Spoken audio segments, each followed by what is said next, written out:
for the Kia MVP. Of course, it is for the spring regular season. It's not including playoffs. And they are going to be announcing the actual winner of the MVP on finals weekend, this coming weekend. And the top 6, yeah, as you said, Bwipo, River, Inspired, Jojo, Busio, Quid. Busio really stands out to me as surprising. Yeah. I was actually shocked that he was in the top 6. I know he got first team All-Pro, but I just never considered him or as an MVP candidate because I never thought he could be considered as like the leader of the team, like the main reason for their success. And I feel like that to me is like a prerequisite. It's like you have to be the most valuable guy on the team, the guy who's making the biggest difference on your squad. And to me, it felt like Bwipo and Inspired were way more drivers of that. I would even say like Jensen felt like more of a driver of that. And I didn't even really consider him. So I was pretty surprised to see him in the top 6. Are you for sure? You're sure that this is the top 6 vote getters or these are okay? Because I would have thought when looking at it, it's just like, oh, names that they kept in that. No, that's the top 6 vote getters. Wow. So Busio is the only shocker there for me. I knew that. I agree. So much so that I'm like, whoa, is that even more than Jensen? Jensen is just permanently doomed to never get recognition. Even from his own teammates, if you watch pros. Yeah, I mean, from anybody. It's surprising to me. I feel like he's had a really good split. I think part of it is that he's like one of the... I guess he's kind of quieter in the way he plays. He's not the guy who's going to pick like Yone and just like style on the entire team. He's just going to pick a control. Pick Oriana and then be style really on solid, not get punished by things that other players probably would. But that's the stuff that's like, you know, not as impressive, you know. He's silently smurfing. Yeah, I mean, like people don't see the pitfalls you've avoided to like have a steady game. They just see, oh, okay, like, you know, he's not making montage clips, you know, whatever. It's also funny because this year he was actually doing a lot of trash talking and having a big personality in the LCS. You know, his tweets, also his pros appearances where he was really outspoken, really entertaining. I felt like he was doing a lot of the brand building and stuff outside of the game this time around. So I was like, oh, for sure this time he's going to get recognized. But dude, his tweet about was it energy? APA. No, it was TL. Yeah, the how would a cold player do? I mean, their content that was the thing. So using funny. their own content that set themselves up for that one so perfectly. So good. Was well done. I mean, Jensen, I think is getting more credit because people have been like, retire, bro, it's over. For like, people have been, you know, kind of pretty negative on him, especially when he was on Dig, when he was on a bad team. So I think people are like, okay, Jensen's a good player, he's on a good team, he's having success, but definitely not getting credit as far as, oh, you're the best, or you're the top of the league, or you're in conversation for MVP. I mean, speaking of pros, I thought this last episode of Pros was actually crazy. Like the Bwipo and Inspired, they're super entertaining, and they are trash talking everyone, you know, but including their own team, which to me was the part that was crazy, because I know if it was me and I was sitting there, probably as Masu or Busio, because they kind of talk about them like they're just these clueless noobs, but especially if I was Jensen, I just felt like a lot of the stuff came off as extremely condescending, to the point where, you know, at one point Bobo was talking about how part of the reason for his success, he was giving a massive amount of credit to Inspired and saying Inspired does so much for the team. He's always on the players. If you make any mistake, he's on you. He's going to get on you.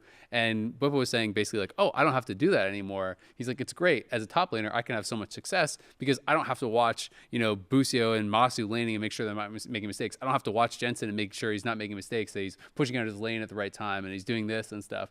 And I just know it's like, if I'm Jensen, I'm listening to that, it's like, Jensen has done well internationally. He's been in the league for like 10 years. He's won all kinds of titles on different teams. He's won all kinds of all pros. He's made it to MSI finals. He's made it to semis at Worlds. And it's like, I don't know. It just kind of blew my mind, I guess, that Bobo was talking about him as though he's like this clueless rookie who like needs to have his hand held through like how to play his lane and stuff. So, I mean, they're extremely confident, and Bwipo and Inspired obviously very, very complimentary of each other. And I don't know that they see it kind of like how I saw it, but I was just thinking from the point of view of if I was listening to this as their teammates, it's like, wow. Yeah, I mean, maybe he's just high off their win or something, and it's just kind of like, oh, I'm going to say my piece now. But, yeah, maybe a little collateral damage being done in the process. I don't know. Sometimes you don't really he might look back and be like, oh, like I didn't really mean to come across that way. Or maybe he's just like, yeah, my team sucks. I don't know. I mean, did you see Inspired's piece, his features piece that went out on broadcast this last weekend as well, where he was saying, everyone knows why EG was successful and everyone knows why FlyQuest is successful. It's because of me. Like I took all these rookies on EG and made them good. And now I'm taking this team FlyQuest and making them good too. And he just straight up said it. I was like, damn, like that's some confidence. I respect it. But also, I don't know that like, as his team, like that just feels so bad. Yeah, it's like, really I'm dragging these idiots across the finish line. It's an optics thing because I think, yeah, like you said, confidence is good. I think you should think that stuff, but I don't know if you necessarily benefit from saying that stuff, right? It's like I think you absolutely do not benefit from saying. Oh yeah, because it makes you look really cocky and kind of arrogant. You gotta more conduct yourself in a way where it's like you lead people to that conclusion, but you don't say it, right? It's like you got to imply it. So you are cocky and egotistical, but you don't show it to the public. Yeah, exactly. Yeah, you hide that part. You got to make them think that it was their idea, but you're incepting the idea. Yes, absolutely, absolutely. I like the Machiavellian levels here. Honestly, also, it really depends on what your personal relationships are with your teammates. They may be completely unfazed with this type of stuff, because I know that a lot of the structure of this team is this older brother teaching sort of environment that they have, where very clearly they were like, you know what, we're bringing in a bunch of veterans for the top side. We are bringing in some rookies on the bottom side, and it's going to be a really good learning environment. And if everyone can bond around that and everyone has the same kind of direction and perspective, then it can be a really healthy thing.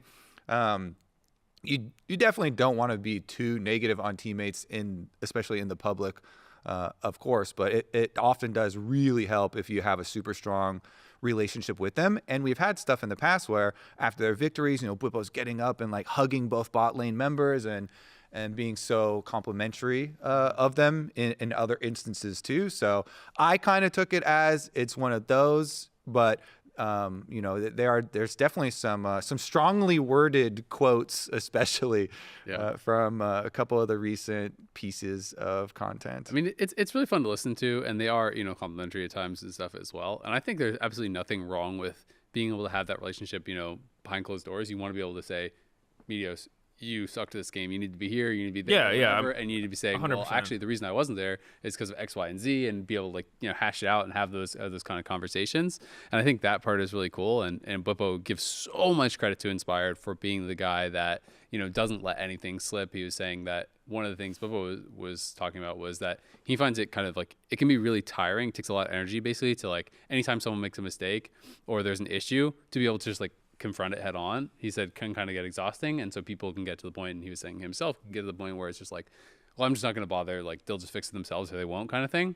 And he's saying Inspired never lets that happen. Like he's always on it every single time, whether it's you're not playing off solo queue or you're doing this or you're doing that or there's miscommunication or no matter what it is, he's always on it. So he's like, he's the coach of the team, like he's running the team, he's doing all this stuff. And I think that's great. I think it's just it changes the vibe when you're not like when you're talking negatively about your teammates to the public, because that I know can feel really bad, right? It can feel can feel like you're kind of being then like talked down to or whatever. But it's a really fun episode to listen to. I would definitely recommend checking it out. It was with Inspired, Dokla, Bwipo, and Emily, and they're saying as much as that stuff was kind of, I thought, condescending to their teammates, they are way more extreme to other teams. He was talking about, like, Bob was talking about Fudge. Fudge is an absolute NPC. He doesn't do anything. You just bluff him a little bit, and he plays scared, so he can't play any winning matchups, and blah, blah, blah. And, like, just they're going in. This guy's an NPC. That guy's an NPC. They don't do anything. He doesn't do anything. Berserker's not him. I don't feel anything when I play against that guy. Like, everyone was just...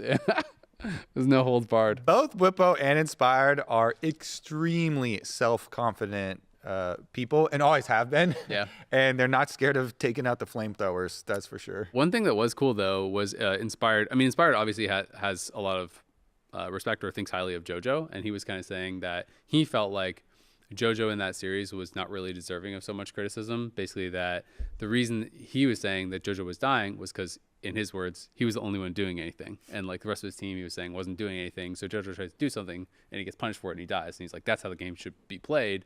But you look like an idiot because your teammates suck, basically. And it's also kind of interesting because he was also kind of extending that to APA. He was saying when APA was getting flamed, he felt that it was somewhat unjust and that APA was basically just getting punished because the team wasn't doing anything on the map. So it's like, okay, you're playing Ziggs or whatever and you have to push out the side lane, but your team isn't actually covering you or your team isn't actually making something happen on the other side of the map. So you die and you look like an idiot, but he was actually kind of defending APA in that way. So I thought that was interesting. I heavily resonate with that point because I think that is the trap that teams fall into is like, you know, if people become scared of making mistakes, you look kind of like the NPC that he's talking about. You're the person who you don't want to make the game losing mistakes, so you just don't do anything, right? Like, oh, this guy looks like he's taking a bad trade. Oh, but it could be a bait. Like, I don't want to.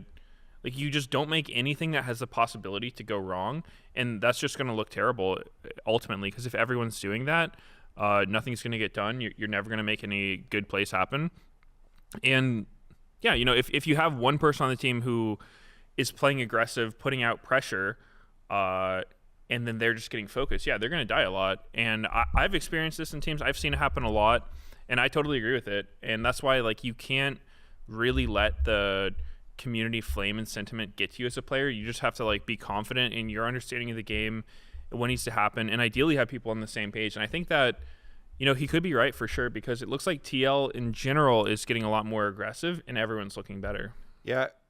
And for the series that FlyQuest played against Cloud9 too, where they clearly identified, you know, mid lane and Jojo as a target as well and keep on going after him. I kind of agree on his point too of not flaming, like Jojo is getting too much flame for it.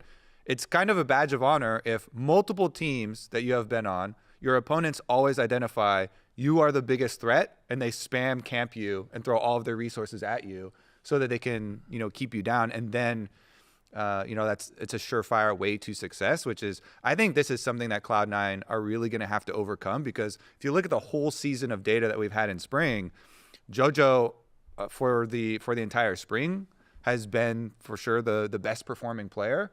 And in the biggest successes that Cloud9 had, you know, everyone else was playing a lot better. And so it just looked, you know, amazing across the map with some big improvements. But when they falter and the enemy team is just camping Jojo again, it's like, this is a reliable strat versus this team. So with the match coming up between Team Liquid and Cloud9 and mid laners for both these squads being, you know, huge conversation points, I'm very, very interested to see if either of them, you know, try and repeat that because the champion pools are also so different. If APA and Team Liquid stop picking Ari and stuff like they, you know, did when they were playing against FlyQuest and they just have him on some Ziggs and ASOL and some long range stuff and AoE damage.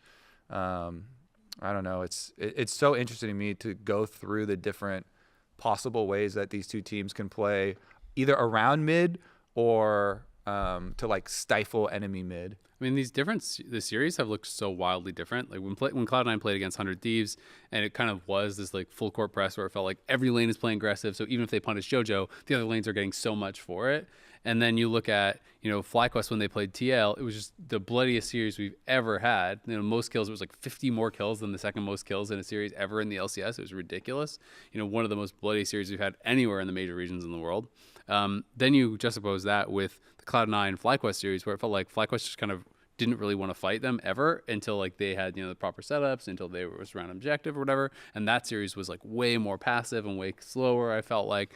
So it's kind of been interesting seeing, you know, these wildly different playstyles and wildly different series coming out from similar teams, just based on, you know, certain teams being able to, I think, kind of like impose their will somewhat on their teammates and make them kind of like shape their playstyle to them.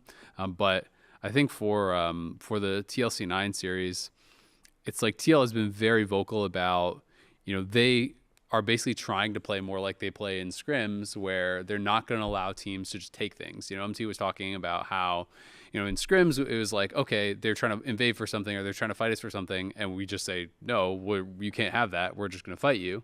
And on stage, it was kind of like, no, that's fine. Just let them have it. We'll fight at the next dragon, or we'll fight at the next thing. We have a scaling comp. Like, we're just going to go late. Don't worry about it. And they've kind of just arrived on, we're going to play these scaling 5v5s, but we're still going to fight you for everything. And I think it made it really, really fun to watch, because they're not just seeding objectives. They're, having faith in their ability to make things happen. Even if a play, say, fails on bot side and someone dies there, they're immediately respawning and then just using that respawn to just like run top and start another fight, or like start something elsewhere, or do another early home guards. Exactly, right? Tempo death. Yeah, exactly. It's a quick base.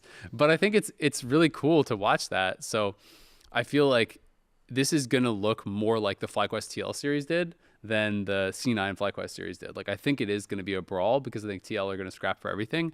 And I think, Cloud9 is another team that generally, when a team is looking to challenge them, they're not going to back down. There usually are kind of a lot more of those like scrappy players. I think especially like Jojo and Blabber and whatnot.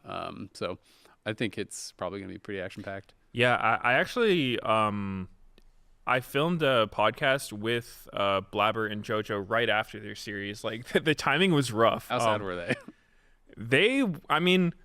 Honestly, they were doing pretty well, like, considering, like, obviously, like, they weren't feeling great. They just got absolutely Goomba stomped. Yeah, dude, I was because I wasn't the one who like set up the time. I was messaging Cloud9. I was like, oh, we can totally reschedule this, dude. Like, if that was me, if I'm a player and I just got completely stomped 3-0, like, hey, Jojo, I know you just got 0 kills in a series and everyone's flaming you, but would you like to do a podcast? Yeah, I would say hell no. Like, I would not even leave my room. But they did show up, and yeah, the stuff they were saying was super interesting about like that series and other teams. I actually got to ask them the question that I've been wondering, like the whole split is just like, why is APA always getting Ziggs and Asol, right? If those are like his most successful champions by a lot.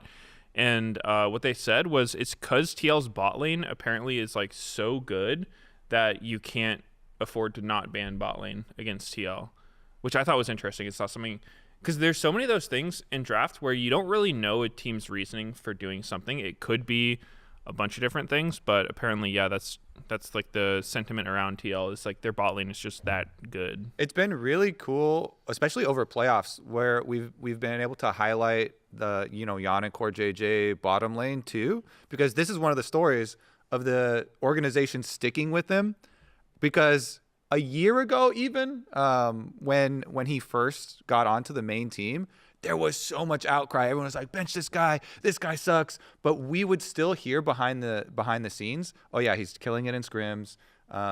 Even when they went to international event, we were talking to G2. It was at MSI, and they had just gotten 8th or 9th place. They didn't make playoffs. Yeah. And then they were apparently doing really well in scrims against G2 and other international. Romain was like, yeah. And TL, they're going to go really far. Their bottom lane's insane. Like, we love scrimming against them. We're like, whoa, that is so different from, what we've seen on stage. He didn't even know that they were like a bottom team. He thought that they were like a top team. Yeah. I was like, oh, they just finished 9th. He's like, what?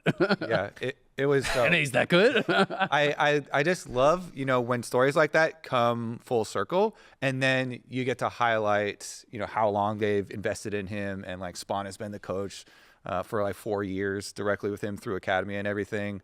And for them to actually do it on stage is super cool to watch. I also know part of the shot calling and being aggressive and fighting stuff is a lot of Core JJ.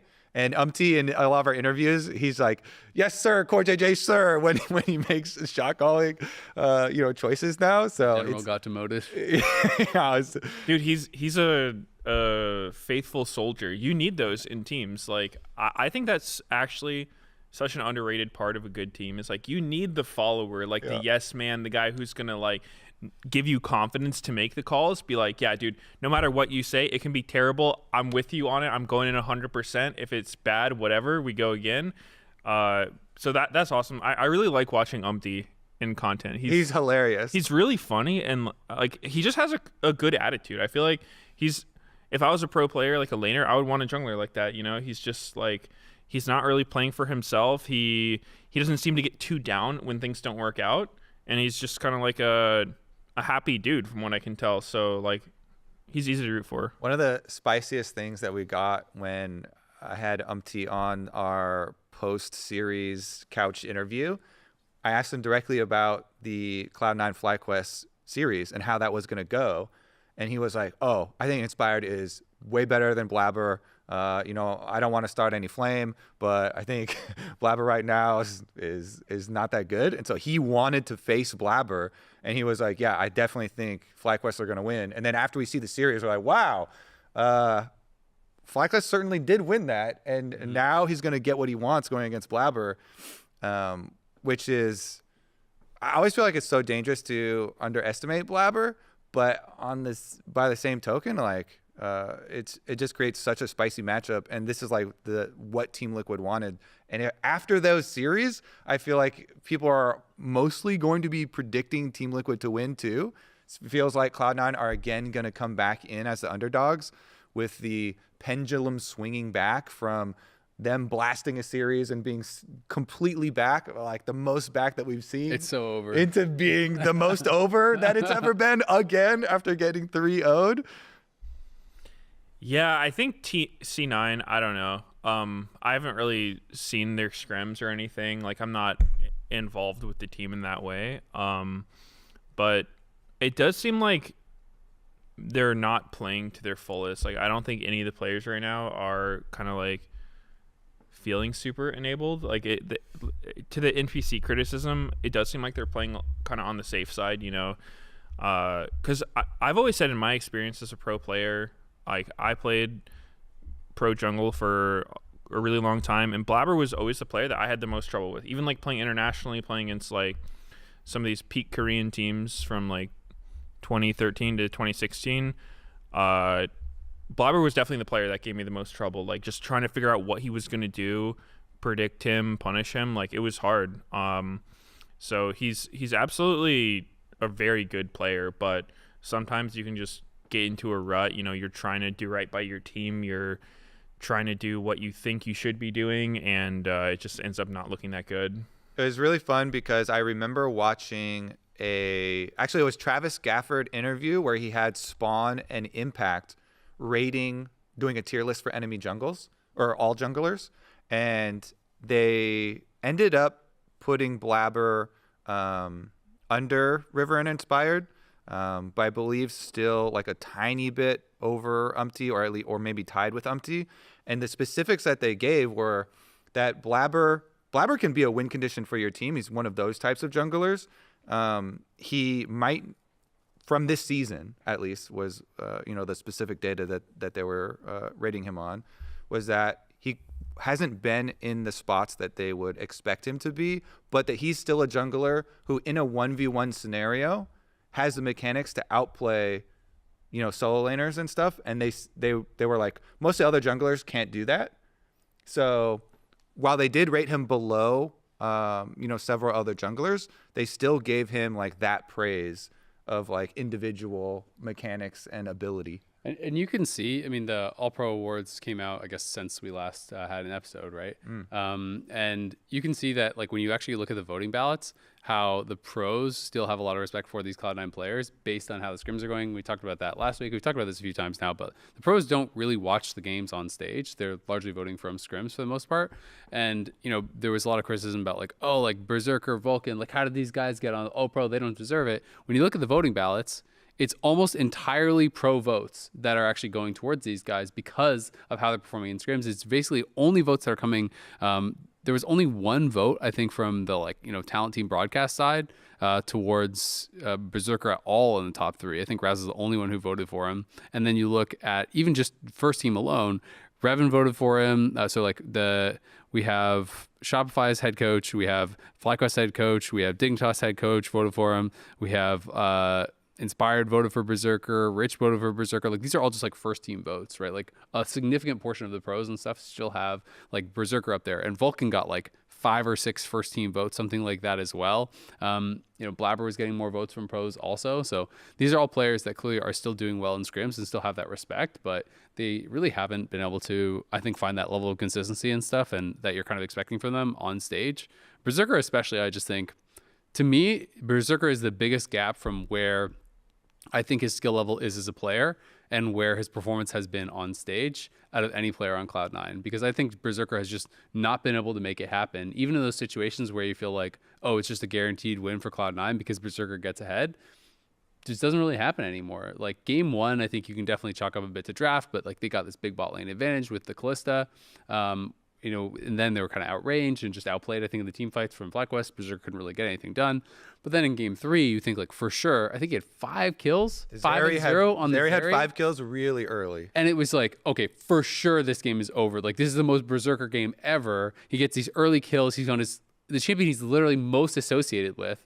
And then Inspire just Giga outplays him and finds him in every team fight and kicks him into the team, and he just dies without being able to do anything. And it's like, it's just they haven't been able to make it happen on stage, but clearly they're capable of it. We did see a glimpse of it against 100 Thieves, but of course that was kind of like a weaker opponent.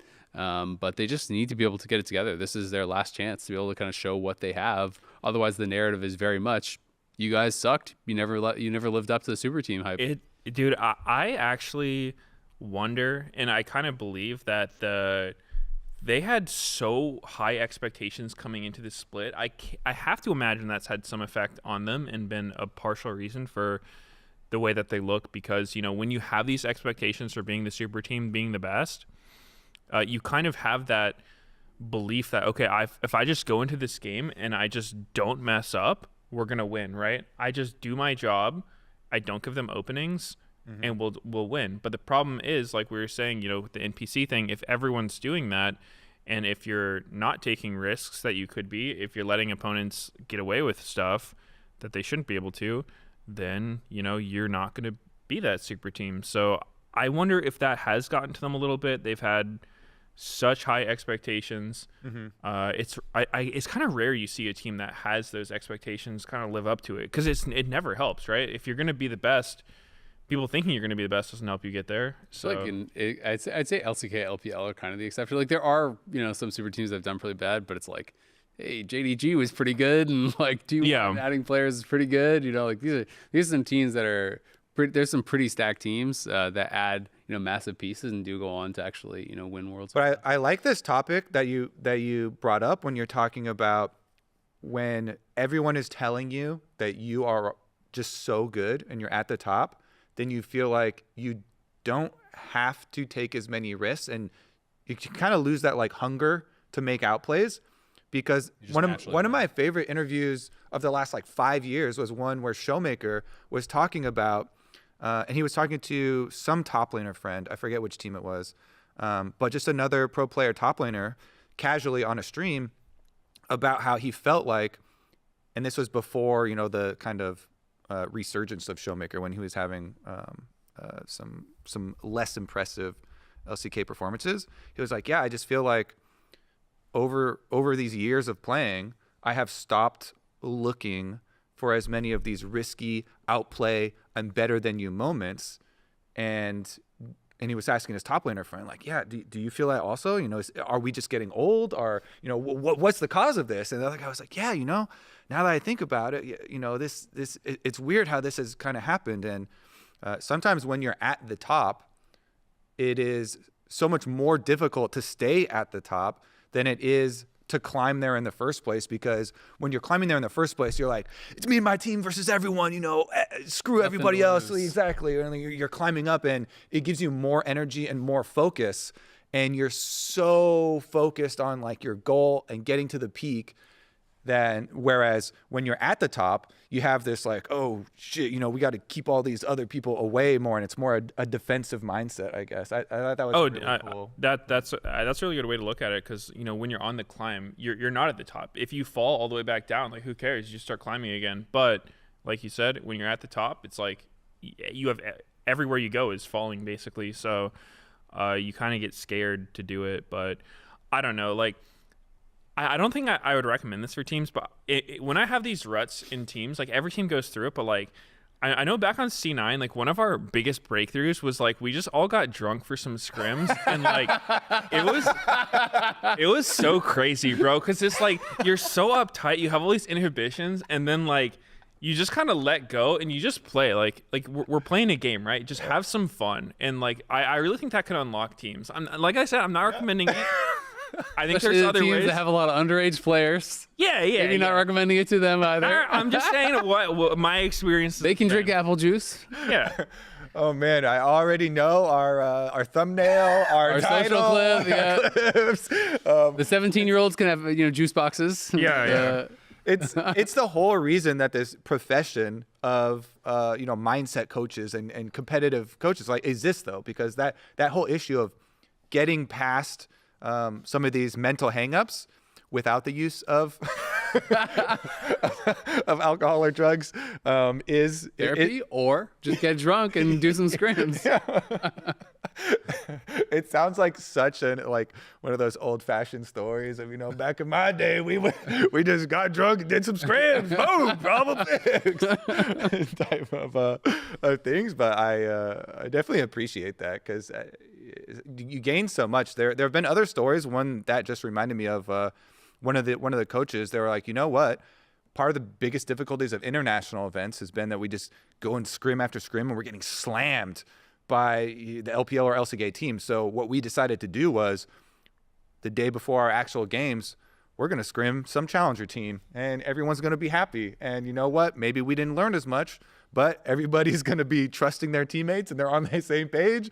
And you just played some League of Legends, a fun video game with your squad, and you had fun, and it's going to get you in a better mindset. It's also the importance of sometimes being able to, it's like, just have good friendships with your teammates outside of the game. Yeah. Right? Because when teams do have that, and I think you guys had that on Cloud9, that was kind of some of the magic of Cloud9, I think. And you can have these kind of bonding experiences of just doing fun things besides the game. It makes it easier to get past issues that you're having in game and stuff as well, because that's not the only interaction, only kind of focus of your relationship.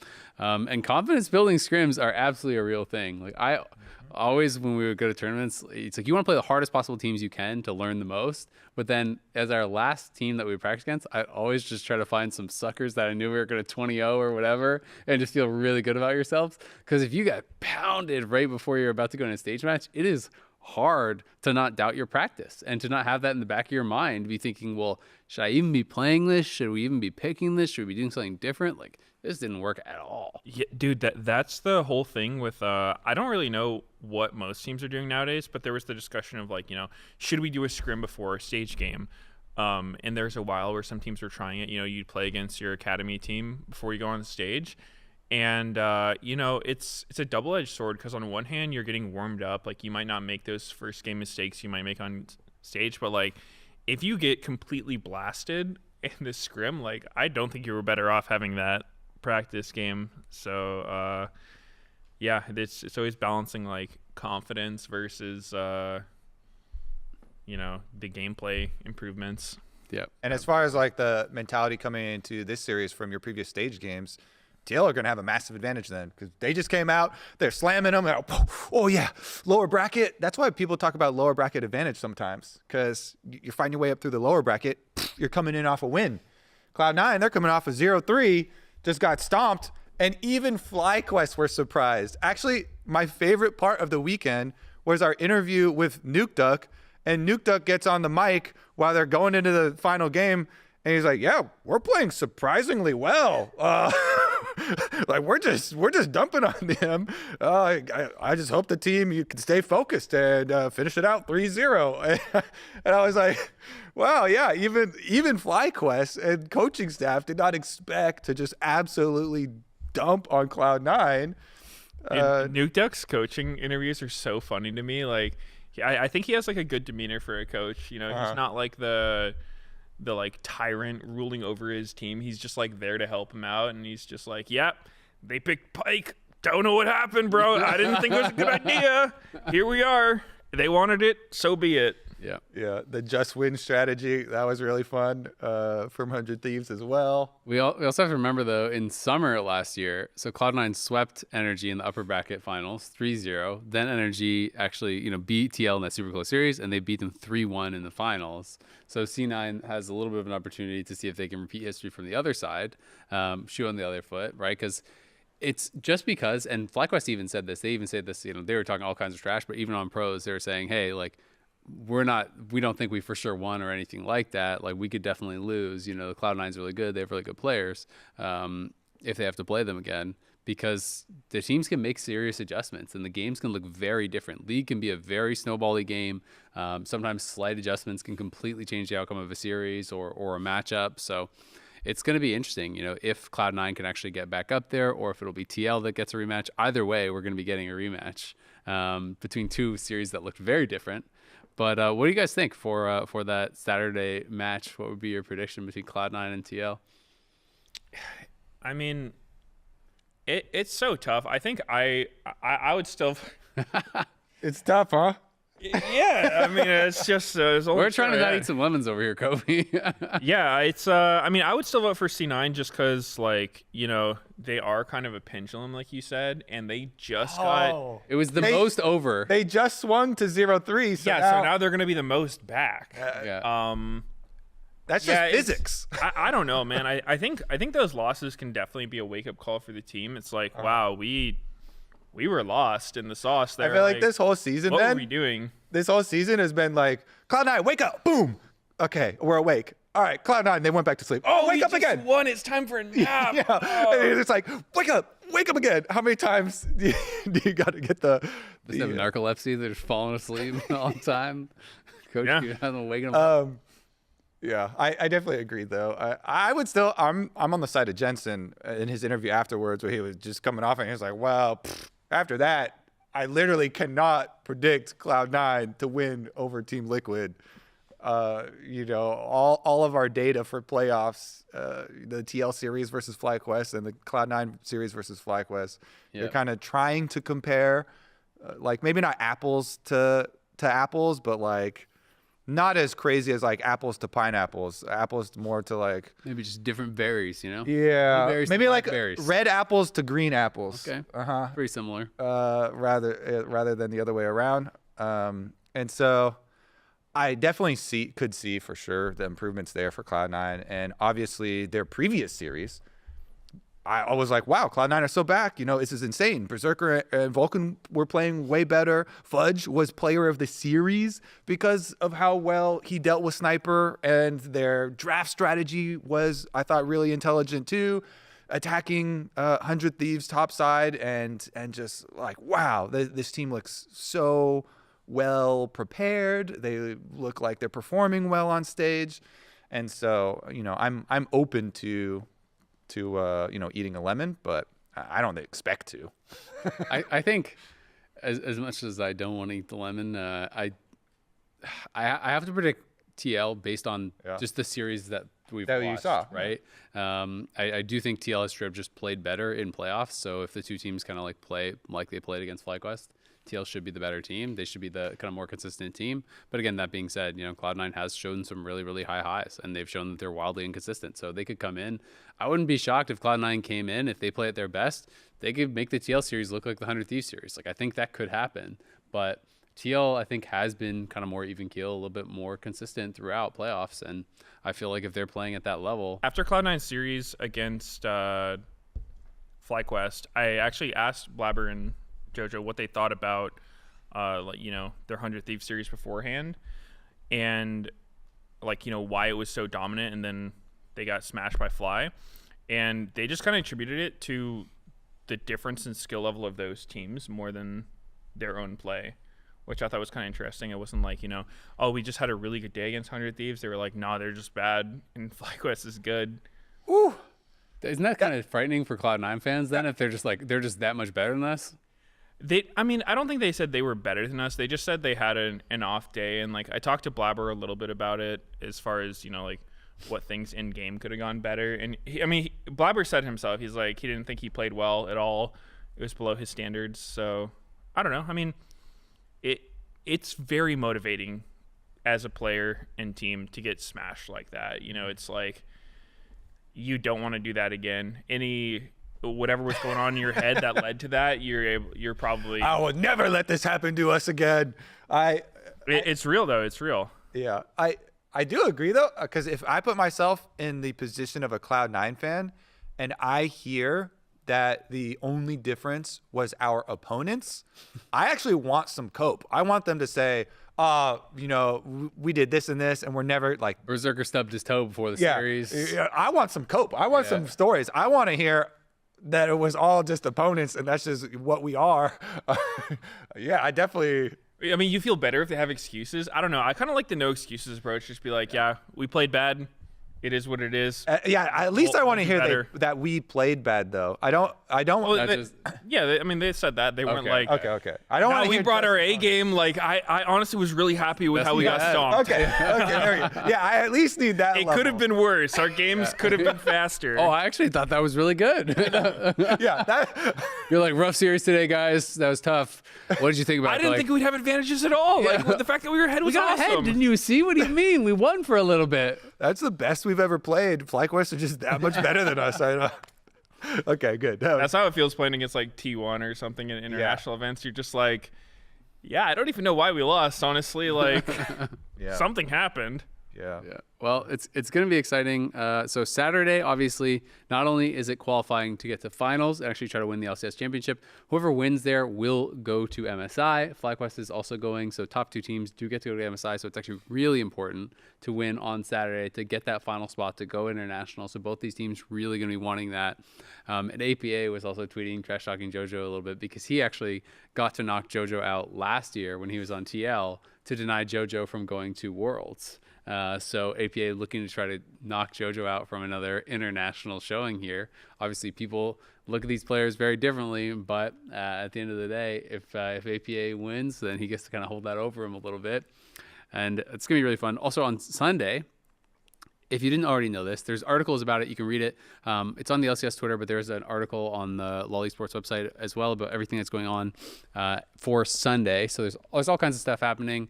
But Sneaky and Meteos are going to be co-streaming the event from outside, and that will be live co-stream. Exactly, that will be the broadcast that you're listening to. So it won't be the casters you're going to be listening to. You're going to get to listen to Sneaky and Meteos outside. There's going to be other stuff going on. We just found out there's also going to be dive stuff going on. So we're going to be doing some Q&A. I think some other talent are going to be out there doing some Q&A. Kangas is going to be out there hosting, so there's going to be a whole stage. We know all the tickets are sold out for outside and inside now, so that's really cool. Hopefully everyone still shows up. I know it's going to be raining. That's kind of a bummer, but they're going to have tent. They're going to have heating lamps. They're going to have all kinds of stuff, hopefully, so it'll be a really sweet setup. And we'll be there outside. If you're there in person, you can probably ask us some questions. Maybe you can throw us some questions from the audience or something.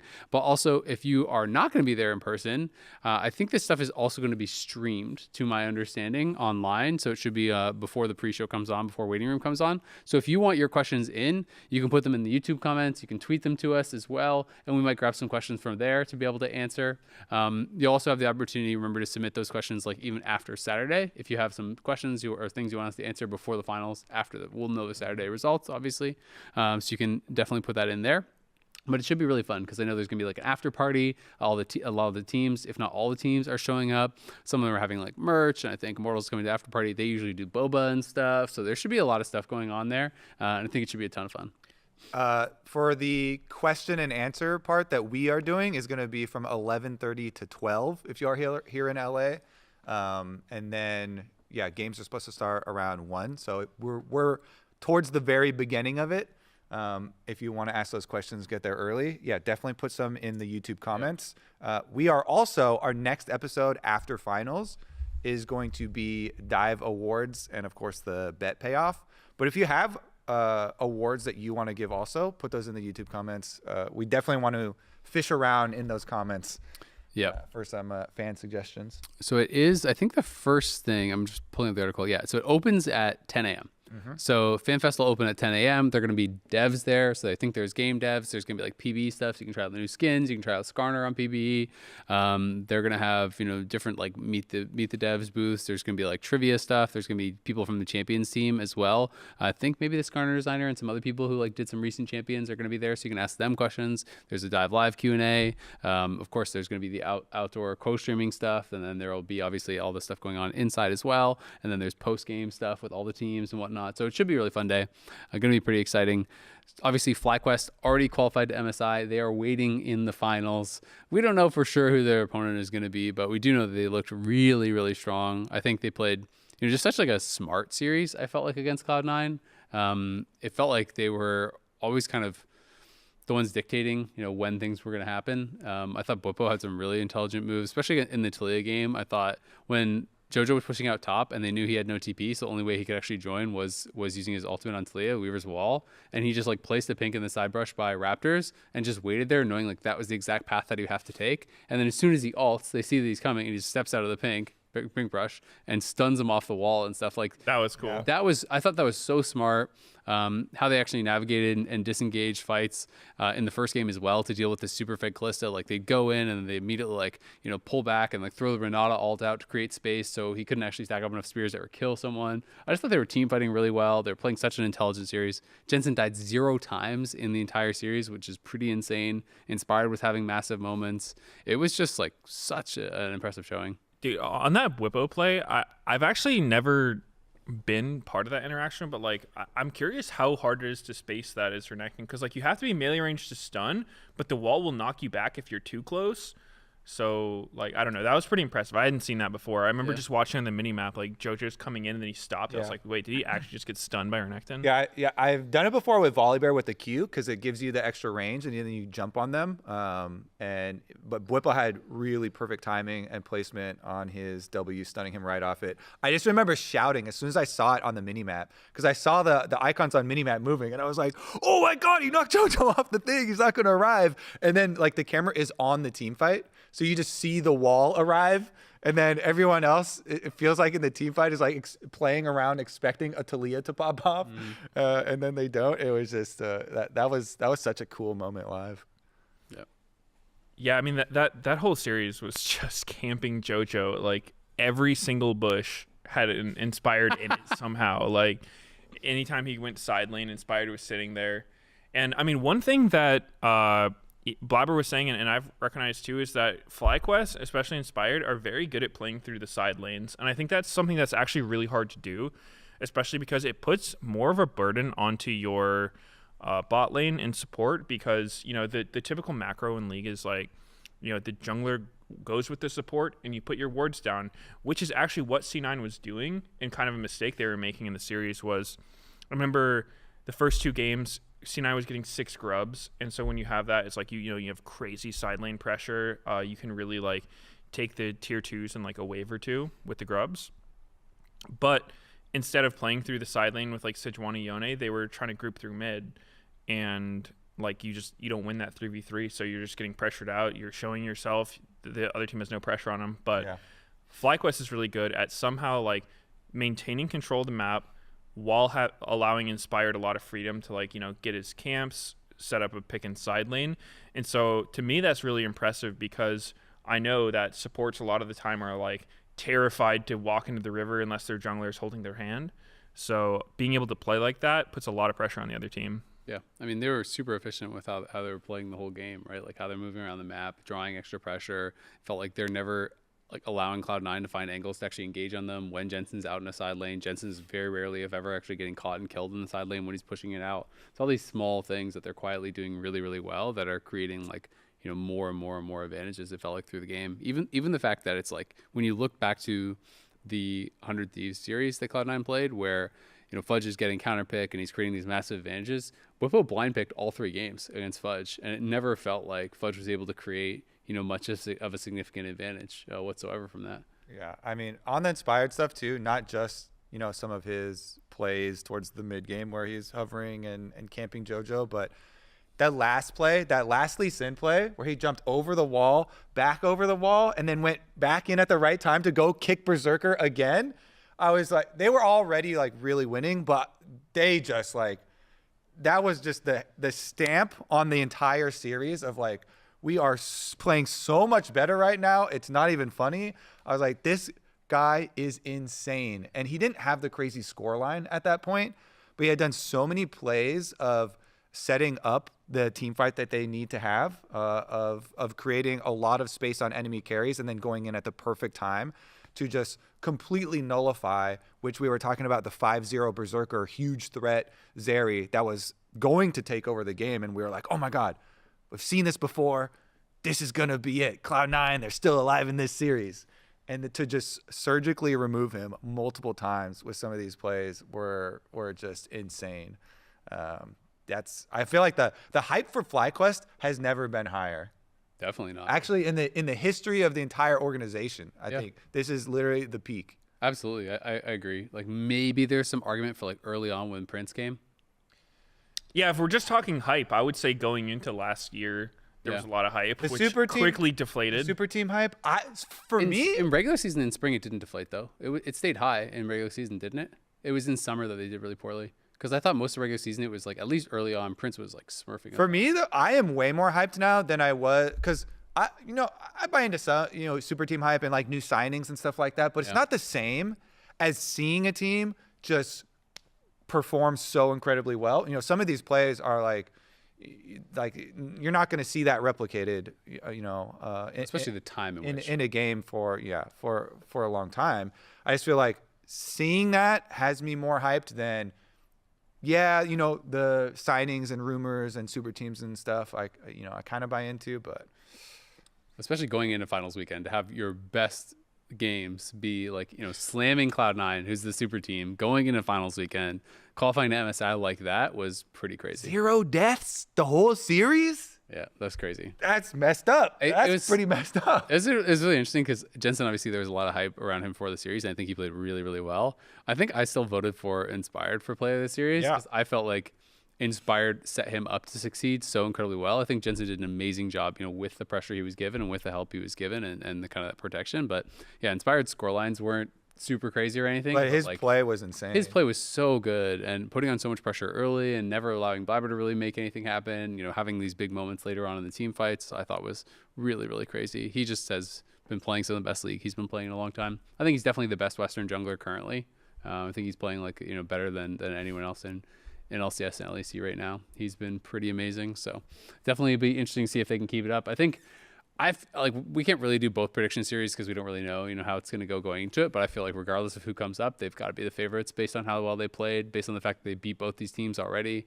It's like they have to be the favorites to win the whole thing. They have the upper bracket debuff though. Like they're the curse. They have we just 3-0'd. Like we're in MSI. Like they might be the ones taking a little nap, if anyone. Like. Not saying they will. You're Cloud9 coping right now. You're like, yeah, those guys. No, it's just how it goes, dude. Like you don't have that fire under you when you're in that spot. You're thinking like, damn, bro, like we just smashed them. I'm gonna pick Pyke again in the finals. It's gonna be so sick. Like, I don't know, dude. I think they. I wonder how often upper bracket wins versus lower bracket. Never. It's never happened. Upper bracket. Yeah, zero times. Yeah, I think. I literally just looked back in spring last year. C9 won from upper bracket. So don't check the numbers. I mean, if you're just here to be like a party pooper, like you can leave. I don't know. Nerd. I mean, I might agree. Keep the numbers. I choose the magic. If not for the fact that FlyQuest all even themselves, like Nukeduck being so surprised that they were, winning to that degree. Jensen afterwards also. Kind of shocked. I feel like they were more shocked than they were like extremely overconfident or anything, or on the precipice of getting lazy. I don't know. Maybe so inspired tweet afterwards where he has the Ronaldo and some other. I don't know anything about soccer/football. But I'm assuming the person, I know who Cristiano Ronaldo is. I'm assuming the other guy in the picture that was it the cigar thing? Yeah. Yeah, that was Messi. Okay, Messi. Yeah. Wait, you don't know who Messi is? I don't know. That's like crazy, bro. You're gonna get roasted for that one. Like I said, that's like not knowing who Michael Jordan is, though. Of soccer/football, what is I didn't pay attention to at all. I know the name. Okay. But the picture? Okay. No. Yeah. I didn't know. I've got to say, I'm a little bit mind blown, but okay. I didn't know who Messi the person is. Probably got to be one of the most famous people in the whole world. He's considered by most people the greatest football player of all time, and he just won the World Cup. Even better than Tom Brady? Even better than Tom Brady. That's how American I am. I don't pay attention to He's playing in the MLS now too. You didn't hear about any of the I mean, his World Cup run last year was like some I don't know. It's like the Danny Pintakill at Barron thing, right? He got like a hat trick in the finals to like win the World Cup. Like didn't hear any of this? I mean, no, like I said, the name I know. Okay. But the picture, I didn't know. Yeah. Okay. All right. Never watched Respect. that. Respect. Really? Because it doesn't sound like that's respectful. No, respect. That's impressive. I think it's harder to not know who he is than it is to know who he is. So really, it's more impressive. Like, you're more impressive here than me knowing. It's like, everybody knows Leo Messi. No one doesn't know Leo Messi. You're the 1%er here. Yeah, We're just the common plebs. I'm kind of disappointed that now I do know. Now, unfortunately, yeah. I'm kind of sad now that I'm broken. Well, Mia's had the drunken scrims. Maybe you should just do a drunken dive. You can forget it really quick. Okay. You can maintain your status as not knowing who I he just is. have to delete the last 5 minutes of my memory. All right. Yep, no problem. Going back to the What was even the point? What? going back to the series though, I'm a firm believer that like teams are not completely defined by their most recent performance, because I think teams can vary wildly on the day for how well they're going to play. Like, you know, obviously it's not like the best team's going to become the worst team, the worst team's going to become the best team. Like but the way you play on any given day, like I think there's a range for players. Like, you know, maybe you didn't get a good night's rest. Maybe you know, didn't have enough I had drunk coffee scrims last night. Yeah, maybe you're super hungover. I don't know. Like, You're having some drunk stage games. maybe you never know. So I think that I think it's going to be competitive. I don't think it's like Cloud9 is just going to flop and that FlyQuest is going to stomp everyone. Yeah. I think it'll be very hard to predict. I think that these teams are going to have like a week to prepare. They're going to be able to reflect on what other teams are doing well, what they weren't doing well, and I think it's going to be hard to predict for sure. I'm looking back and I was really curious about the lower bracket, upper bracket thing. It's actually, so out of the last 6 times, it's exactly 50-50. So it's 3 times team won from the upper bracket, 3 times they won from the lower bracket. Since upper bracket has won almost never. Pretty much never. Half the time, as in never. Yeah, also, all the times it was from upper bracket, it was Cloud9 last 3 times in over those couple of years. So Cloud9 is going to win. But they're in the lower bracket. Yeah, but either lower bracket wins or Cloud9 wins. Yeah. Sure. Yeah. How about those for stats? Yeah, but what about the time last where they lost in the upper bracket? Don't worry about it. Don't worry about it. Honestly, it sounds like it's 50-50 to me. Either they win or they lose. Yeah, like all games of League of Legends, you have 50-50 chance. Yeah. Me versus Chovy in mid lane, 50-50. Win or lose. Yeah, I could see that. Right? That sounds about right. 50-50. I would take those odds. Yeah, you win or you lose. What can you say? There you go. Well, it's going to be a really exciting final weekend to the LCS. We're going to send our last team to MSI. FlyQuest already going. We're also going to be crowning the champion. I guess the tickets are already sold out for Sunday. I don't know if they're sold out for Saturday. Probably are. But if you want to go, you should check it out because we're all going to be there. We're going to be doing the dive stuff, and we are going to be seeing you there. Until then, that's going to be it for this episode for now. Keep sending in your questions. You can use the YouTube comments as well. We've been grabbing some from there. Appreciate everyone who's been submitting those and sending them in on Twitter. I might grab some for either the finals, or we'll probably do a community episode sometime between LCS ending and MSI starting. So we can maybe grab some of those as well. And make sure you're tuning in. It's going to be an hour pre-show on both days. So the actual pre-show is going to start earlier, but the game time will be the same. It is 1 p.m. Pacific, Cloud9 versus TL Honda.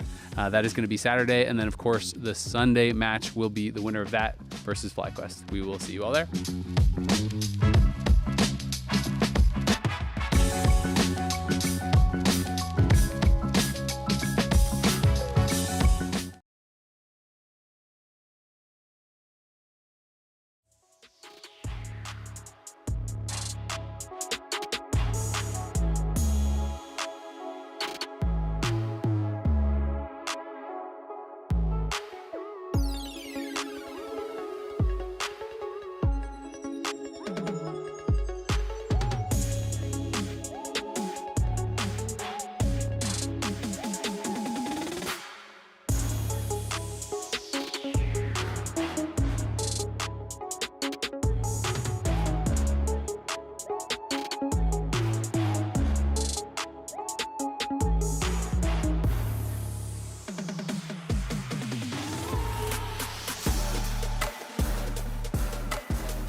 Welcome to Waiting Room, Spring Finals weekend. Let's go! Let's go. Raz is in the chat. Yep.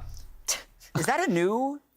No, I've had this look thing. at- No, I've had this tablet for a while. I just never brought it over here to work. Yeah, also, just so people know why that timer up in the top left says 1:29, basically, because the LEC is on at the same time, True. that's the latest we'll start.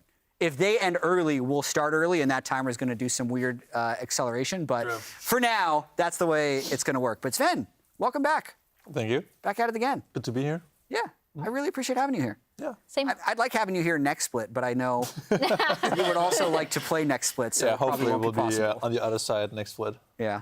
Or I'll be on that side at least. So, yeah, we're in waiting room. Here's the playoff bracket so far. Only 3 teams left. The big thing to note today is not only are you playing for a chance at beating FlyQuest and lifting the trophy, the winner will be essentially extending their split because they'll be going to MSI. Top Yes. 2 LCS go MSI. So that's the one thing that players are talking about a lot is because A, they want to be able to go to MSI and play internationally. That's a goal for a lot of the players, in particular if you look to the players that have already qualified from FlyQuest side. Jensen in the interview that he had on stage with you, Emily, just talking about how excited he is to finally go back to an international event. So that's a big ticket that they're playing for. Of course, the other ticket is to be able to play in the LCS finals just tomorrow. Yeah, I think, I mean, with Jensen, I think it was like, he was like, I really regretted missing it last year because he had that streak where he ended up missing Worlds. So he was really, really excited to get back to international competition. Yeah, I can't wait for that. Let's pull up the Samsung SSD Fast 5, which happened last week. Not too many different teams played, so we're going to have only a couple different colors here, but here it is. Blabber always the first one to level 6. That's the one consistent thing. That brothers be farming. Full clear as much as he can. So that, I mean, that makes sense a lot. As you'd expect, a lot of this above LCS average, you'd expect that for them to be at the level that they are playing at. So no surprises there. Absolutely. Thanks to our friends at Samsung for powering our stage. All spring split along with the speed and reliability of Samsung 990 Pro SSDs. So thank you very much for that. And we wanted to play a little game at the start here. I thought the features this week were great. If you haven't seen them, it was like APA, Masu, Berserker. We had their moms talking. I'm sure we're going to run this later in the show. That kind of gives you a reason to root for players. But we're going to play a roulette game where at random each of us is going to have to go and give our best pitch as the player for why you should root for me. Okay. So I'm going to go first. And stop. And okay, one, watch the feature because it's really heartwarming about me. It's so rigged. But the second thing would be that I am just different. People have slept on me my entire career. Some say my champion pool isn't right. Some say I'm a Ziggs one trick.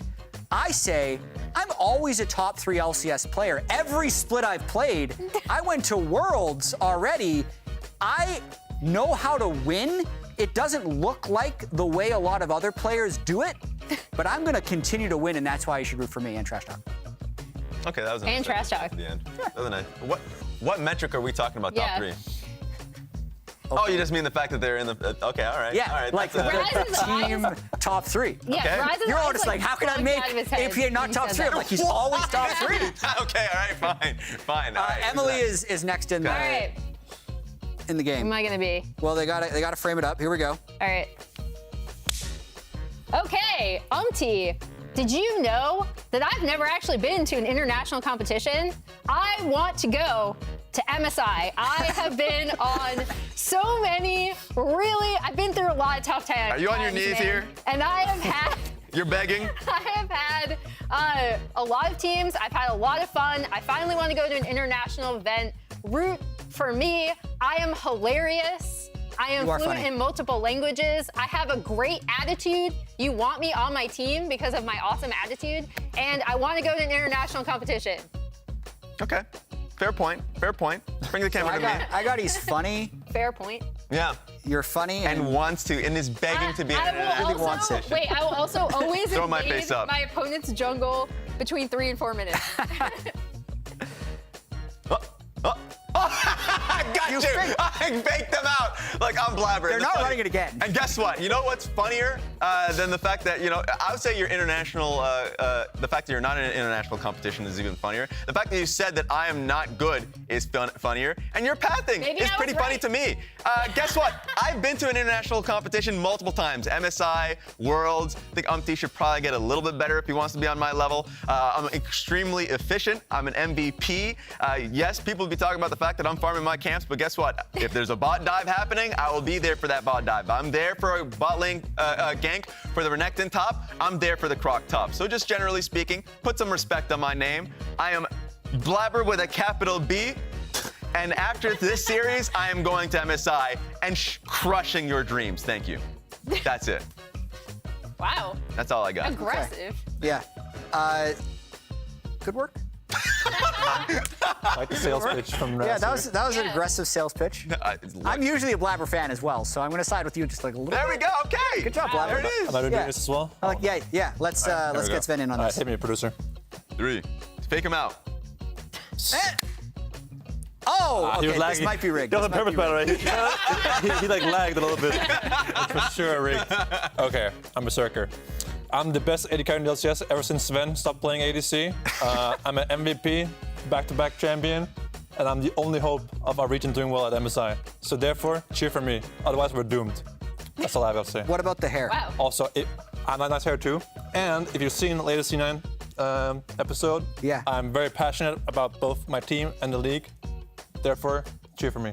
True. Okay. I love money as well. That last one, his face was out. It was just Sven loving money. Everyone does love money. So that was fun. That was good. Who does chat think? Who got the most interaction, Raz? So far, they're a little bit delayed.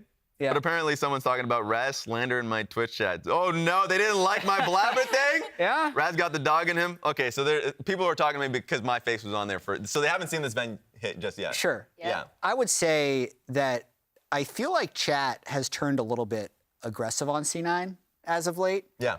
Because, we've done a lot of his C9 back talk kind of the whole year. And then they did get swept. So for what you've done for me lately, it's really not that much, I'd say. So it's brave going for Blabber and Berserker.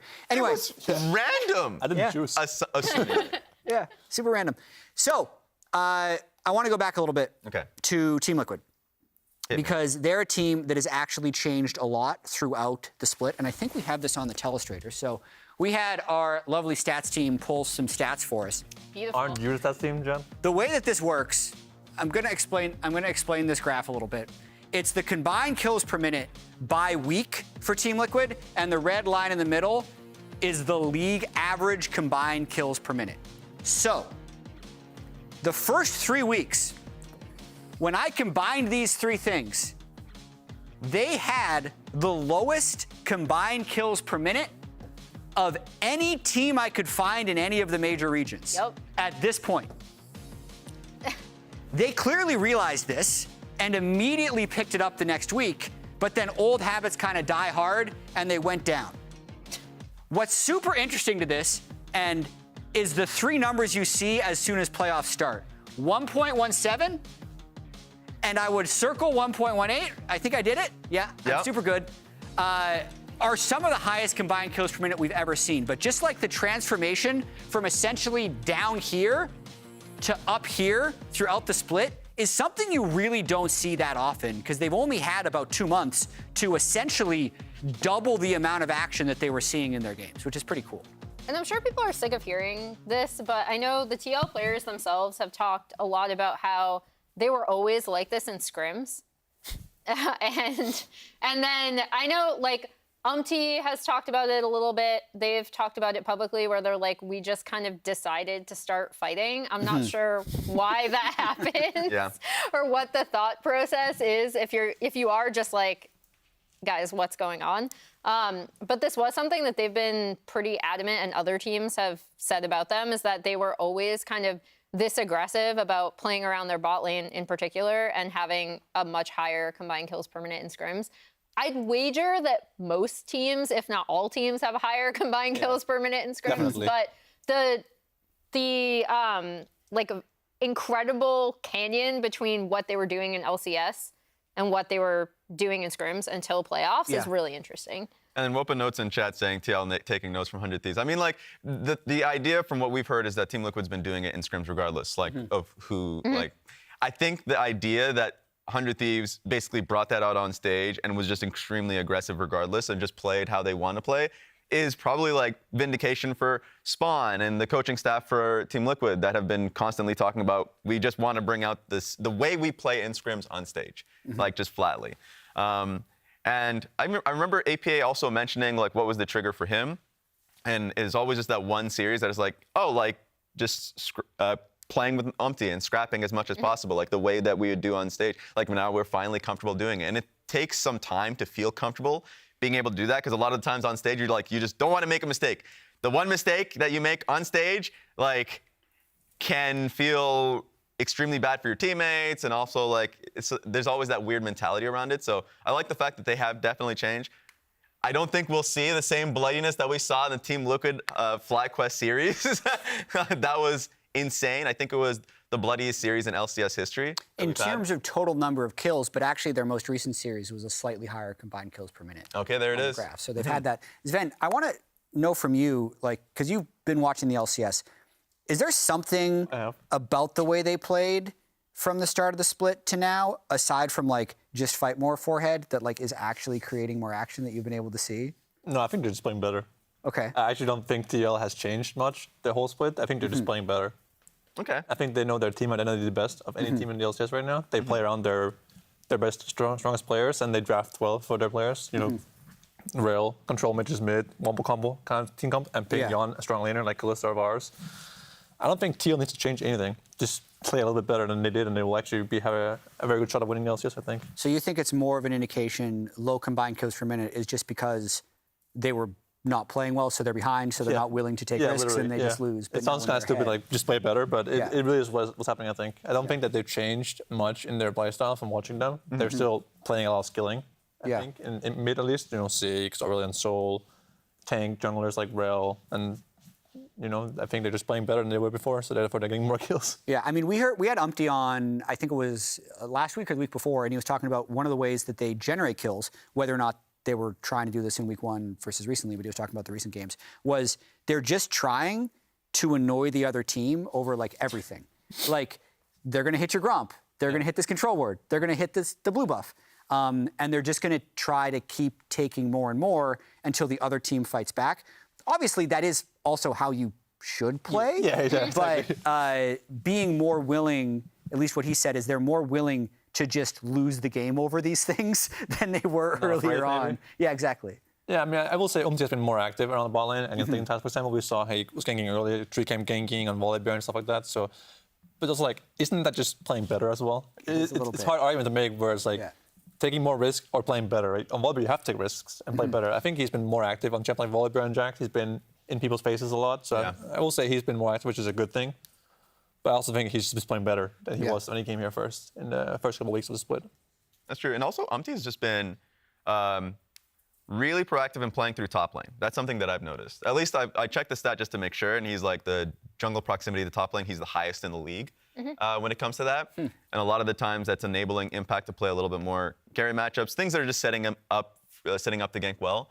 And I mean, at least in this matchup, I mean, Umpty plays for lanes a lot more frequently. So like bot lane and top lane, for sure, Umpty is going to be there a little bit more aggressively. And I'm wondering what the response is going to be from Blabber's side, because it's just interesting to see, I think, the difference in how they view jungle in general. Because Umpty is usually the type of person where he's like, yes, he's going to be in your face and generally contesting you for camps, but most of the time, he's looking for angles to gank mid, bot, top, like sacrificing his own experience to do so. And if it doesn't work out, then Blabber will be ahead. And I think that's what I'm most interested in this series, to see like which style actually succeeds.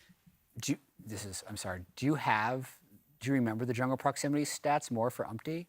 Because the fact that he's the highest top lane when we consider them a team that plays through bot lane makes me wonder. I have an answer to this. Okay. I have an Umpty bit later, but he has started playing a lot more for mid and bot lately in playoffs. But in the regular season, it was really high top. Yeah, I think the biggest thing was that Impact lane, and I think this is just by virtue of the fact that he is the most experienced laner, and he knows exactly what he wants from top lane, right? Like, this is something a lot of people who have played with Impact, you probably know this yourself. He's really good alone if he needs to be, which is why it surprised me that Umti had been top so much, because he's not typically the player that needs to be. So I just took from playoffs alone. Yeah. Okay. From playoffs alone, from Umti in top proximity, he's 25.8, which is first place, and then from that's really high. yeah. Very high, yeah. And then for Blabber, of course, 19.4. But that's just, you're not playing towards top lane usually. Yeah. But for Umti, in Umti's case, he is generally looking for at least a few plays top lane and protecting him if he's looking for a dive. So there's a few stats that I had from that. This is just funny because proximity stats, I think. So I actually had to check proximity stats a lot of the times because, yes, he's higher in all of these regards, but it's cheating. It's cheating because it's taken for the whole game. Yeah, sure. And Team Liquid is constantly playing alongside each other and taking scraps top lane, bot lane, so they're always together. But even in the proximity stats for 8 minutes, he's higher, and he's the highest in the league. So that's a good thing to know for him. Yeah. All right. Gonna watch out for that now. All right, there we go. Stats. Another thing we want to look at is the longest active tenured players in the LCS, because Blabber and CoreJJ here are third and fourth in terms of what tenured means for the Zoomers out there. Yeah. Is how long has a player been with one specific team? This is the all-time list. Have you seen this, Sven? The This list? graphic? Yeah, this list. No. The thing that surprised me was wondering the why I'm not wild on it. turtles on FlyQuest. Well, because your continuity with one team wasn't long enough, I believe. Okay, but I was on C9 before Fudge, But a year before him. And I would imagine it's because I you was not missed. playing in 22 spring. Yeah, and also, it would probably be that. That probably cut your. That's actually crazy. That's messed up, bro. That's a little That's the only thing I was wild. thinking about. Where am I? Yeah. Because it's actually been 4 years. Yeah. Solid-ish. Yeah, I mean, solid-ish. We're gonna put that request in for later. Anyway, Jackson, bro. this is all time. Days. And then we also have active, which goes to show how many of those players are in this series. And it's pretty insane. I mean, it's something that I've Jon always being on there is appreciated. wild, man. Yeah. Yeah, I've always appreciated this from teams that will, after a split, even if they're not happy with the split, like keep on with that player so they can actually improve with it. So it's a lot more consistent and work on that. So the fact that Cloud9 generally keeps the players that they have, be it in this case, Blabber, Fudge, Berserker, I think is huge for that reason. And also sets the culture, same with like keeping CoreJJ on for as long as he did. Like it sets the culture for the team, and they have been competitive ever since. Yeah, you gotta keep the best players. That's why I'm not there anymore. Oh, whoa. What is this, self-slander? I mean, I think the other thing it tells me is that teams don't always stick with their players, because like I'm really surprised to see that Boogie and Rich are on there in terms of like active tenured players. That is actually Yeah, the fact that he's under a year and he's still on the list, I don't like that. I feel like there should be more continuity. I feel like that says a lot about LCS teams recently, at least, in terms of how willing they are to like keep players. Yeah, a lot of teams are very focused on short-term success, and they often miss that it's better just keep, a couple players and then build around them, rather than like replacing the whole team every time you don't win and then being surprised that you don't win that year either. Like, oh, what? We could just buy 5 random players and put them together and win LCS. Yeah, That's not how it works. no shocker that the 3 energy players on this are LCS champions, and then we have CoreJJ and then 2 times. Like, it's the teams that have won. Exactly, like, energy got paid off exactly by keeping paid off as a word. We kept the 3 players they thought had potential and then replaced some, and it worked out for them. Right? Yeah. I heard why you weren't on the first list. Okay. Apparently, your stints in academy broke your streaks. Whoa! Those 3 weeks in Wait, academy. I feel like Well, no, that's you had a 5-month academy in the Fudge Summit split. Oh, I wasn't that playing broke in you. that. Yeah, that split, no. that broke your tenure. I guess I was in, but that was in C9. That was an LCS list, not an LCS and academy list. I'm just saying. I'm robbed from the longest tenured players of all time. Yeah. list. That's actually I'm really sad right now. Go. I mean, I imagine there is a formal appeals process if we want to go into it later. I feel like some guy behind the scenes could have put me on the list, and it would have, That's true. no one would care about it. Absolutely. It would have started in November of 2019, though, so you would have been on there for sure. Because that's a lot of days. True. Yeah. That's like 1,500 days. I think in particular our stats guy hates Sven. Can you say what the stats guy is? I mentioned. Jack calling out. Oh, did the you know stats this guy story? Again. What's the story? I feel like because we're still an hour and 10 away, I want to tell you. Tell it. Last week it was super weird because the player of the series and the player of the week were different. Okay. Yeah, so Whippo won player of the week and Jensen won player of the series. And it came in really hot at the end. That makes no sense. And I heard like, oh, it was a tiebreaker for both. So I just called out our stats guy, Leo. I was like, yeah, just like follow MZ Leo the Chosen. He's the one who breaks ties. Like hit it up with him. And like he's really active on the LCS Discord. So there's like 50, 100 people calling him like a fraud. What ended up happening though is it was my fault, kind of. Because I put in a different vote for player of the week and player of the series. I gave Jan my player of the series vote. Yeah. And my player of the week, player of the week was Jan, player of the series was Jensen. So there was a three-way tiebreaker for player of the week between Jensen, Inspired, and Whippo. That makes no sense. But then, because my Jensen vote went to Jan for player of the week, Jensen wasn't a part of the tiebreaker. So why did you vote that way? Why did I vote that way? Explain. Well, no, because I always. thought that Jan had a more impressive series than Jensen. They played on separate days. Oh, but the winner, you only have to choose from the winner. Yes, when it but comes to Leo the- stuck to his principles and said, I think Jensen was the best player in this series. He also hates you. But then he wasn't allowed to vote for According- Jensen for according player to of the his week tweet. because it wasn't a tie. Does that make sense? Yes, that makes Yeah, sense. anyway, I'm glad I got to tell that story. I love the fact that it was Yeah. like, technically, it was your fault, and Yeah. then you're And on the then you're like, it's Leo's fault. Yep, not my Pass the fault. hot potato away. Oh my God. Blame stats guy. We've since changed our process so that can no longer It will never happen again. It'll never happen again. Yeah. True. Won't But- happen. I think the worst part is that the player of the series has to be from the winning team. Yeah, And same for player of the week, it's always a 2-0 team. pretty Yeah. much. But sometimes a 1-1 team actually had a better player who just got ill health that week. He didn't have bad teammates. So, like, it happens, you know. I think it'll be fine to sometimes give credit to teams or players that are doing well and losing teams as well. I agree. Yeah, I agree. Sometimes it's always easier to have that one team. conversation when it's in the Super Week, and you're like, okay, this guy was 2-1, so they lost the game. Yeah, yeah. Yeah, But yeah, it But doesn't yeah. happen as much as it should. That's true. fun talk. Anyways, the producers be like, you've spent too long. Yeah, they're like, So okay. we're going to the next thing. TL's player timelines, because we think this is pretty interesting. We have them for both teams. This is essentially only since 2018. We didn't have enough room on the screen for Impact since he went back all the way to 2013 with the World Championship. But even then, you can see the top and bot lane have so much experience. I feel like that would have been a fun thing though, because like it's like APA. APAs would have been like turned 11. True. Turn 16, Wow. high school.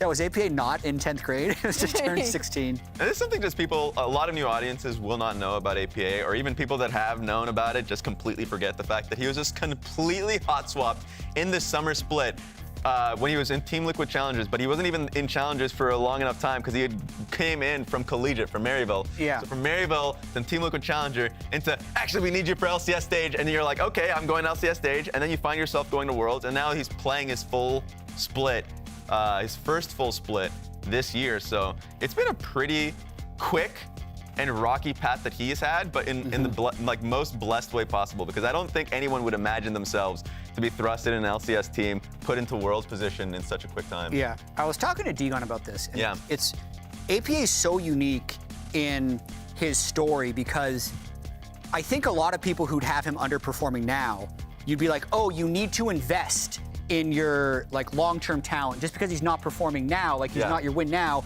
he's going to be good in the future. But the whole reason he's playing is because he was the way for TL to win now. Yeah. They actually put in a non-Korean speaker last year to a completely Korean-speaking lineup, and it was better than what they had. Yeah. So that to me is still a little bit Impossible. wild, right? Yeah. An American playing better than a Korean? Not speaking language. It's more to me that he's not speaking the language. That's crazy. Yeah, and he was also put in middle of the year, middle of a split, and in a team with 4 people speaking a language he couldn't understand. Yeah, Yeah. And he's still to this day not played a full year. yeah, I think the guy deserves some slack at least. I agree. Agreed. And the funniest stories too would just be the fact that the team didn't really know how to play around Ziggs, so he's like giving a kind of a presentation on how to, what he needs with the Ziggs. I've been there as well on the failures. You know, this is what the spells do, guys. This is how it works. Like, ooh. Okay. Taking notes. When it first released, it was actually like that. It was interesting. Yeah. Some people don't try new champs and figure out how they actually work. So you gotta make it real simple. What was the most complex part about Aphelios for your teammates? This he kept walking into the tower with the green gun combination. He got one shot from like You know, Yeah, range. back when it was Yeah. super long. I was like, bro, this can't be happening. Yeah. So then I went to the review room and I was like, Reaper, step aside. Let me take over here. And I showed, this is how the champ works. We have these guns, it does this. It's like, okay. Taking notes. This is why you get one shot. Okay. And this one snares you. All right. What was the next scrim better? And it's like, the old changes too. Oh, okay. It got better slowly. Okay. But it was very surprising how many people, even in the LCS, died to things that were so obvious. Yeah. I definitely heard stories of like Aurelion Sol came out, someone had just played it, and then immediately on stage, or at least like after stage, people didn't know. It's like, oh, Aurelion Sol E executes. Like they had no idea. They're like, how did I die? Or the Syndra old thing as well. Didn't know about this when it first got changed. Yeah. Like, how can you not know this? I had one. We haven't seen it in an LCS game, but if Asol and Smolder are on different teams, you can giga stack. The quest thing? Yeah. Yeah. I got like 60 stacks for getting an assist on Asol. It's really huge for Smolder, especially. Yeah, it's crazy. If he kills Aurelion Sol. Anyway, you Okay, I can still didn't know play that. Smolder today because he's not been Yeah. nerfed. We're still in that patch. Rest- Anyway, C9 player timelines. We did TL player timelines. Here's the C9's roster journey up to this point. Of course, since 2018, Fudge coming all the way from the land of Australia, but everybody else also fairly diverse experience. It's actually pretty crazy. The funniest thing is that at least like the last few lists that we have shown had people coming in from all sorts of areas. Like Blabber is like, yep, started in Cloud9, stayed in Cloud9 from Academy till main stage, and he hasn't moved at all. And it's been the teammates that have been changing constantly around him. Usually mid lane, actually. Usually it's always a completely different mid laner that he has to kind of work around. In this case, he's not complaining. You have the best mid laner from the previous split, an MVP, and Jojo Pion that's coming in from Evil Geniuses at that time. So this one is a pretty cool one. He hasn't played like it though, so That's far. true. Hasn't played like the best player in the mid lane at least so far. Yeah. In the playoffs especially. Last series was a disaster against FlyQuest. Yeah. What's crazy to me is he's still one of the youngest players in the whole league. Yeah. It just Yeah. he doesn't act like it anymore. You know what I mean? I don't feel like he acts like a sub 20-year-old. Yeah. He's not even 20. Yeah, he's still not 20. Yeah. Yeah. I had another thing. Goldgrass. Oh, another one. Okay, Yeah. hit me. Yeah, it's I've been told it's on the Telestrator. So Cloud9 Goldgrass here. Boom! 3, 2, 1, boom! Okay, so this is what you're seeing currently is if they are even or behind in gold at 15 minutes. Note how all of these games are the color of losing. Oh, that's not great. So this whole year, if they're even or behind at gold at 15 minutes, they do not win the game. Rip. Okay. Pretty straightforward. Tragic. Yeah. So I kept looking and I wanted to see what the C9 line was. So I checked kind of the rest of the games. So if they're 2,000 gold ahead, wah, Whoa! wah. Whoa! Anyway, if they're 2,000 gold ahead, then they win like a lot of their games. You can see the Blues are the wins and they've lost 2 of them. And this is checkpoint at 15 minutes, whether or not they're 2,000 gold or more ahead. So even a 2,000 gold lead isn't guaranteeing them victory. What does guarantee them victory is if we go to the next slide, they are undefeated if they are at least 2,500 gold ahead at 15 minutes. 500 goals is the difference maker? They've won every single game. So essentially what this means is if they are ahead 2,500 gold, undefeated. If they are even, winless. What does that tell us about Cloud9? Absolutely nothing. Really?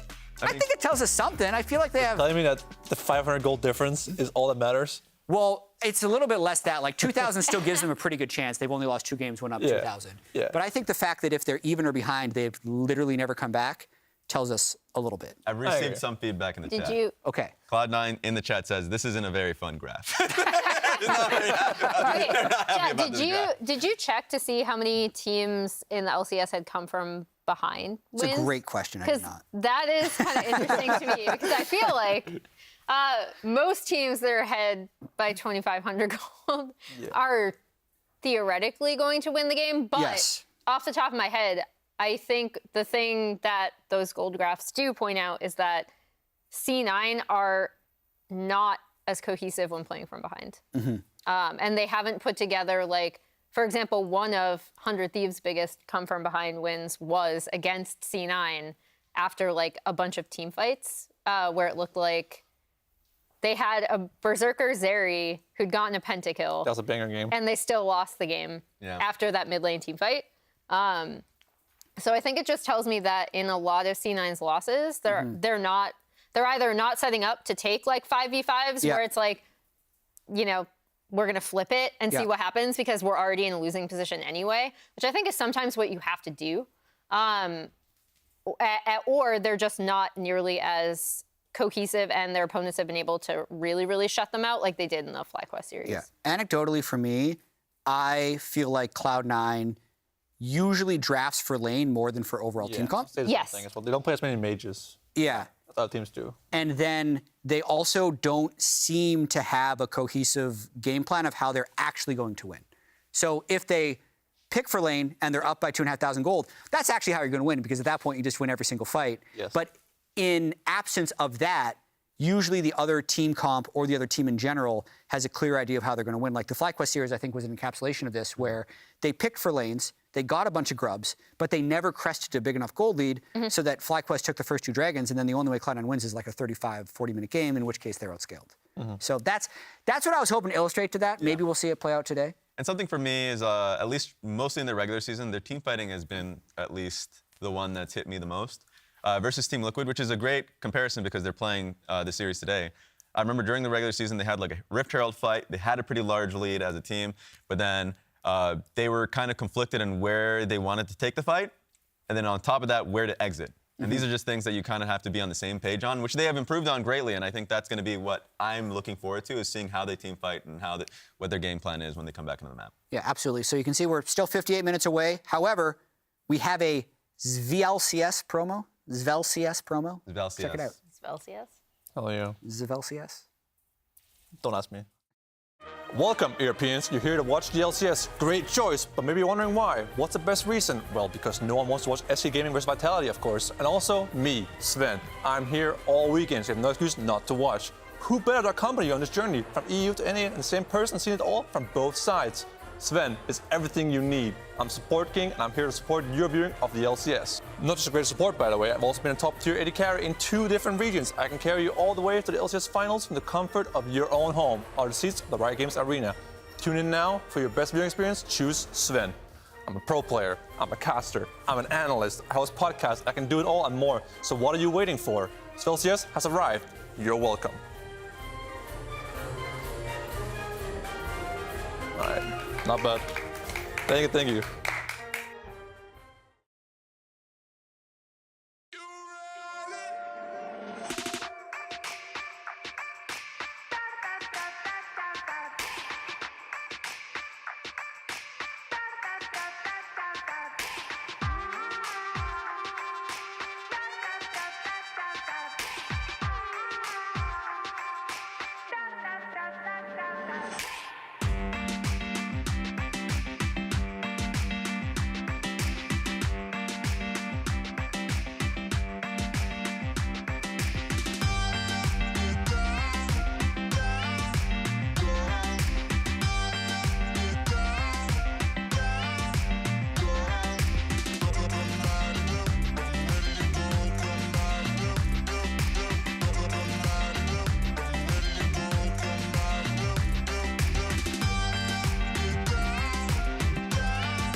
normally if you're seeing a video from me, I'm probably giving you the forecast for the weekend. But thankfully, Commissioner Mark Z has already taken care of that for me.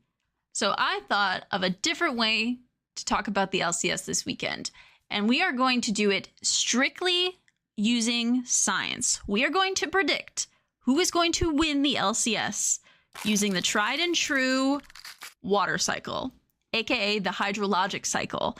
You may have seen this when you were in school, but it's going to be very apt for what we have going on this weekend. So, losers finals, Cloud9 versus Team Liquid.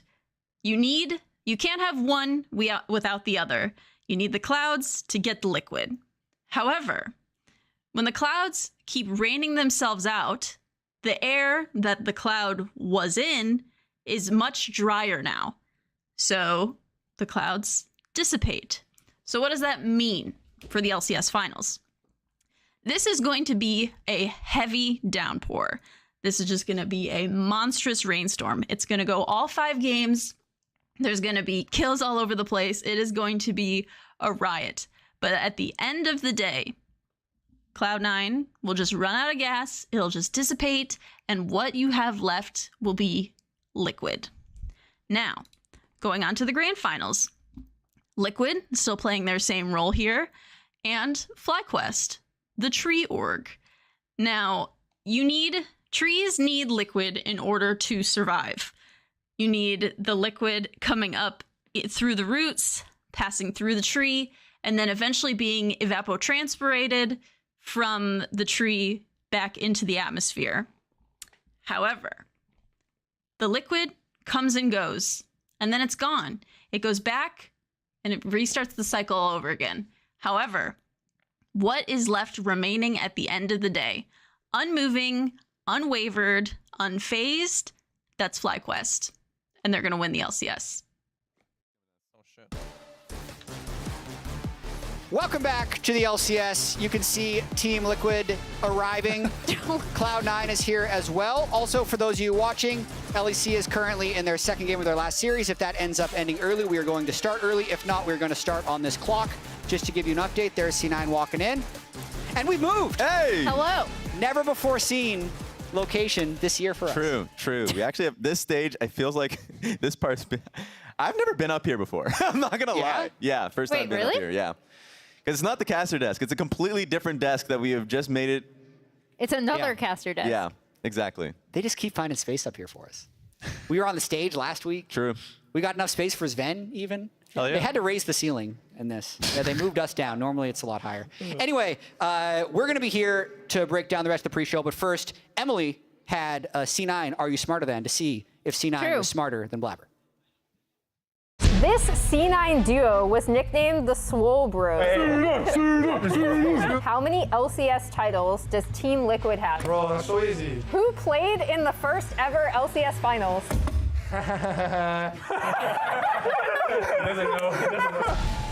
Welcome back to another edition of Are You Smarter Than LCS Pro? This time, just C9, Blabber versus the rest of his team. And for those of you who don't know why we're doing this, Blabber smurfs every single trivia thing ever. So now we're gonna see if the rest of his team can beat him. How confident are you guys feeling?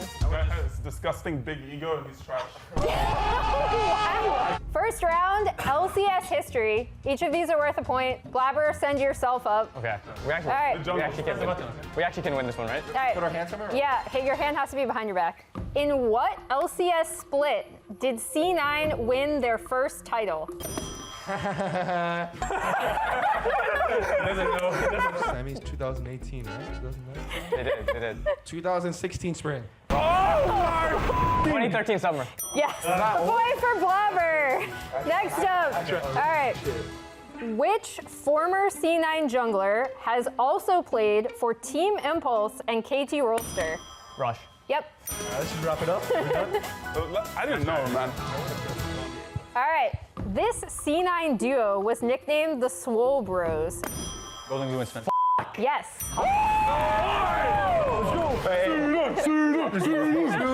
We're back. Yeah, that's good. Let's go. All right. At which tournament did Blabber's Scuttle Crab incident happen? 20? 21 in MSI. Yes. Next round, LCS history. Blabber's up. I'm up. Who played in the first ever LCS finals? Any player. No, the two teams. I would be 5-0 right now if I was up there. I'm just saying. Can I get a hint? Are they still in the league? No. I can't? No. TSM and You're not getting the other team, guys. Come on. Team Impulse. No. TSM and GGU. Yes. What's it? Good Game University. All right. Me with Blabber, let's go. What, you got to think? You can. We're winning? This current LCS org joined in 2017 after taking C9 challengers promoted. FlyQuest. Yes. Close. Nice try. I'm old. I don't have reaction. Blabber's up. Yep. I just Okay, need I'm the full ready. details of the question. All right. Not including lock-in, how many LCS titles does Team Liquid have? I need to think. Wait. 4. Yep. Come on, Yep. man. It was just the 4 in a row. How was I feel about before? All right. I supposed to walk every time. Yeah, he has to consult I have to himself. walk every time. Okay, good. This world finalist top laner came to the LCS in 2014. Bro, that's so easy. Just think old Worlds player. Hey, can't talk. Yeah, Impact 2 on Worlds, right? Impact? No. Blabber, can you go back and consult with your team? Oh, okay. Sorry. 2014? He came in 2014? Yep. I'll accept 2 names because he's worked under 2 names. Extra hit, by the way. Hit, by the way. I still don't even know. This is the hardest question in here. But you should have gave us the hint too, no? If Blabber ints, it goes back to you. Can you get it with the hint? You know it now. Of course. Oh, yeah. Okay, I'm ready. All right. Who Looper. you got? No. It was Ackerman or Godlike from Royal Oh, wait, that's Godlike. on LMQ. Looper didn't even win. Yeah, that's why the world's finalist. It's a trick question. My turn, man. Itemization. Who's ready? Oh, you love items, Jojo. Jojo loves items. All right. What is the total cost of Frozen Heart right now? 2,500. Yep. I actually would have got that. It's already lost, no? You guys can still come back. Open. This AP Assassin item had its price increased from 2,500 to 2,600. Rotobo. Hextech Rocket Bell. Yes. Nice. Okay, last question's worth it. 3 points, no? 2. These are all worth 2. Nice. Ready? What is the total cost of Stridebreaker right now? Give me a second. It's 38, I think. It's like 3,100. No. Yeah. Yeah. 3,300. Yes. We're tied right now. All right. This is for 3 points, so this is slightly larger. Oh my god, 3 points. Name the item components, individual component cost, recipe cost, and total cost of Static Shiv. Don't press it, bro. Uh-huh. Courage Shard, Yep. Noon Quiver, Yep. Poke of Agility. Yep. What are their costs? 1,300 for Noon Quiver, Yep. 700 for Courage Shard, and 600 for the cloak. Yep. Recipe cost? 3,000. 27. Yep. Total cost. Great performance, Berserker. Final question. We get to reset because we need to give you each laptops. Currently, the score is 7-9 for this final question. Each team will race each other to click through Leaguepedia to find a path from one player to another player. So basically, you need to connect player A to player B within 4 connections. Okay. So for an example, if I said you have to go from Doublelift to XU, you could go Doublelift to Biofrost to Tomo to XU. Got it? That's easy. Once you find your answer, run up, hit the buzzer. I'll walk over and you'll take me through how you found it, okay? So the first one, you have to go from inspired to Carrier.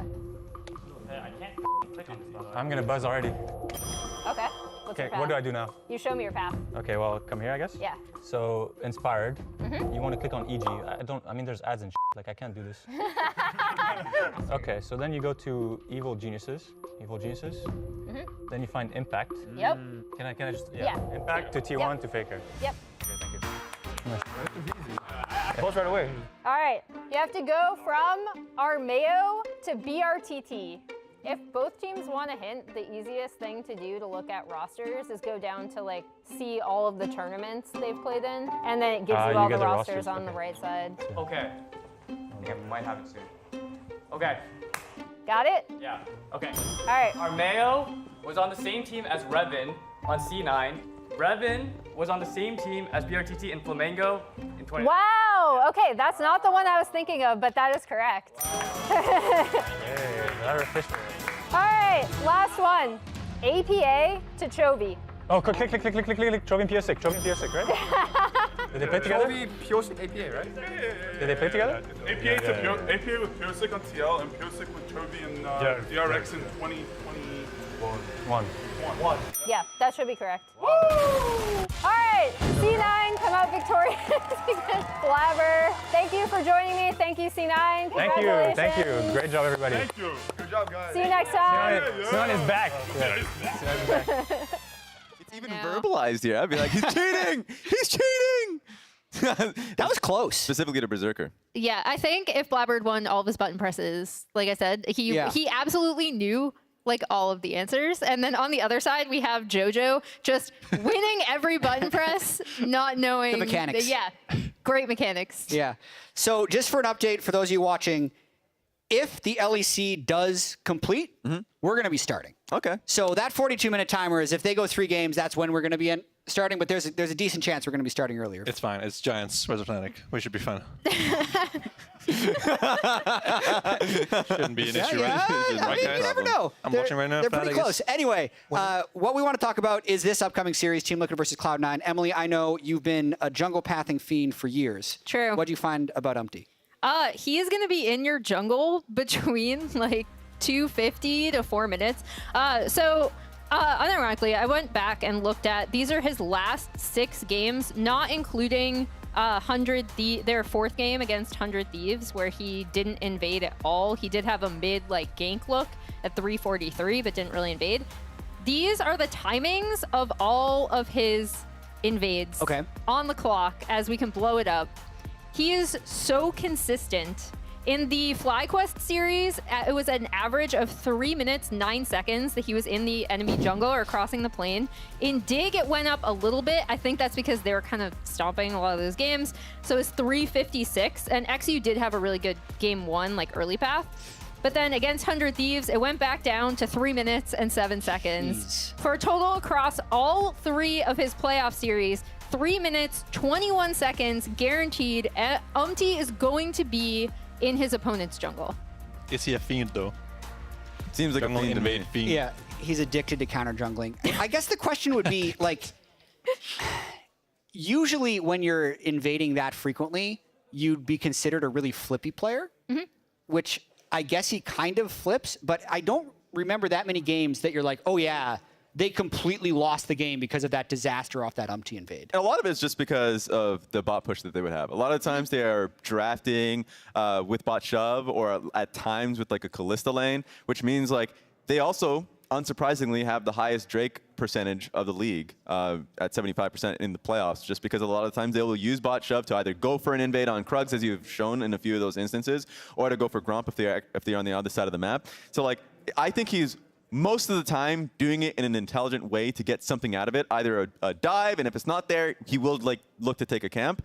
So that's a really smart thing that I've noticed. Yeah, I think the biggest thing is just general cohesion between him and his lanes has improved a lot, I think, because like the whole, like, is he a fiend? These seem like really flippy plays. I feel like when we talked about Team Liquid in season, we would talk about this a lot, right? Like Kobe and I even had that entire segment where we were tracking him and Boogie when they were going to be in their opponent's jungle and like how many risky plays they were going to take. And in that series, they both died for it. Right. So I think it's a lot of just better cohesion and, to Raz's point, playing around pushing bot lanes a lot better. Yeah, and he still's got that fiend in him. I will still remember during the regular season flashing over the Herald wall early, just like to see if he can scrap. So like that will still happen if he sees an angle. So hey, he might do it in this series. Sven, I got a question to you about Blabber here, who we just saw on stage. I've heard that he definitely watches more League than most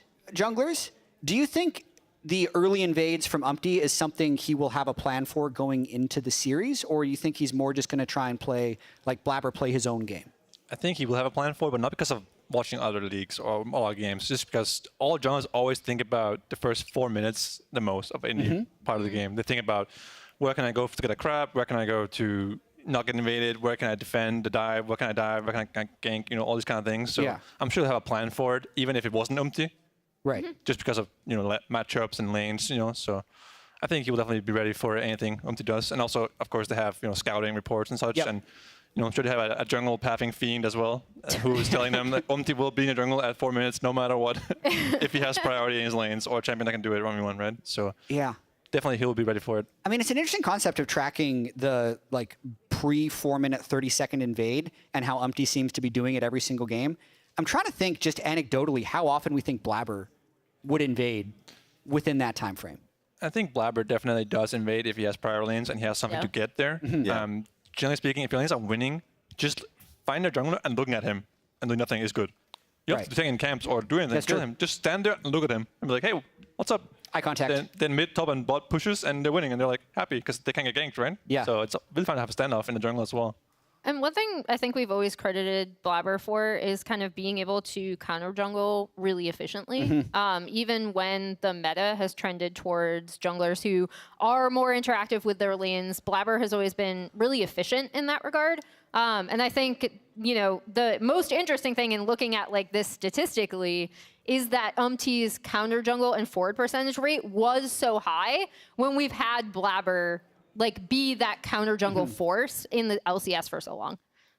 Yeah, I think the one thing that they have to keep their eyes on when it comes to the draft, because draft has been a big question for Cloud9 in the previous series, is setting up bot lane for success. Bot lane is probably the biggest thing to be looking at between both how Jan's been performing, and I know we'll talk about that going forward, and Berserker, but at least with how Team Liquid, it's been pretty consistent in like, hey, if we're going to have a consistent bot lane shove, like a Kalista, a Varus, whatever it may be, and like Umpty is now just completely pushing you off the, like he's challenging you. If you're not there for the dive, he's going to go for it. Or he's going to look for the camps of his own. Then, and on top of that, look for Drake's timers and all that. That's what actually keeps Team Liquid a threat in a lot of their games, is because they're willing to take a fight no matter where it is, knowing that Jan and CoreJJ are performing well bot side. Absolutely. I want to move back to Cloud9 as well. I brought this up last week, and for those of you who missed it, I promise that this is relevant. Okay. But this is a recreation graph of my 12th grade report card. And it's slightly extended from last week. So you can see good grade in gym, okay in English, history, art, not so much, French, terrible, good in math, but so bad in French that I had to, you know, come in almost like the school playoffs, also known as summer school, take French again, and I did poorly. The question raised here would be like, would you trust this student to be a top student? Okay, what are you doing is my question. It's am I asking you to do math questions? Because then, yeah. I mean, am I asking you to translate French for me? Because fuck, hell no. You never know.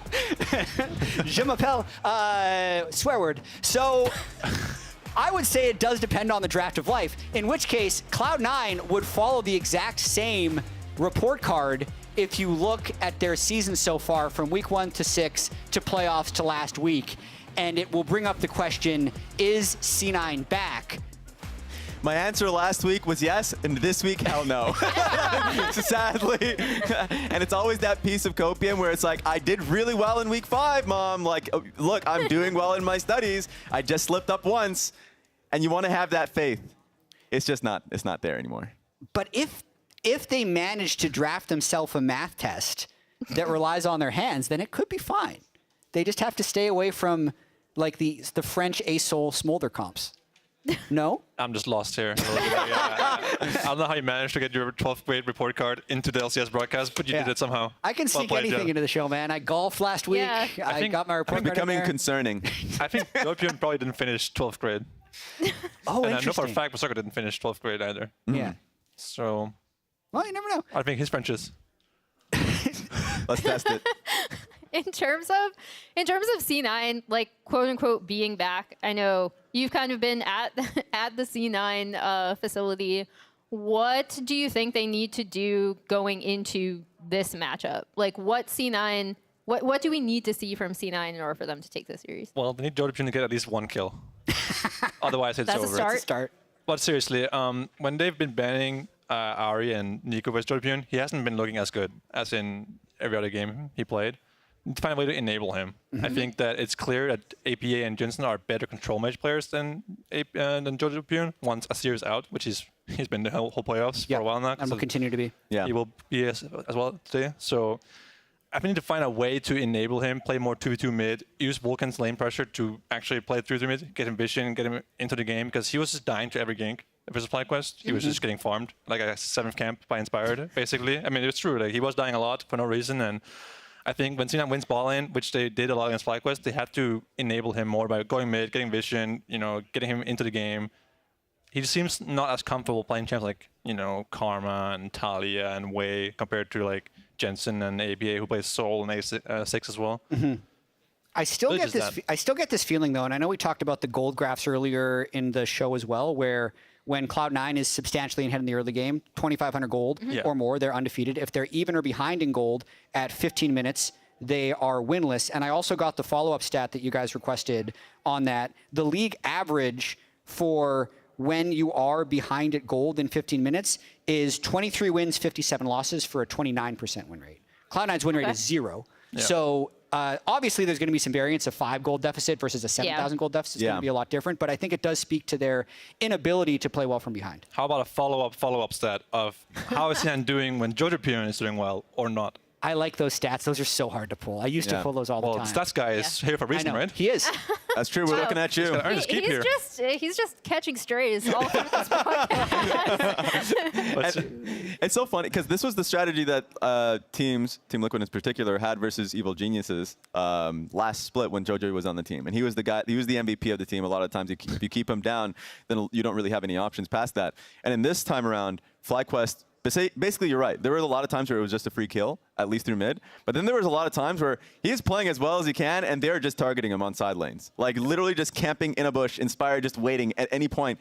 And, like, anytime Jojo comes by, he's like, all right, I know that someone is around here, and my teammate isn't, so I'm just going to constantly be afraid on side to even pick it up when it's, like, a wave shallow, even when it's on your side of the map. So it seems like the strategy, and I'm assured that, like, Team Liquid will try it. I'm just trying to target Jojo on sides and seeing if they can get him, not on tilt, but just like a few kills so they can be on tempo early. Yeah, and part of it is also like Jojo Pyun dying on side lane, but sometimes it's a team issue that you aren't playing side lane as well as a team. You're not giving him vision or covering for him when he needs it. But sometimes he also just dies for no reason when C9's making a play somewhere else. So it's both, right? And it might be because he used to get so much resources on EG last year when he was like their only player that actually mattered in every game they played. Yeah. So they were all just mid the whole game. And now they aren't because they have more carries on C9, like Blabber and Berserker taking more resources than Armeo and Unforgiven did last year. True. Our stats guy was ready for your question, by the way. That's good. What? He's literally already sent me. He's actually so good. He's already sent me a Google Sheets table of all the Cloud9 players when they are ahead at gold at 14 or behind at gold at 14. It hit me. So, I mean, here's a quiz. When this player is ahead at 14, they're the most likely to win on Cloud9. So, like, the highest win rate when they're... Yeah, you're correct. I was Jojo, Yeah, 75%. Question, right? So he's been ahead in 12 games, they're 9-3. When he's behind, which has happened 8 times, they've only won 2 of those games. When Blabber is behind, which has happened 5 times, they've won 0% of their games. Yeah. But when he's ahead, which has happened 15 times, which is the most of anyone on their team, they win 73% of their games. Okay. Very interesting. Yeah. So stats do check out. Yeah, they do. I think the big thing for me is in the FlyQuest series specifically, it was not only Jojo having like a pretty rough time, but FlyQuest specifically targeting them, and the kind of synergy that we saw from Blabber and Jojo in the previous series, because if you remember against 100 Thieves, I actually thought they did a really good job attacking Quid in mid lane. That was the most cohesive mid-jungle synergy I'd actually seen out of Blabber and Jojo this year. Yeah. So I think, first of all, I don't think TL necessarily is going to employ a similar strategy around UMT and APA. That's not typically how they play, even though UMT will go mid to either look for a gank a lot of times or reset the wave. I don't think they're going to necessarily target mid. I think they're going to hopefully try to play around bot, because I think that's kind of the style that they've emerged to play in playoffs. Yeah. But I think that is the big thing that I would like to see from C9 to answer my own question from like 15 minutes ago, is that I do want to see Blabber and Jojo playing more in tandem in a lot of the small things, right? Like when is he backing? When is he resetting? Because Jojo is such an excellent laner that's such an easy thing to take advantage of on your map. Yeah, and really quick, as we're still talking about this matchup, the clock you see right now would be the latest time we can start. If the LEC series concludes, we'll be starting as soon as possible after that. They're currently in game 2 of their final best of 3, but we do want to talk about the bot lanes as well. Yeah. Unless you have a closing point, right? No, I'm just going straight into the bot lanes. Great. So like for me, it's been so tough throughout this entire regular season where Berserker and Vulcan just weren't performing. And that has generally been what has made Cloud9 successful, is just being able to play through them. And sure, the meta has changed pretty drastically for bot lane in particular. We started with like a Seraphine, like Sona bot lane, or True. And then we ended up towards like Senna, Tom Kench. So I think there was a lot of turbulence where they just did not adapt or play very well around it. And then on the other side, you could say the same things for Yon and Core JJ, but they have been playing really well during playoffs, and they have been shouldering a lot of the resources and like the bulk of how they win team fights. So this is interesting. I know that last series was a 3-0, but it feels very much that both teams have the same goal of playing through bot. Sure, Jojo can change things and just play well in the series, but if your team Liquid and your bot lane is not performing versus Berserker, that just feels like a 3-0. So I feel like that could be said the same towards C9. If their bot lane's not performing and they're behind early, I think having mirrored basically positives on their team could just make this really volatile. Yeah, I think also, even though both teams do want to play around their bot lane, they do so a little bit differently. Obviously, we've talked about Yon kind of being a strong laner, them going to more like pushing bot lanes in season and not necessarily being able to capitalize on that.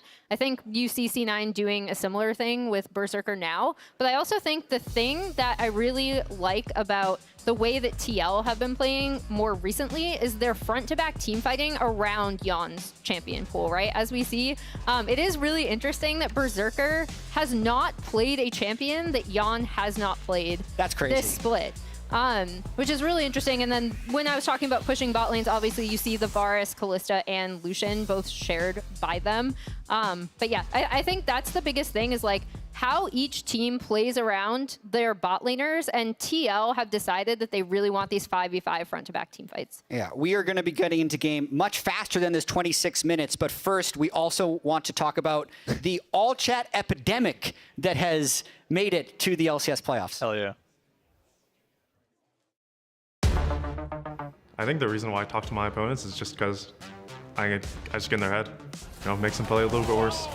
Kills Jensen before Flippo gets there. Oh, that's the ring with the trash talk. Oh my god! It gets continued. When I would do it in the past, it has affected people, in wrestling specifically. And when I went to Academy, I had like a revelation that someone trash talked me and it affected me. I'm like, wow, maybe I should start doing this again.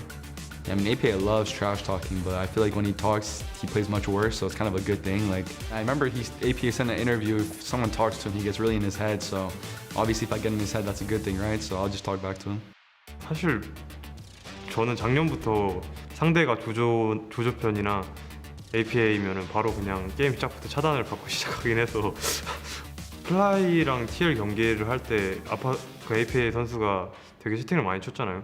그리고 제가 젠슨 인터뷰를 하는 거 봤는데 저도 어느 정도 동의하는 부분이긴 해요.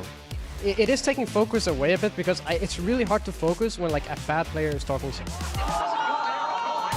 사실 저도 좀 같이 있으면서도 AP가 야 이래도 되나? 이럴 정도로 좀 많이 타이핑을 하긴 하는데 채팅을 치고 뭐 즐기면 되지 않았나? 이 생각은 들어가지고 자기 실력에만 뭔가 멘탈에만 문제만 생기지 않으면 괜찮지 않나 해서 저도 약간 살짝 조인했거든요. 좀 더 채팅도 좀 더 쳐주고 같이 재밌던 것 같아요. AP가 막판에 스크림 같이 했다고 하니까 제가 동의한다고 그런 말 했거든요. 좀 톡식하네요. 좀 생각해보니까. He said like, can't wait to kick you out. I don't remember, something about an international tournament, because the winner of this series goes to MSI, right? And last splits to go to Worlds, it was me versus TL and I lost. So he's saying like, if he kicks me out again, it would be funny or something like that. I mean, it would be pretty funny if he kicked me out again, I'm not gonna lie. But I mean, that won't happen. I'm not saying it's the most important thing. Like, I'd rather win they can get, Jojo's or Jensen's head. But to me, it's just a part of playing. I'm just trying to win. So I'm just doing what I think will give me the best chance to win. Love it. Here's the tweet that APA sent out that Jojo is referencing. Can't wait to knock you out from qualifying to an international tournament again. To Jojo's point, that would be pretty funny. That would be pretty funny. You just said, I meant to, it would be pretty funny. Yeah. Speaking of Jojo, I think it's easy to forget how much he has accomplished in such a short career already, because his debut was not that long ago. Spring 22, in his LCS debut, he lifted the trophy. He was the youngest LCS champion ever. Then he was the second youngest MVP ever, with the first youngest being Bjergsen, and he could be the second youngest to win 2 titles if he wins the next 2 series. Yeah, and I mean, the hype around him coming into the LCS was just ridiculous. From basically shipping the videos to like Inspire and all the people who were potentially coming on to Evil Geniuses and just saying like, look how well of a player he is and like how quickly he grew to be the monster that he was. And sure, if you just look at the accolades, just think about how short of a stint that he's had in the LCS thus far. And it's insane to not only have your first LCS MVP, championship, and all-pro ballot immediately right from the get-go. Yeah, still hopefully a long career to come for Jojo, pending the results of today. No, we'll see. He's going to have a long time.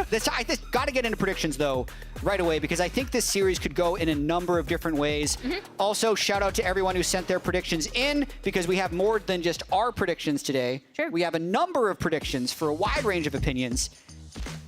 And this is the first time I'm seeing this. That's, okay, I thought I was going to be spicy with the C9 3-0. Me, Kobe, Sven, and LS have the C9 3-0. That's insane. So I can actually see that happening. Like, I'll explain my prediction, because I think it's really different than... yeah, I'm the only TL person on this desk. Let's go. So I think if I am basing stuff off of what I have actually seen in playoffs, I think this is how this matchup goes. Fully acknowledging that I actually think whoever wins game 1 will just end up taking the series. Yeah. And if that's C9, it could very easily be a 3-0 because of the way that they play, which is just to absolutely dominate you with really early pushing lanes and then take over the entire map. And Sven, is your 3-0 because you're living there? Yeah. That's your rent? That's your rent? Yep, that is why, yeah. I was just trolling my vote, and then I see everyone else's Twitter. I'm like, okay. I guess you guys aren't trolling, but so yeah, I was... My reason for the 3-0 is I think that Captain Flowers could be right as well with the Team Liquid 3-0, is C9 does feel still very one-dimensional to me in the fact that they pick very strong scaling. They are very good at fighting. They have very good mechanics, but they don't have the clearest idea of how to win the game. That worked against 100 Thieves, didn't work against FlyQuest. Yeah. But with the way Team Liquid's been playing lately, trying to pressure so much more early and take so many more early fights, if it goes wrong, I could see C9 actually just like, quote, showing up on the day, and even if their drafts don't seem the most cohesive or they don't have the clearest idea of how to win the game, they would literally just 3-0 because they're going to be up more than 2,500 gold at 14 every single game. So you're saying C9's back? That's what he's saying. C9 could be back. That's what he's saying. They're out of the... That's all I heard. C9 could be back. I am hearing, though, that we are ready to get into the game, so let's toss it to the opening. Finally.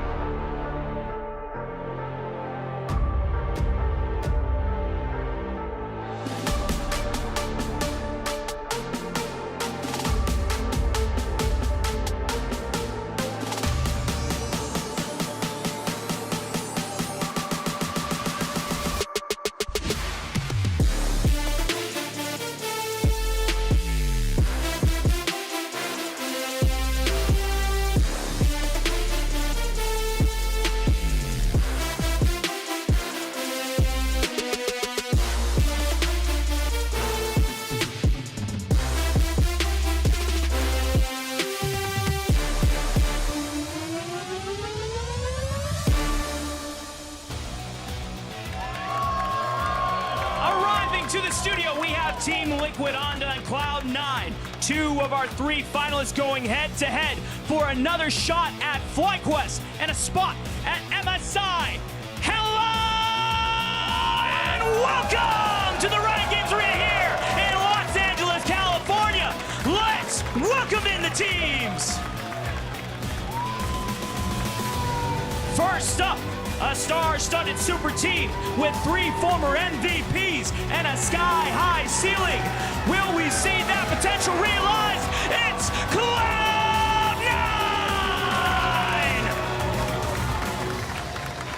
In the top lane, Fudge.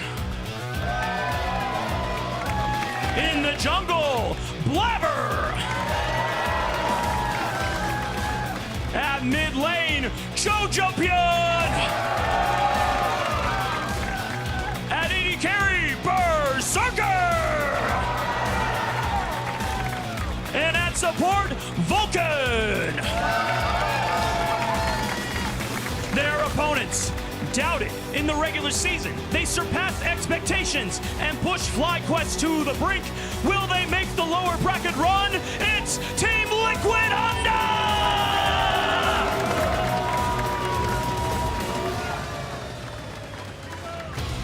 In the top lane, Impact.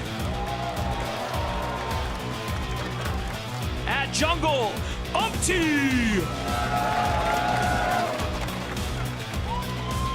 At mid lane, APA.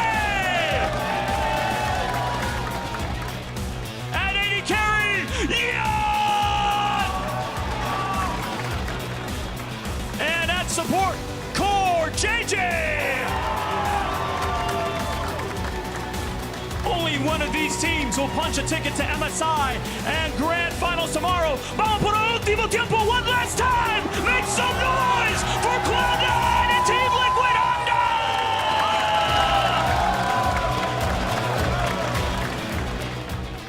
It would mean a lot to win my first split, of course.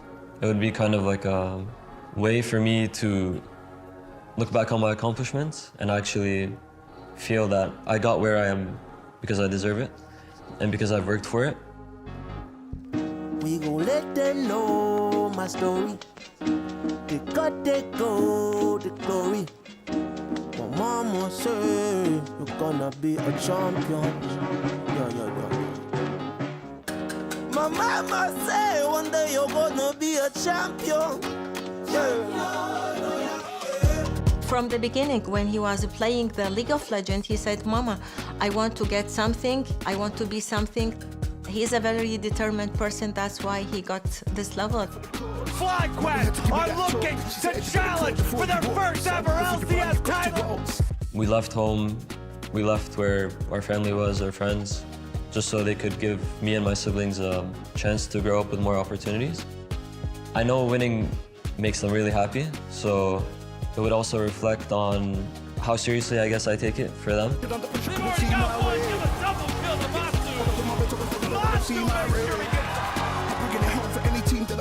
These are the days and the dreams that we wait for. Down on our knees and the reason we pray for. Grateful. Ian, he's only been in the LCS for not even a full year. I see the little kid in him. I see the trials and tribulations that he went through, and I see how strong he is now because of everything that he went through. Running for their lives, but their lives are forfeit. A double kill for APA. She's been there every step of the way. When I was an amateur and LCS now, she's supported this dream for the longest time. It means a lot to me. My mama said one day you're gonna be a champion. 22년 서머 때 아무래도 저희 팀들이 다 갈리고 이제 한국인은 저만 남게 된 상황이었는데 그냥 부모님이랑 자주 연락하면서 제가 할 일에 최대한 집중했었던 것 같아요. 그렇기 때문에 제가 우승을 할 수 있었다고 생각을 하고. Cloud9, the most dominant team in the LCS, have won 그 모습을 봤을 때 엄마 입장에서 이제 너무 감격스러웠죠. 감격스럽고 너무 자랑스러웠고 너무 대견했었죠. 우리 민철이는 이제 거기에 안주하지 않고 앞으로도 또 다른 우승을 향해서 정말 열심히 고군분투할 것으로 보입니다. She said one day I'm gonna be a champion. So I climbed the It's a very big title and it means a lot of work, a lot of effort, a lot of time, a lot of emotions, many things. I have always told him, It's not about if, it's about when. APA with the 1v1. Bring that trophy home, kiddo. 우리 민철이 파이팅! 사랑해. He wants it. Let it. Run from it. Gary arrives on the same pentakill from Berserker. تاخذ كل الألقاب from A to Z لأن أعرفك إيش قد بنتصمم على شيء تحققه إن شاء الله. Getting snared from downtown and Masu now takes a step forward. Mama say one day you're gonna be a champion. Knowing that I have that support behind me sets me up to like do my best without fearing failure. Just knowing that no matter the result, no matter how I do, I'll have people behind me that support me. It makes me want to win even more.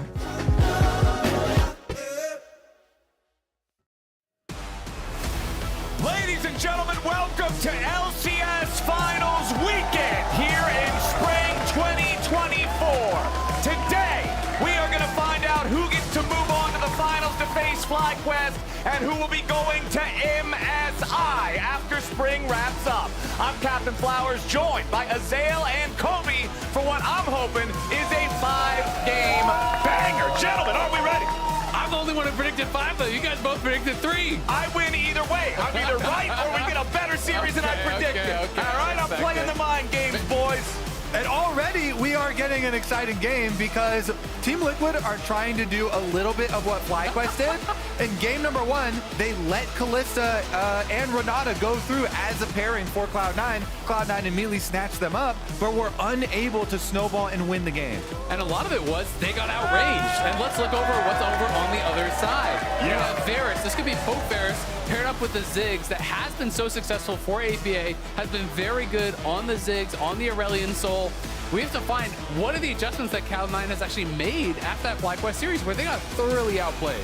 And I think this draft is really interesting too, because you have some pretty normal bans on C9's side. Talia, the Rel, the Ashe. Over on Team Liquid, it's Yone, Nico, Ari. It is a triple ban towards Jojo. Remember, this guy who's normally been the star for C9 got absolutely crushed in their series against FlyQuest, and Team Liquid looks to want to target him as well. It'll be Orianna locked in for Jojo. Exactly. They're going to be able to grab the Orianna here for Jojo. Not something that we're as used to seeing him play. Of course, Azir has been successful throughout all of playoffs.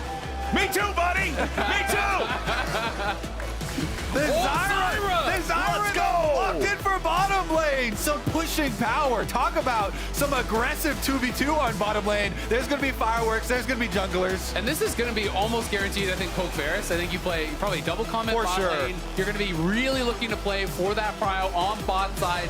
This is really oppressive at times. And it's going to be very difficult for Cloud9. If they're going to be drafting hard engage alongside the Orianna, there's some really good disengaged champs here. Not only just the Ziggs, but also the Zyra there, throwing down the plant, throwing down the ultimate in these team fights. It's going to make things difficult, but this is really exciting because Zyra has just not been popular and competitive for so long. And there are so many junglers right now open. We're definitely going to be focusing on these because Vi is still unbanned as well. Vi, one of the perfect pairings here. That was used super effectively against APA to get a bunch of kills on him early in the season, but it could be used on the other side as well. If you get that on bottom side, Ziggs only has to roam like half of the distance down to bottom lane to throw his ultimate down there, and both these bottom lanes being double range matchup is going to be a lot of trading, so a little bit of extra damage goes a long way. We get the Nocturne ban and the Volibear ban already. I think it'd be crazy if we let the Vi through as well. Vi and Xin Zhao right now are both pretty strong and good options. This is only the 4th Zyra support game this split in the major regions. It's actually 3-0 though. Chris, Mickey X, and Barrel all got a win on it. So there you go. Good poster. Straight to the point and got the reaction that it wanted. Yeah, I mean, we'll see. Can Core JJ, who is a legacy Zyra player, by the way, has played this champ a ton, even when it was not meta at all, keep that 100% win rate up for the worldwide Zyra players. Okay, well, that Vi that you were talking about did manage to make it through. 3 out of 4 of the bans in this second phase were targeted towards the jungle, but it was the Nocturne, the Volley that you mentioned, and Lee Sin alongside the Twisted Fate ban coming in there. Team Liquid locks in the Jax. This could go jungle, it could go top. Exactly. It has been getting a lot of popularity thanks to Milky Way, I think, largely in part in the jungle, but it definitely can be played top as well. Yeah, I think maybe if they pick a Blabber Xin Zhao here, then you would want to foot it into jungle. Otherwise, probably go Impact on top side. And with the hover over Maokai already, it looks like Cloud9, they're going to have Fudge and Blabber probably play some frontline. They definitely need it. They definitely need that team fight. They need something to be able to force their plays. This is one of the critical issues Cloud9 came up against versus FlyQuest. They could not get their engage off. And I think Maokai would make sense because right now they have no go button, right? You know, the Maokai ultimate is potentially that flash in with Twisted Advance, Shockwave over the top. You throw the hostile takeover over all of that with the Maokai ultimate because that's such a good combo. The Maokai ultimate makes you all want to group and stand behind one guy, and then the hostile takeover is coming over the top, and all of a sudden you have to spread, and the chaos that can really ensue there is difficult to deal with. Now the answer will be found out. Is it going to be that Jax jungle? And with the Cassante getting locked in, it is going to be Jax jungle. It will be that Cassante top. And we'll get to see how does on this, because I feel like this is not really a champion that fits the style that he generally plays, where he is very much a player that likes to play for the team, sacrifice his own farm. On Jax, you need to be greedy. You need levels. You need farm. You need gold to be able to be having a big impact in the game. So you already mentioned it for C9, a lack of go buttons before the Maokai was locked in. Team Liquid doesn't exactly have any huge engage mechanisms either. I feel like from a comp like this, with Varus and Zyra and Ziggs, with all this range, with all this control, you want to be able to force them to check into you. Yeah. So I feel like there could be a lot of problems here for TL if this comp falls behind. I agree, absolutely. Another thing that they do have, though, that is really strong, they have a lot of wave clear, and the potential, if Jax gets ahead, you can split push as that Jax. You know, even if it is coming out of the jungle, if you have a lot of that gold, you can play through side lanes. We've seen APA do that quite effectively on a lot of different champions as well. So we'll have to see if they can make it work. Super excited for this one. APA on the signature Ziggs. Also another big story. Last time around they played Cloud9. You know, Jojo was talking a lot of trash to APA. And saying he's a one trick, and then they gave him his one trick, and they lost to it. So we'll see. If you give him the Ziggs again and lose to it in game number 1, that's going to have repercussions for the entire best-of-5 draft. Exactly, and this is something that we've actually kind of wondered about. And Medius was talking on the dive when he was talking to some of the Cloud9 guys. I think it was Jojo and Blabber that he was actually having this conversation with. You know, why does everyone give APA his Ziggs, his A-Soul, when those are known as his best champions? And the answer from those Cloud9 players was because their bot lane is too good. If you don't ban out the bot lane, you just will lose to Yon and Core JJ. So some respect being given over those two guys. All right, we're on to Summoner's Rift for the first time today in this best of 5. There's already a little spice going off in the alt chat. You still think you can play Mage? Crazy. As Jojo reminds APA that TL's still got an import slot for Summer. These guys are yapping straight out the gate, and I wouldn't want it any other way. Yeah, and congratulations to Impact. Passes Bjergsen for the second most LCS games played all time. Now only behind Wild Turtle, who is alone at the top, but Impact has been here for so long and had success with so many different teams. It really is an incredible career. All right, level 1. Only real notable thing is that we did have Fudge move into the red buff and get that ward down on red buff. You can see on the mini map right now. So Renekton gets in there, does at least get the knowledge of where is going to start on which side. Raptors, of course, warded as well here by Team Liquid. So let's take a look at the early pushing with both Comets hitting. Yep, we've also got cleanse on both of the marksmen this time around. Very much understandable. There's a lot of lockdown that guarantees a lot of damage coming out from either direction. Yeah, this is double comment as expected here from Yon and Core JJ. Core JJ also playing Ignite, so definitely playing pretty aggressively in this matchup. They're going to see if they can actually get the push. And it is going to be a very exciting bottom lane. You know, trying to set up these plants, trying to push for that level 2, really contest. You want to have Berserker locked under his tower as much as you possibly can. And it's been so fun, too, because Core JJ, like I was saying in Champ Select, even when Zyra was nowhere close to the meta, he was always spamming it in in-houses, in Champions queue. Yep. This is one of the guys that has kept alive this aggressive Zyra support play. They get level 2 at the same time, though, so nothing there. Ziggs A-Soul, this is the record on it, 7-3 for APA. Everything else a combined 6-9, so definitely performing so much better on these champions. People criticize the guy, but he really can make it work on these control mages. He's very adept at getting to the late game and performing in those team fights. Umpty going top, might be looking for the play here on Fudge, who's trying to play around the brushes, but the Intofo strikes connect. Umpty is there. Impact just punches him right in the gut for first blood. Now APA's got to be careful. He's already spent the flash, and Jojo hits right back. It's a 1-to-1 game before 3 minutes. Nice. Both junglers with the 3 camp into gank, and both of them get successful ganks at that. Flash used there by Blabber, but it was also APA using his. And again, this Ziggs now with no flash. This is a strategy in the regular season that a lot of teams took versus TL. There was camp APA and try and get his... That's a spicy one. You knew as soon as he got that kill in mid lane with the way that the game opened in all chat, there was going to be a follow-up. Yeah, someone else has to do the timers because the mid laners are going to be timed in. Yeah, the flash. They don't have time for that. They can't be tracking flash, Kobe. Here's the first one, though. Umpty, in Gem Select, you mentioned Milky Way, and of course, you know, him playing a bunch of Jaxes and Kindreds and Jax. And getting... That's what I was thinking when I was watching this, is they kind of paused a little bit, like they were going to give the last hit and the kill to the Jax. I wonder if to try and really get him fed. Got maybe a little bit nervous when he got stunned, when the Jax got stunned. He's like, okay, I'm not going to risk it. I think he would have been fine to take it. And you definitely want to get that Jax fed, but at the end of the day, it's not that big a deal. Yeah, game is still tied up, 1-to-1, gold dead even. Blabber just farming up those chickens as Jojo makes sure he puts down the control ward to maintain control and vision over their own side of the jungle here, especially up against Umpty. Emily always likes to talk about this. Umpty loves playing in the enemy jungle, especially early, so keeping an extra eye out for where he's going to be pathing on this Jax. Very, very important for C9 in the early stage. Yeah, and important for him to keep up his farm, too. This is a carry jungler. Very, very aggressive look from Umpty, and there's no wards around top side of mid lane. He does pop the Scryer's Bloom, though, so they know that he is here. Jojo should not get caught off guard at all. He just hit that plant. He's walking too far forward. Oh, yeah, Jojo knocked forward here. Counter-strike with a leap strike right next to it. As, all right, Jojo gets away. He saves the flash, recognizing he doesn't need to spend the summoner spell, but he does get chunked pretty heavily. And that was a good satchel charge from APA to knock Jojo towards Umpty.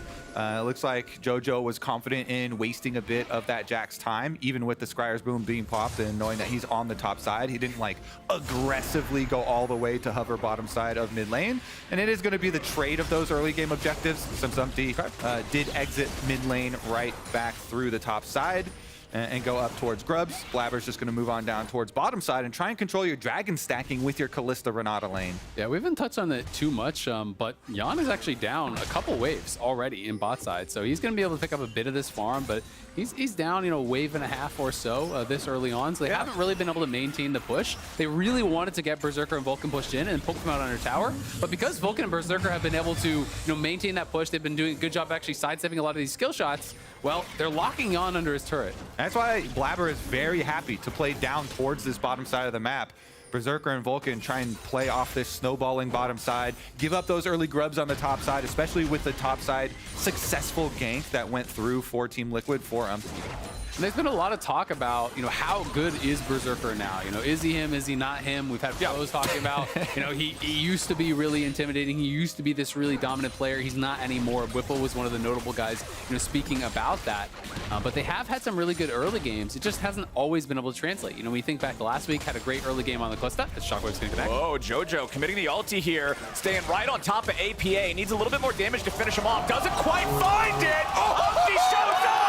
Jojo wanted to flash to seal the deal, but APA drank his potions. It's a 1-for-0 for TL, and Impact is not gonna stop just yet. Fudge now in danger, but he's got backup too. Blabber's coming in to save the day. The difference is 200 HP Renekton and a Maokai are not gonna kill all-out Cassante, so the edge still goes to Team Liquid. Yeah, difference between a jungler coming for the kill and a just save the day, push the wave out. All right, we're not gonna lose, but where's the clap back? Everybody wants to know that all chat after that. You know Jojo flashing under tower to try and get the kill with his extra auto there. Doesn't get APA. He's really going to have some spicy. He hit him with the "you're not him, little bro."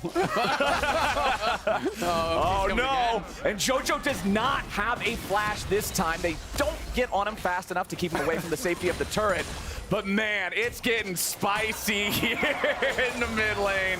I love it, boys. Yeah, it's definitely a lot of fun, but Yeah, Berserker, great early games last week. You know, had a big lead on the Callista, similar to what he has now. Wasn't able to translate that, and had a 5-kill Zeri game that he was not able to turn into a win. But here it is, Jojo definitely would have had the kill in the 1v1, but MT shows up. He realizes he's not going to be able to get out. He flashes in, but the potions were running. Had the 3 biscuits. HP. 3 HP. 3.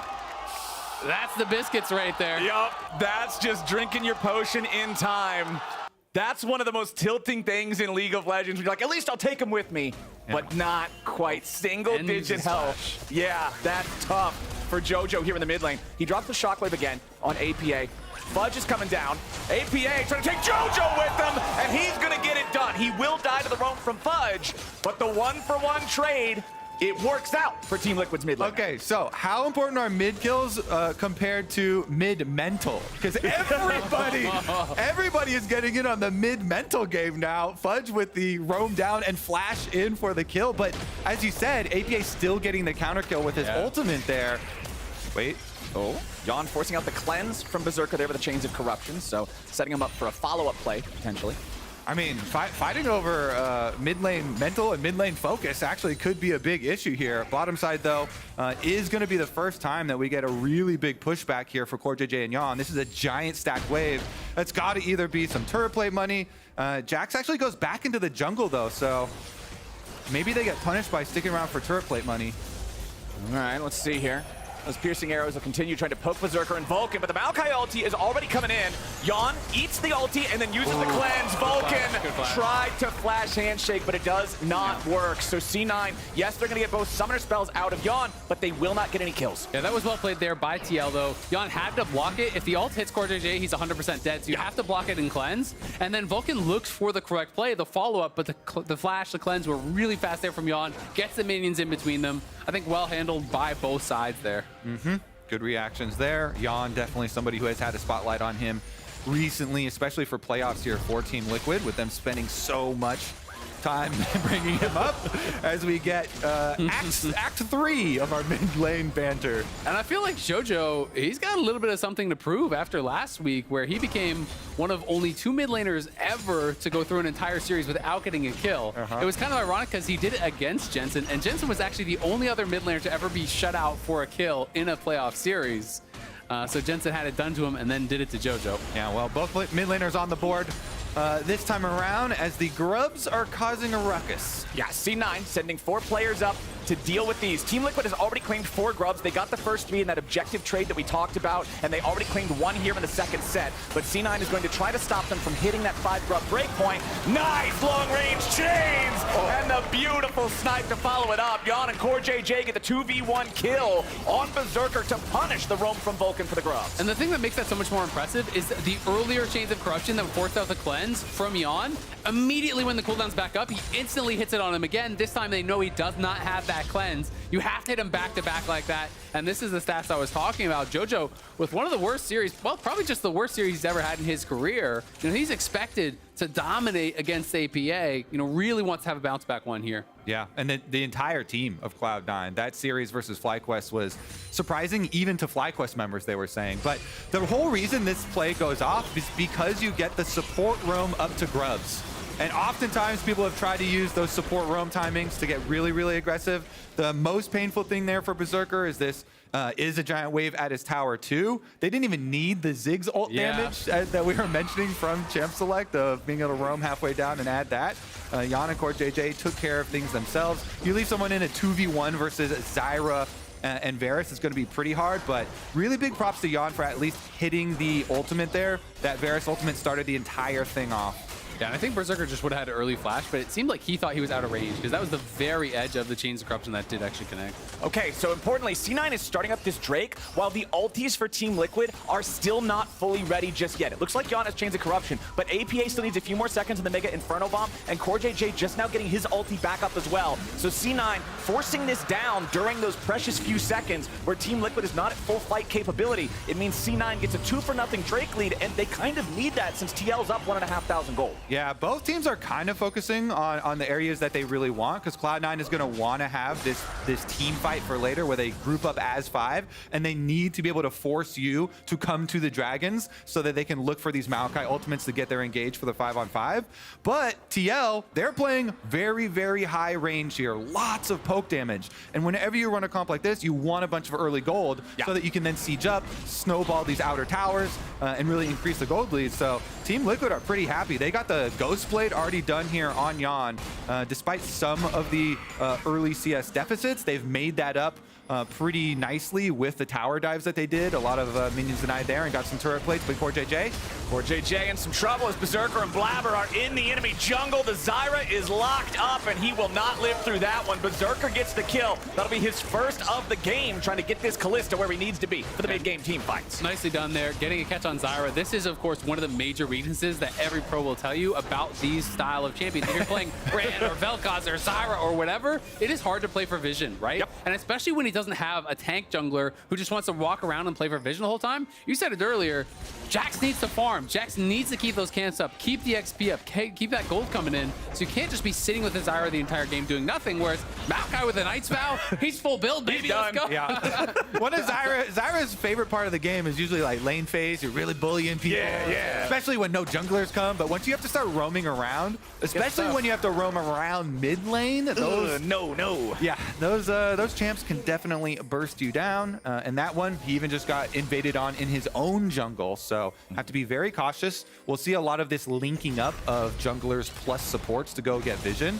TL, it was pretty interesting listening to the pros podcast too, because both Inspired and Whippo were talking about how aggressive TL have gotten, and it really shows in the combined kills per minute stats for this team from regular season to playoffs. But a lot of it comes off of the back of their aggressive looks to get vision, where Umpty and CoreJJ are just running straight into your jungle to try and get the wards first, and then they get those kind of camping vision plays that turn into some of the snowball kills. I also really like that Core is just rushing straight towards Leandries. I sometimes see people go for Ludens and stuff like that, and I just think that with the plants applying the Leandries so easily, it is so worthwhile. And even in these fights where you don't really want to focus on Core, because in a 5v5 you kind of have to deal with APA and Yon first, you just ult up some plants, they can do a ridiculous amount of damage if you're ignoring them. They hurt a lot when they're buffed up with the blessing from the ulti, but it's C9 right now, focusing on the Rift Herald.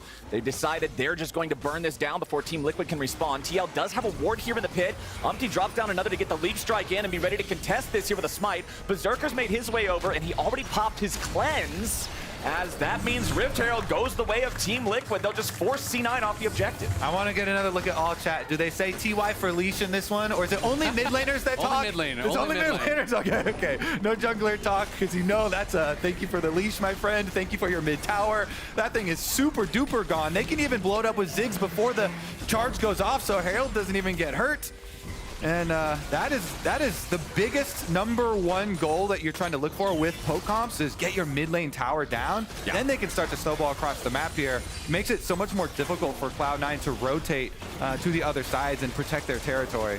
They want to get this Herald charge on the tier 2. Kaboom, they'll do it. Gets them about 40% of the HP off of that one. So some Herald value at least derived, despite the fact that they bursted down the tier 1 too fast. Yeah, it is still nice because you're softening that up for Ziggs later. Also, no one's answering APA. This is something he's played really heavily towards. When he plays these control mages, he's constantly out to the side lanes, kills another tower as they kill the mid tier 1. They soften up the mid tier 2. So next one team fight, they can walk down mid, take that tier 2 as well. This is more and more gold being put into the coffers of TL.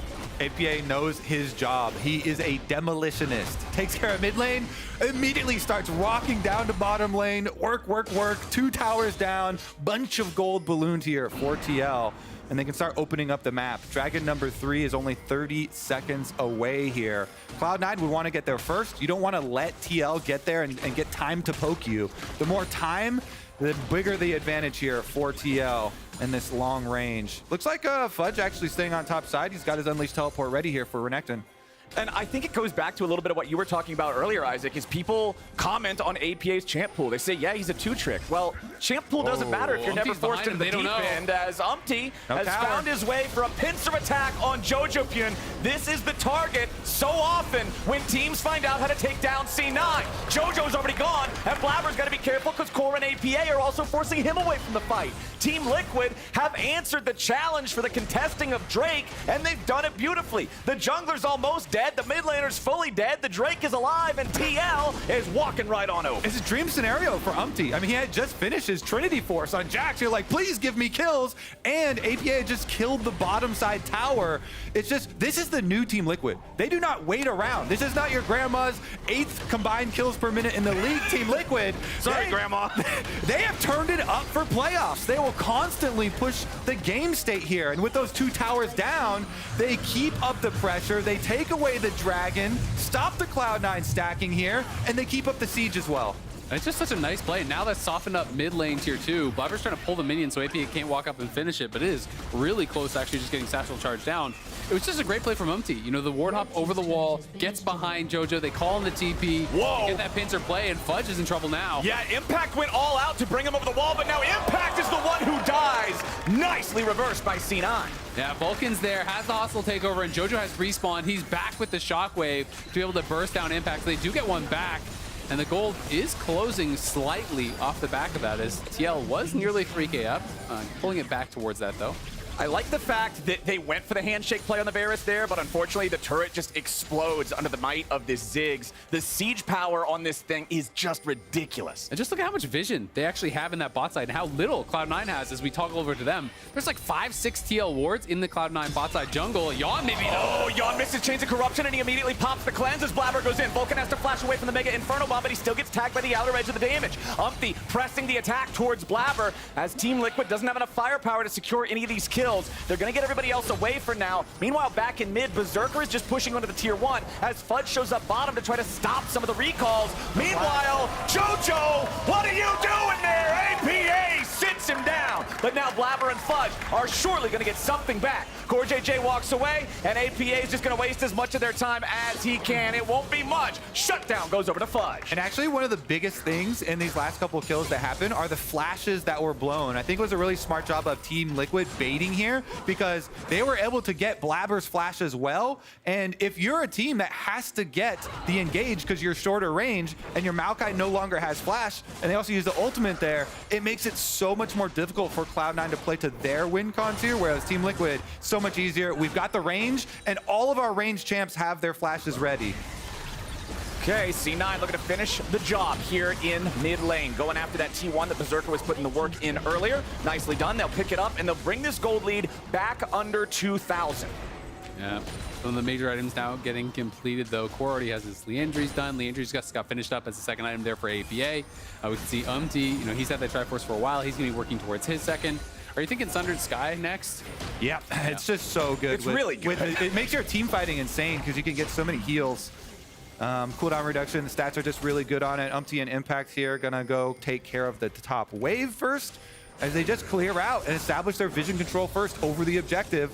Now they can just poke you out and make it much more difficult for you to even move up. We are past the 20-minute mark now, so if we get one of those really bloody fights that only goes one way, we've seen both these teams have some pretty early Barons in previous series. Next, Drake not spawning for another 2 minutes, but I expect that one to be highly contested as well. I do like the Mikhail's rush here for Vulcan. Again, I think this is really intelligent when you're looking over at Chains of Corruption, when you're looking at a flash counter-strike, you know, a flash root or something like that from Core JJ. TL doesn't have the most reliable go buttons. It is more that stuff from range. Yeah. And he should be able to answer that pretty easily with the Mikhail's. That plus bailout, plus hostile takeover, makes it so hard, just hard commit on one member from Cloud9.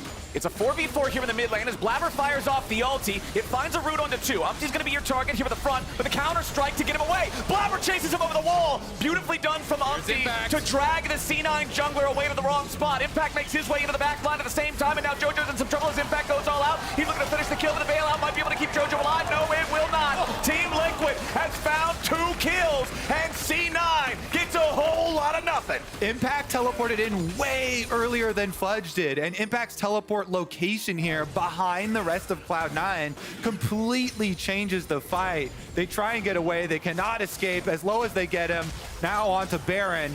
And how do you get through the poke wars? You got a bomb field that you have to get through over here. And the nice part is, you do have some Baron damage in the form of the Zyra and the Jax to deal with taking this down, while these 2 Poke Masters just force the enemy team off. I was talking about early Barons from these teams, and Team Liquid secures the first Baron of this series before 22 minutes.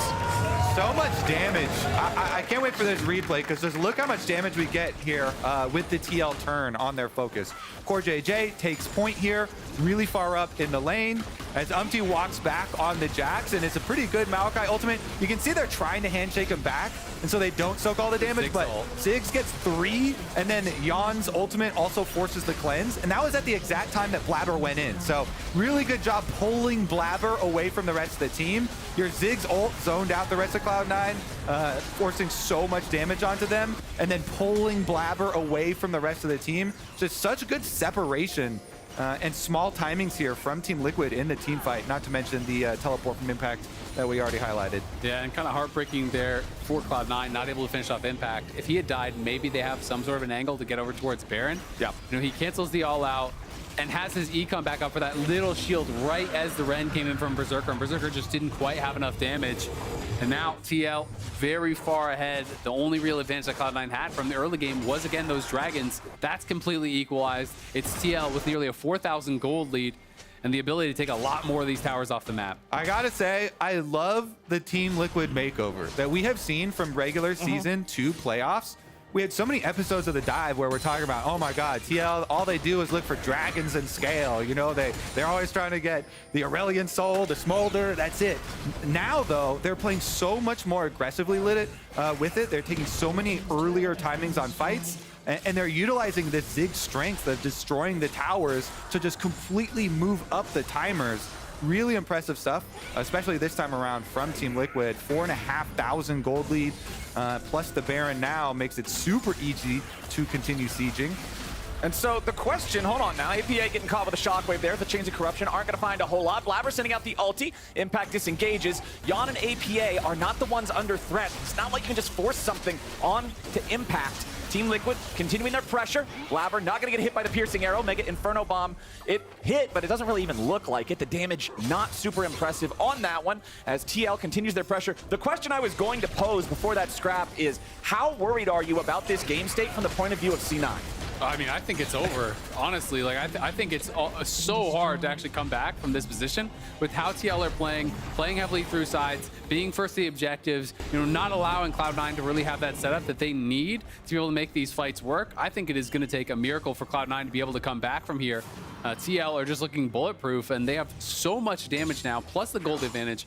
If you walk in, yeah, sure, that didn't do that much to Blabber, but Blabber's having to retreat from his own tower because of poke. You hit Jojo with 1 or 2 of those spells, the fight's already done before it starts. Yeah, here's where I would try and give the other side and be like, oh man, but Cloud9 have a good team fight. You know, if they get there engaged, then it can be explosive and you'll usually get a bunch of kills and snowball that way. But this game also really reminiscent of the first game of Cloud9 series versus FlyQuest, where, like we highlighted, they gave him the Berserker Callista plus Renata bottom lane early on, and then played outrange, played this big damage into it. FlyQuest was able to do it in the outscale, and Team Liquid are actually doing it in a very fast pace. Only 25.5 minutes, so I feel pretty confident in TL's new look here. This is going to be one of the hard parts, though, is when you crack the actual inhibitor turrets. Right. So there are still openings for Cloud9 to try and go for and get that dream team fight. The Maokai plus the Orianna have opportunities here. Orianna, if Jojo can get to level 16, he's really far away from it. It's almost a full level away right now, but the rank 3 Orianna ultimate would go a long ways there as well. Well, I think the reality is, though, I don't think TL are actually going to push for the inhibs for a long time. I think they're just going to take over the enemy jungle, start farming multiple quadrants of the map, and just slowly increase that lead. Play for dragons, say, you have to come blind through your own jungle into us, into this poke every single time. Yeah. We're not going to risk walking up to your base and giving you that hard engage. Just allow to farm 3 quadrants, become a monster to where no one's even going to be able to answer him in the side lane. Like, he should even win 1v1 against Fudge probably at this point. He's already level 14. He's got 2 items, working on his 3rd. And at that point, the game plan here for TL, all they really need to worry about then is keeping your wards really far up on Cloud9 to make sure C9 can't get any, flaking stop on you or the dreaded giant dream team fight combo. Yeah. As long as you're able to keep vision, then you can play to that game plan and you can continue to slowly increase your gold lead and increase your resources.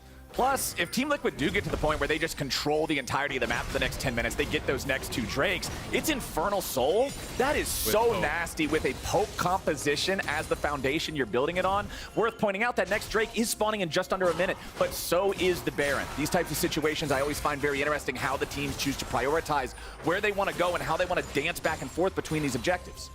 Yeah, it can become really difficult, you know. But for TL, they have so much of this vision prioritized toward that bottom side. They clearly want to play towards the dragons. And I don't know, you know, if you're C9 and you go up there and you start that dragon, or excuse me, you start that Baron, and all of a sudden you get caught in the pit, there's so much AoE, there's so much poke, it's going to be very, very difficult, even if you secure it, to be able to get out afterwards. So it would be a pretty bold move for them to actually commit to it.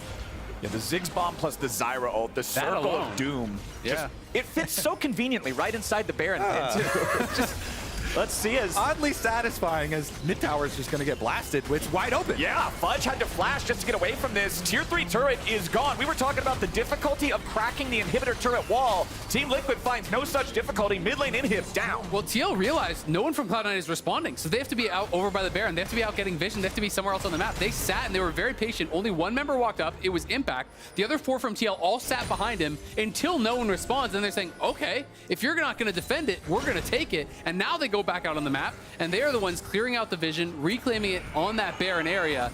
And now the dragon has spawned. Look at the map on the bot side for Cloud9. No wards in sight. It is so tough. Here we go. This is it. The TP's coming in. Fudge is going to be behind Team Liquid. No. Yawn and APA are not aware. Blabber goes in for the flash twist in advance, and now APA is going to get locked up. They're ready to burst down the mid lane, but Zyra's ulti is right there to protect him. Yawn is already killed. The shutdown goes over to Vulcan. Umpty wants to kill off Berserker, and he's found the kill that he needed. Now Vulcan's going to try to get away. Fudge is the one getting the kill on core. It's 3 dead on Team Liquid, 2 dead on C9. Umpty and Impact are trying to make the plays. Umpty's got a triple kill. And Vulcan and Fudge are trying to get the hell away. Impact still looking to chase it down. A quadra kill for Umpty's Jax. A pentakill for Umpty. Jungle Penta. No smolder inside. That is a real one, baby. And that is the end of the game. Umpty gets the Penta. Jungle diff for TL in game number 1. Cloud9's Nexus about to crumble.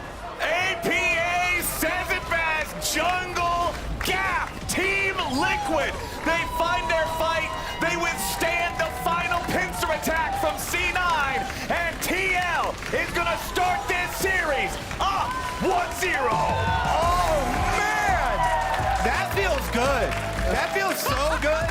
After living in a world of watered-down smolder pentas for so long, that was a real one right there, because that was the dream fight for Cloud9. It was, they didn't know that the teleport flank went off. So nobody scrolled over the map to see in the fog of war the teleport. And so that was the best opportunity that Cloud9 could go for. Like that, they were like, this is perfect. And they even got the Maokai right in there. Maokai ulting across the all of them. He W'd onto APA. Like, that's the best that you can do. And if Umpty does not pentakill there, then they have a chance to come back in. That is the second jungler pentakill in LCS history. Umpty stepping up. But look how perfect this fight was for Cloud9, and they still lose it. This flank from Fudge, he comes in, he forces the cleanse on Yawn, but the hostile takeover is already coming through. The hostile takeover comes out, the Maokai ult connects, everything connects across these multiple members. Yawn is gone instantly, and if you're watching the right side of the fight, you're thinking, all right, Cloud9, I got this. But Umpty is just getting work done on the other side. In the back line, it's late game Jax, has multiple items completed, gets in on Berserker. Berserker can do nothing. Dude, that Umpty has got to be so full of adrenaline right now. Like, that feels so good. That was a real one. You know, thank you to Milky Way to start all of these carry junglers going. Everybody now can live their best lives. We were talking about that being the dream engage for C9, but it was also the dream situation for a melee carry. You arrive 5 seconds late when all the big spells have already been cast. Crack your knuckles. It's time for a beatdown. So beautiful. You know what happens now for the rest of the series? We get Sejuani Rail. Night Spell Rush. Why can't Blabber just pull out a carry too? How about Kindred? I'm going to hope he just caster curse that and we get more Jax in the jungle. But for now, let's head on over to the LCS Lounge to break down Game 1. Welcome back to the replay. We're going to take a look at our Pagoda Egg Roll Let 'em Cook replay featuring the Rift Herald, and also at certain points at certain points that pentakill by Umpty, but we're here at 14 minutes in. This is the kind of the classic VOD review you'd see if we just switch what the viewers are seeing at the moment, because that's the 28 minutes. My screen. Are you at 28 minutes, Ben? I'm at 14 minutes right now. Yeah, you're at 14 minutes. Yeah, we're okay, here. we're back in here. So let's go over the bluff job that Umpty pulled off on this Rift Herald. So, earlier in this game, Teal was pushing bot tower with Corey J being here, controlling vision against Vulcan. And at some point, Blabber realized he's like, screw this, I'm going to the Herald. Umpty bases. And I want to look at this vision here from G9's point of view, because I see Corey J here. Fast forwarding this a little bit. They still see him. They start the Herald. They know he can't be here, but then C9 decide to start the Herald and then give it up, despite the fact that TP advantage on Jojo Pion over APA, which they should know, right? They know what Corey J is, so they know where everyone in the game can be. They know this is a 3-3 at best for TL, but still they gave up the Herald. What's more important is like the Herald with 6 is so strong because it leads to this. Fast forwarding this, mid tower goes down, the Herald gets a second crash in the mid tier 2, which helps them later. Then TL takes this entire bot side jungle later in the game here. Off of this plate, they base first, they have vision now. We'll go back about 30 seconds, Ben. Okay. Because essentially what you pointed out before was when they take the mid turret with Herald, that gives APA time to move bot and take that turret. Yes, TL gets a base before C9 usually, and they get to put their vision much deeper and control this base against C9, which leads to this play happening. I'm playing it too fast. I'm sorry guys, I'm new to this. I mean, this is how you watch them. Yes, basically the Herald led to the mid tower falling down, led to the vision control, which led to this play from Team Liquid, where they end up killing Jojo Pion, which then leads to TL just having control of the entire map, taking the third dragon, which is a really important dragon for them, and just controlling the space. This is all C9's vision, but if you look at TL's point of view, they have full vision of this jungle, of this play, and eventually they get this bottom tier 2 tower as well, thanks to the APA 6. Something that TL uses very well as a team is using the 6 to get towers and control space with the Syra. It runs down, which is a side note, but they do get the tower eventually, which is what I want to talk about, how TL uses the 6 and the Herald fight very well to, you know, yeah, look at that gold lead now. Yeah. Before they were basically even in gold, now they're one more Drake and... I think they were 1,000 gold ahead before the whole thing happened, but still 1,000+ gold from this play on your carries, getting the Herald, getting the third dragon, you know, controlling the whole game is really important as well. Yeah. Thank you for that, Sven. One of the big ways that Team Liquid won. Raz, what are you doing? What are you doing? We're doing a Pagoda Let Him Cook segment. So where the hell is your Patoga? We were told explicitly from our bosses, with your ugly ass jacket, we were told to come in with a Patoga, and you guys didn't. You know what? I got people who will appreciate a Patoga. Not your dumb ass. I got people out there. I like what I'm wearing. You look ugly. I'm not even talking about the face either. We can have a conversation when I come back about your face, but your outfit is not proper. So yes, we had a Pagoda segment. We got a new sponsor, but guess what? They don't care, sadly. I do, and I got people out here in the crowd that care about a damn Patoga outfit. Who wants a Patoga outfit? Who wants this? I think I look tasty. I personally love the way I look. So let's come on and get some Patogas out to people out here that want to look a little tasty. Give me a box. Let's go. Who, you want a Patoga? That's what I'm talking about. Let's get your Patoga. You want a Patoga. Let's get more people some Patogas. Who else wants a Patoga? You look excited as hell. I'm going to get that Patoga over to you. Hell yeah. More boxes. I'll take 2 boxes. Why not? Maybe one for myself. You look kind of... The way you're looking at me right now, that's what I'm talking about. Hey, we got good fans out here. We got a lot of people that want some Patogas. And I don't want to discriminate. Let's set some Patogas over there. One more over here. Oh, that may not hit. Oh, it hit. Patogas always hit. And we'll get a lot more Patogas out there for the people out here. Sadly, for the people at home, you don't have Patogas. Maybe you can come out and order a Patoga. Maybe I put that out there. I'll think about it, and while I'm thinking, let's send this out for a break. Thank you, guys. Let's go! Let's go! They want to force. When they force, we can fight. Yeah. Oh, they're all grouping. They're engaging. I'm behind. Yeah, I'm looking at Kalistar. Yeah. Kalistar. I'm down. There's nothing. No, it's fine. Kalistar dead. It's fine. Guys, 2v4.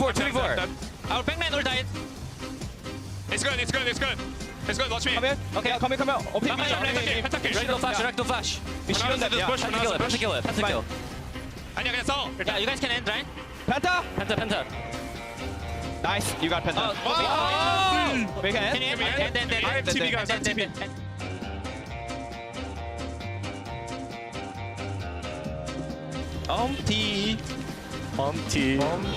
Nice. Great work.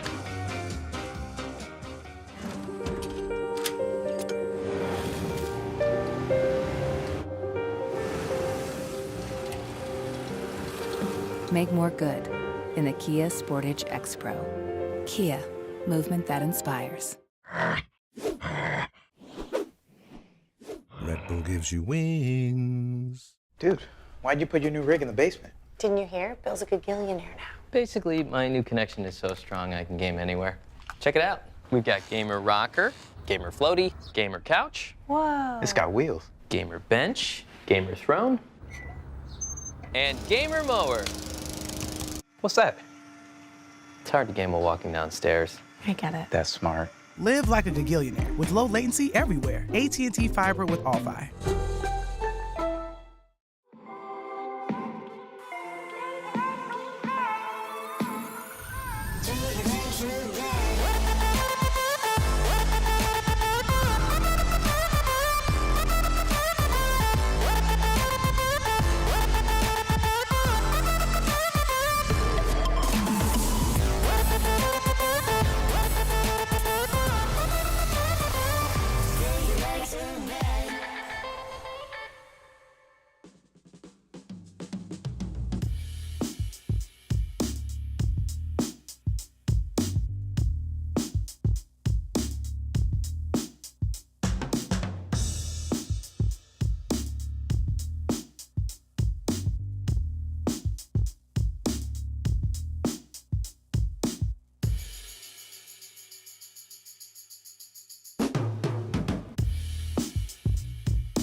I think the reason why I talk to my opponents is just because I just get in their head.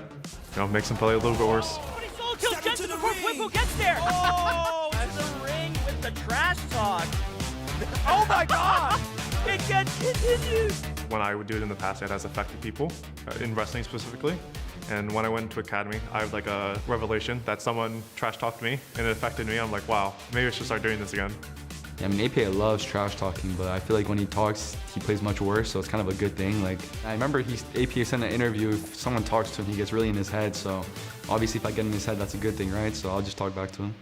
사실 저는 작년부터 상대가 조조편이나 APA면은 바로 그냥 게임 시작부터 차단을 받고 시작하긴 해서 플라이랑 TL 경기를 할 때 그 APA 선수가 되게 채팅을 많이 쳤잖아요. 그리고 제가 젠슨 인터뷰를 하는 거 봤는데 저도 어느 정도 동의하는 부분이긴 해요. It is taking focus away a bit because it's really hard to focus when like a bad player is talking. 사실 저도 좀 같이 있으면서도 AP가 야 이래 되나? 이럴 정도로 좀 많이 타이핑을 하긴 하는데 채팅을 치고 뭐 즐기면 되지 않았나? 이 생각은 들어가지고 자기 실력에만 뭔가 멘탈에만 문제만 생기지 않으면 괜찮지 않나 해서 저도 약간 살짝 조인했거든요. 좀 더 채팅도 좀 더 쳐주고 같이 재밌던 것 같아요. AP가 막판에 스크림 같이 했다고 하니까 제가 동의한다고 그런 말 했거든요. 좀 톡식하네요. 좀 생각해보니까. He said like, can't wait to kick you out. I don't remember, something about an international tournament, because the winner of this series goes to MSI, right? And last splits to go to Worlds, it was me versus TL and I lost. So he's saying like, if he kicks me out again, it would be funny or something like that. I mean, it would be pretty funny if he kicked me out again, I'm not gonna lie. But I mean, that won't happen. I'm not saying it's the most important thing. Like, I'd rather win than get, you know, Jojo's or Jensen's head. But to me, it's just a part of playing. I'm just trying to win. So I'm just doing what I think will give me the best chance to win.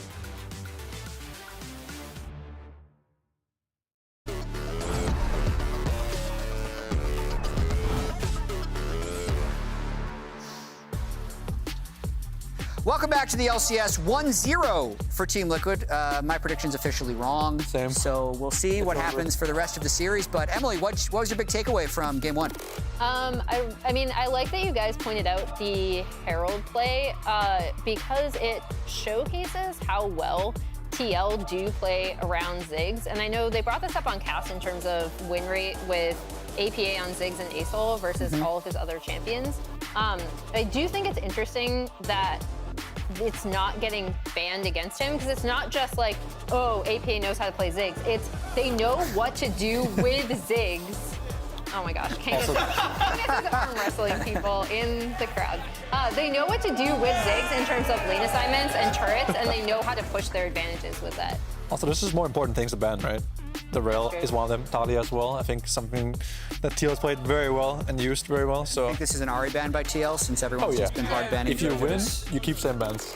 That's just how it goes. Well, they switched something out because they switched sides in this game. C9 Lost actually opted for red side for game two. A first pick Varus, I'm guessing, from Team Liquid. Often we see Kalista ban and then it's answered by Varus ban. So C9 is probably thinking about it right now, if they want to ban Varus away or not. Yeah, they banned Ashe in game one as their third ban. Yeah. We'll see, because CoreJJ's Ashe It is worth mentioning that they probably banned the Ashe because they were going to give the Varus. There we go. Okay. And it is a Varus first pick. Do you like that?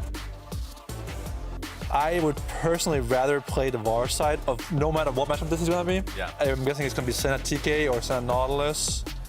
Perhaps a Siri if that's what C9 feels is the best way to play, like a hyper scaring. Smolder probably ignored in this draft as well, right? Absolutely. Yeah, because I feel the same way where I'm a lot more concerned about Team Liquid being able to pick the Varus with the Kalista ban. Yeah. How willing you were to play against Ziggs overall and the problems I don't think this game was necessarily Ziggs.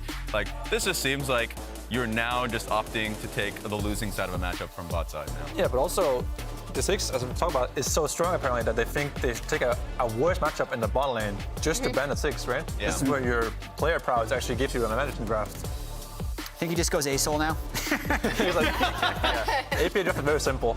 It's Talia, banned, okay, go 6, all 2 banned, and now let's go Asol. That's what happens when all of those 3 are banned. He might just go Orianna as well. I know it's not a super signature champion for him, but it is something he's put a lot of games into. So he does have some options here. Yeah, I think she also just usually gives you flexibility around draft. She fits into a lot of different styles of composition. The thing I'm super curious about is what C9 are going to pick up for Jojo, because obviously they went Senna. They opted to go for the Lee Sin, which has become a much more high prio pick throughout these playoffs. But Jojo has typically gone to the Yone, which is something that TL did. Yeah, TL did ban in the first one. But I am really curious to see what they're going to stick Jojo on, as I assume it'll be the Tom Kench coming through, and then we see the Volibear coming out for TL. I hope for his sake that he picks something like Wei or Orianna on 4 in this game instead of picking something like Yone into the Nautilus. It's going to be hard. Also very heavily physical damage right now, and top lane doesn't have damage champs that do make damage. Besides Rumble, I guess. Kenna isn't that viable anymore. It is a control mage. It's going to be very hard to get magic damage if you go Yone. Yeah. So probably just going to be an Orianna or a Wei, and then I'm guessing TL will respond with the same champ. Maybe Orianna Soul for them. Man, I bet they're wishing Azir was Yeah. available right now. Azir definitely favors some team that he's being banned. Like TL, for example, is probably happy that he's banned every game. Meanwhile, FlyQuest and Cena are face palming. They're so sad about it. I mean, we were all talking about Jensen being the one that was going to be the most harmed by the he's Azir, doing well. and he actually wasn't, because he's fallen back to Hui and Karma and Talia really well. It's definitely been Jojo Karma for me, because he's been, in my eyes, the best Azir player throughout the split. Whereas for Team Liquid, APA literally throughout the entire offseason was spamming Azir to be able to play him, and was still struggling in the first few weeks. So it's actually insane how much that has helped Team Liquid with the Azir ban. I also think it's super interesting with the Yone and the Aurelion Soul being banned already. Finally, we see the Cassante ban coming in. A lot of times, how much of a fiesta game 1 was mid. They were just ganking it 24/7. And then also the randomness of what's happening in this draft, them both waiting for mid lane on 4-5, both getting additional bans thrown into mid lane. And it almost feels like top lane is an afterthought. This draft. Absolutely. Even though if we're looking at a FlyQuest series or something, we'd be thinking about Bwipo's 5 pick, but there's another mid lane ban at Jojo. I think it's going to be Karma, Orianna for Jojo probably. Maybe a Renekton pick up for Fudge. Xante is banned this game. Yeah. No, Renekton. This is more of a takeaway, I feel like, because Fudge has played champs like TF against Renekton. It was banned last game as well. But they might think that just taking this away from Impact, forcing him to play something like maybe Gragas or something, is better. It's an option for the Volibear to just go top lane. That is true. Ripple Classic. They flexed it before too. So that's something I would still expect it to be Volibear mid, but they could always top. they can go Jax top. as well. Maybe Impact Poppy played that jungle. before. That's also something I think Impact is really comfortable playing as well. Impact probably won't play the carries like TF, like Fudge would, but he would probably play something like Jax or Volibear or Gragas perhaps. I mean, probably Gragas, I'm guessing. Are they blind picking Tristana mid? They are blind picking Tristana mid, yeah. Yeah, okay. Which means they need AP damage, which is Rumble. I actually like that. Yeah, I agree. Okay. This is probably Rumble's best matchup top, most common matchup. Yeah. It's the Renekton matchup. I feel like C9 could have just picked their control mage on 4 if they're gonna pick it into Tristana anyway. Yeah. But the outcome is the same. At the very least, I think that Tristana allowed him to pick between Orianna and Hui. I think if it was, I just kind of see Trist as the pick. I haven't honestly seen Tristan and Hui very much at all. Yeah, I just feel like they could have given Fudge counter pick and had him play something like Twisted Fate or another carry champ into the Renekton. Perhaps Gragas top would have been good as well. Yeah. Because I don't think Jojo needs counter pick in this matchup to get a good pick anyway. Who do you think wins this game? I will say I think C9's draft is good, so I'll say C9. All right, let's see if that ends up being true. Casters, take it away. All right, thank you very much, Lounge. Welcome back, everybody. It's time for game number 2. Things looking a little bit different here. The 2 iconic champions for APA, the Aurelion Soul and the Ziggs, both banned out in this draft, so we'll have to see how he does on that Tristana. Exactly, and this is something that has been talked about so much in the community. Everyone is like, APA so good on these 2 champs. And then the next obvious question becomes, well, why aren't they getting banned, right? Yeah. And the answer from Cloud9 was, well, the TL bot lane is too good. You can't actually spend all these bans on mid lane and expect to be able to take down that bot lane. This time, though, when TL lets mid pick drop to second round, they have the additional bans to spend on him. They throw a couple towards him, and we're gonna see how he performs on the Trist. Yeah, we're gonna see how he performs on the Trist and how Jojo performs on his first Quay game. Obviously, Quay is their super new champion. So a lot of mid laners not quite, haven't used him in a pro game quite yet, but Jojo going to be the first pro Quay game for himself. I would say I'm still really scared about what you just gave to TL's bottom lane, because everybody has been so complimentary of their laning phase, and the 2v2 kills has been plentiful, and now you just gave Core JJ Nautilus. Nautilus is the sought-after support champ. It is an engaged champ, which he is known for, and they've got a volley bear for early dives. And Jan was looking so good, you know, when he was playing this on-hit Varus earlier in the playoffs, was such a carry threat for the squad. And I think they really rounded out the comp well, you know, bringing in this Impact Rumble. All right, as we're waiting for the minions to spawn, Raz is standing by for an interview with C9 coach Mithy. That's right, I got Mithy with me. Tough loss of the last game. Any adaptations you have off of that one? Anything you told your team coming out of that one? We misplayed tempo a little bit. We talked about it, but I mean, we have a different plan in this game in terms of like bot matchups, mid-jungle matchups. So it's going to be a different game. So yeah. Just specifically on this game, then, what win con do you have? Like, what do you want to see your team doing to be able to come out with a win here? Well, early game should be a little rough, and then once we start getting our ults, we should be having an easier time in fights if things don't go too bad. So I think it should be a pretty straightforward team comp to play. Yeah. Sweet. Appreciate that. Send it straight back to the casters. Well, I mean, it sounds like he wants them basically playing safe in the early game. We'll see if they can survive in these early levels. Berserker very clearly aware of where TL would be in that brush and positioning to the left of Vulcan. So if anyone gets hooked, it's always going to be the TK. Important thing to also note, Jan is on the same pick as last game, but it is lethal tempo this time around instead of the Comet. So as opposed to lethality, should be the DPS version of Varus instead. We'll have that front line of the farming Kench and that Renekton to have to punch through. Before we get into this, had some words for Blabber after beating 100 Thieves last week. I think Inspired beats Blabber very a lot to me, to be honest. I think Blabber is a... I just like played with him a lot now, right? So I'm just being honest. Like, I don't think Blabber is a good player right now, because I feel Inspired is a very good jungler. So I think in the mind game, and he's playing the way Inspire is a very good jungler. So I think he's gonna beat Blabber. Yeah. Am I fine, right? Zoom in on this. Am I fine, Jan? Inspire's ego is gonna go off the roof. Well, predicted correctly, and Inspired did send Blabber down to the lower bracket and into the matchup that wanted, and this is coming off of a pentakill for him. Let me remind you, to the position he's in now, he walked over the ward that was at Raptors. So Cloud9 saw, but couldn't really do anything about him stealing away that blue buff because the bottom lane was pushing. Oh, APA tried to flash in for that last auto attack. I think it would have killed Jojo, but now APA barely lived the level up, guaranteeing that no random minion aggro would kill him off. They both are so incredibly low on health here. They're both not willing to back away. is hanging around off to the side. Blabber is doing the same. APA decides to head home. Oh yeah, and they both knew where junglers were because of the invade on the blue quadrant there, so they could go ham. Blabber comes over, helps him push out the wave, but now no flashes in mid lane. Let's keep this exciting mid lane battle going. That is kind of crazy. APA just was hard shoving, but actually missed a lot of farm while he's doing it because he's already down at LCS. So his base is going to be quite a bit worse. Does end up just going with the call and the potion as he comes on back here.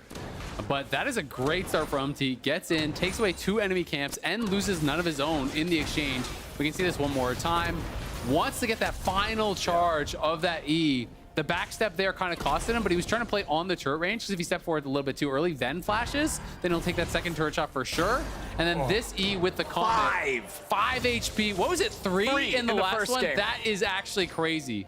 That's 2 kills he's missed out on by a grand combined total of 8 health. That is so tilting. To me, that is the #1 tilter for me when I'm playing League, is when you miss out on a kill by that much, and then you miss out on the next one by a little bit, and you're like, well, if I had that Amp Tome, I would have killed him for sure. Now you got to start questioning yourself, too. You got to go for some all-ins later on. But turns out APA is just the calculator, so playing the line. Now I want to see more Volibear aggression. This is one of the things with the Volibears that we've been having. Actually is heading up to top side, whereas Blabber's already in Fog of War doing a lane gank on top side. So this could be a very good counter gank scenario. All right. Blabber's gonna show up first. They immediately go in for some burst on Impact, who flashes away towards Umpty's direction. Remember, there's flash still available on Blabber and Fudge both. Umpty looking for that lock up here. Hits Blabber. Sky Splitter's gonna find him there. Chuck him down to about half of the Sonic Wave into the resonating strike. Impact just cooks up, man. Blabber. As soon as I hit him, I was like, no, he's gonna do it, isn't he? Oh my no. God, man. There ain't no way you take that. He has Ignite and he's about to overheat. No, his mind's telling him no, but his body was telling him yes. Now bot lane, it's Core and Yawn again, scrapping 2v2 against Vulcan and Berserker. Vulcan is low, but he's got the thick skin. Fudge going in after Impact. He manages to barely get the kill. Saved right there. Saved. C9 though, they're ready to continue the fight here in bottom lane. The 2v2 still ticking. Yawn has to get away. Berserker continuing to put the shots into Core. Yawn and Core both still with flash, but they've used their other summoners. Okay, all of the grubs here picked up in the Aftermath 2 for Umpty. Volibear annihilates those things. Bottom side, Core JJ, nice little move here to block the skill shot and make sure that you can get your recall up for Yawn so he can get his critical boots upgrade. And that is a tough start for Blabber, though. You spend your flash on this play just to die. As they go for the initial play, good flash out from Impact, and then it's just the run. So Fudge is staying in range so he can get that safeguard back towards him. And when this Q hits, clearly he's trying to bend it around onto him, but he is close to overheating, and he has to Ignite. You just don't have that much damage early on. He gets close-ish. It's about 150. It looks like he was short. Yeah, the shield cooldown for Rumble is super short too. Yeah. So maybe he was thinking he just saw him use the shield to move up through the lane, but the cooldown's so short that Impact had it up. But Fudge saves his mental. I feel like this was the big save here, and it's even with taking a tower shot. Yeah. But he got the kill. I feel like if he had died there, that's toast. That would have been just a complete explosion. Yeah, that would actually be absolute disaster if he dies there. He lives. The Triumph is the only thing that actually kept him from not dying to the minions. He is now 6, and he did rush towards that Hex Drinker, so going to be really strong in the 1v1. Of course, Impact, does get hurt pretty heavily if he gets ganked at this point because he is not playing DP. If you can put him back, put him down on XP, Fudge can maybe take over there. That CS difference in top lane is massive, though. Plus 25 for Impact right now. Mid lane is telling a similar story. It's a plus 15, so not as bad, but it's Jojo taking command over APA in that one. As Umpty is level 6 on the Volibear, he's invading the enemy jungle yet again. He can see that enemy blue buff is about to respawn. Remember that he claimed the first one already. So he and Core JJ are feeling confident stepping up here. Jojo's coming, though. Jojo wants to rotate over. There's a massive wave crashing into the turret that is being denied to C9's bot lane now. Jojo wants to get these guys back in the XP range. Core engages. They're going after Berserker here as Umpty flashes in. The Sky Splitter followed up with the ult, but they don't have the damage on Berserker just yet. Umpty has to try to get back away. APA's made the rotation over to the fight now. Berserker still trying to disengage. Core JJ soaking the damage of Vulcan and Jojo both. Core still trying to get out as Yawn kills off Berserker. Now C9 going back to the safety of the tier 1 turret as nobody on TL has died. Team Liquid, again, more coordinated and taking over the enemy jungle. I don't know how many times we can say it, but this new TL is so much better at playing aggressive. They're not even done yet. Yawn with the inside route. Yawn is making sure he's there on the flank, but now he's got to be careful. Sonic Wave, Resonating Strike, the Varus flashes back over the wall. Team Liquid has low HP on Core. They don't want to keep going forward just yet. Core JJ is going to get caught. Dredgeline, the sacrificial lamb, and TL overstays their welcome. APA goofs the jump and has to flash over the wall to escape. Yeah, APA just barely able to get out of there. Didn't have the distance on the rocket jump, flashes over the wall. This is insanity, but TL, they've talked about it. They're down to scrap. Fudge still has his ulti, so Impact cannot fully commit to this while he is silenced, but does have the ult and Ignite himself. The fallout of this looked like it was going to be so much worse because I thought Jojo was going to get zoned off all the minions and it was going to be this full wave, collected by APA, and Jojo would lose his farm advantage as well. But at the end of the day, still really good stuff here from TL. Yeah, the original play, I really like the follow-up invades on blue side, but then sticking around was the greedy part there, where they wasted a bunch of extra time, and then you get the recalls coming out and the arrivals from Cloud9 members. So definitely an overstay from Team Liquid. Sometimes they get a little too hyped up on your let's fight everything, let's get as aggressive as possible, but the original play was intelligent. And Fudge there pops ulti in the bush. He was actually hoping the Impact was going to spend his spells on the wave, and then he was going to be able to jump on him and kill him. But Impact actually susses it out. He shoots an Electro Harpoon into the bush, hits him with it, tags him with the comment, knows he's there, so the ulti ends up wasted. So this is going to be a freebie reset here for Impact. Gets the push, gets to come back. Core, though, could be in some trouble. Yeah, he tries to dredge line out, but it's a lot of burst coming out from C9. Core JJ will burst to the spiraling despair, and Jojo gets his second kill of the game. And the part I want to highlight there is not how they pulled off the actual kill, but how they got there. And it was Blabber and Berserker getting here first to the vision play. These control wards around mid lane, these pockets of vision around mid lane, you know that Core is going to come walk here. Blabber got there first with Berserker. They got their vision up. And so then it made the actual execution of that pick so easy.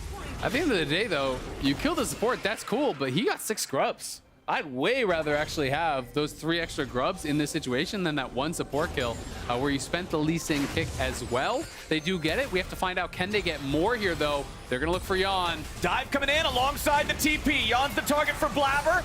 As the Senna ulti flies over the top and Yon hits the dirt. The dive continues, but Vulcan's gonna drop as APA reinforces. C9 still seeing what they might be able to find here in a 3v2. Core JJ tanking him up as long as he can. Jojo goes for the crushing maw. He finds a little bit of CC, but not enough damage. APA and Core dancing around the molten fissure as Berserker and Blabber are still looking for their chance to re-enter. Jojo goes on a killing spree, and APA is alone in the dark. Berserker gets the kill, and C9's up 6-3. Again, another instance of He's seen on the ward, though. He can actually E him and stop this. Oh. Yeah, he was able to walk away. But another instance of using enemy time while you know they're going for grubs for a bottom side play. We'll see if that's going to end up being enough to actual snowball. But look at this. 3 kills for Jojo. The Hwei being fed is massive. This thing scales so incredibly well for teamfights. Yeah. So much long range and AoE damage. It is going to be at the cost of another objective, though. So not only all those grubs, but now you get the dragon in the reset there for Umpty. He was able to chase Blabber and stop the recall like you're talking about. So that delays your tempo. And so Blabber is now going to be late to the next play. But Berserker is early. Fudge trying to slice and dice forward, commits the flash to lock down Impact, who flashes away so Berserker can't get the follow-up lockdown. Team Liquid's top laner survives while his team takes the Drake on the other side of the map. I really want to see how Impact plays throughout the mid game and the late game on this pick as well. He's had some really good early games on the Rumble. There was one in particular where he got monstrously fed. Ended up falling behind, though, because he spent so much time grouping, so much time playing for the team, which really is the way he generally plays the game. But when you're playing without TP and you constantly group, you can fall behind in levels, you can fall behind in farm. Yeah. That's something that he has to be careful of and really needs to make sure that he's prioritizing his own game at times. All right, we got a fight in the jungle. Blabber going for the kick. Umpty is knocked into the waiting arms of C9, and Blabber sets it up for the kill. 2-1 and 4 here in the Lee Sin as Yon's in danger. The tongue finds him, and the rest of C9 ain't far behind. Yon gets underneath the turret with 400 HP left. Blabber goes for the dive and kills Yon through the flash. Core JJ barely trying to escape here with a spiraling despair on him as Impact shows up to finish off Vulcan, at least getting one back for the side of Team Liquid. Jojo poking around, and Blabber keeps hitting these Qs under tower. Regardless if they even get another kill here, they're going to force them off the tower into more turret plates. You see the Hex get used from Umpty, though. We keep the action rolling here in the LCS, baby. I mean, both teams are down to scrap. Both teams have decided, no, we are not going to give anything up. If you're going to come fight us, we're going to not back off. We're going to go right at you. And it's nice to see a bit of a bounce back game here from the Cloud9 mid jungle. You were kind of joking, oh, it's going to be all rel and, tanks and whatnot. Blabber goes to Lee Sin. He has this horrible play on top side to start the game off, but it doesn't make him go back to being passive. He continues playing aggressive. He's paired up with Jojo, and they've gotten a ton done for the team. All right, only 12 kills here in a almost 14-minute game, though. Those are rookie numbers. We can pump those up. We need to get to at least a kill per minute to really live up to the action. This is a massive place for Cloud9, though, because you saw on the analyst test at the beginning of the day, they did a breakdown of Cloud9 gold leads and win-losses. They have a very low win rate if Jojo and Blabber are not ahead. Well, guess what? Those are the two players with a bunch of the kills for Cloud9 in this game, and they're going for an invade. Another Another fight's coming up as C9 puts all 5 men in the topside river. Umpty engaging initially on the Fudge. They force out the dominance. The Croc will drop, and Impact's taking the kill. Vulcan has to flash out as Team Liquid won't find any more here just yet. They got a lot of health still to work with. APA jumps in. They sidestep some of the CC coming out from C9. Vulcan still burning. Yon goes in to kill him, and APA's ready to follow up. The shutdown on Jojo is massive. Team Liquid finds 3 for nothing, and Rift Herald's on the Rift. That is a huge fight there for Liquid. And just like that, the game was even. Now they're 2.5K up. They're about to grab the Herald, likely to take a tower off that as well. What a big swing in the game. Right before that fight, I was going to say it may be hyperbolic, but I feel like Jojo has made more impact in this game than the past 4 that he played put together. And then, right at that critical moment, he and 2 other Cloud9 players get caught. The lead for Team Liquid just explodes. You didn't even have to say it. You cursed them with your mind. Psychic Caster curse complete, as here's another look at how it went down. Yeah, all right. So on live, it showed that Vulcan had his ult, but he actually did not. That was incorrect. I checked in game, so this is correct. He did not have his ulti. If you were wondering why he didn't gobble up Fudge. And then as Cloud9 is retreating, they decide, hey, maybe we can actually stay around and find some sort of a fight. But that Chains of Corruption from Yon gets the resets. APA piles forward. All of TL commit. Yeah, the chain spreading there to Jojo. Jojo got locked up on a volley bear E, and Umpty just flashed to 100% him, deleting him. Thank you for the bounty. Team Liquid on top again. Hui's only safety mechanism is you can't hit him. As soon as somebody breathes on him wrong or looks at him the wrong way, he dies. And that's why it's so critical that Tahm Kench had no ulti in that fight, right? You know, Tahm Kench couldn't save him. Jojo now in the side lane. Here we go. Volley bear ulti turns off the turret. Jojo's staying alive for now, but APA is ready to hop, skip, and jump his way to another kill. It will be a 1-for-1 trade, but APA's got to try to get away now. Berserker and Fudge and Blabber all collapsing. The play will ultimately favor C9. Yeah, interesting here too, because this is 30 seconds ahead of Dragon, so that very well could set them up for an objective on top of it. This one case, a little bit of an over chase from Team Liquid under the tower to make sure that they get Jojo, and he does use his flash this time around, so Fudge gets to stick around with the pushing lane on top side, finish up the outer top turret here, and they get to use Hex Skates to get over to Dragon Spawn first if they actually want to go for it. Yeah, we'll see, you know, if TL's going to try to go out there, because APA will have TP, Fudge will have no TP and no ulti, so the Renekton definitely a lot weaker than the Rumble in this upcoming fight if they're going to scrap for it. Cloud9 do have Proud to start it up first here, but we'll see. TL have time to get out there and try to fight it if they want. At least it's still a big advantage to get there first and get a Scuttle Crab. Scuttle Crab vision actually helps a lot for those. Actually, it looks like the spawn was wrong on it. We get a ward down here instead, and Impact gonna walk his way in. APA, as you said, he's got teleport, so Tristana can quickly push on top side and time advantage to TL. And this gets so awkward because now Jojo has to be the one to actually answer him, but he's on the opposite side of the map. So I think TL is just gonna play through sides. They play this mid game really, really well with APA. If Fudge shows up there, APA just backs off and you get a free Dragon because he can actually answer with the TP and then it'd be a 5v4. So Cloud9, just based on the positioning of the map, basically have to give up this Dragon for free just because APA showed top and they didn't have the right man there to answer.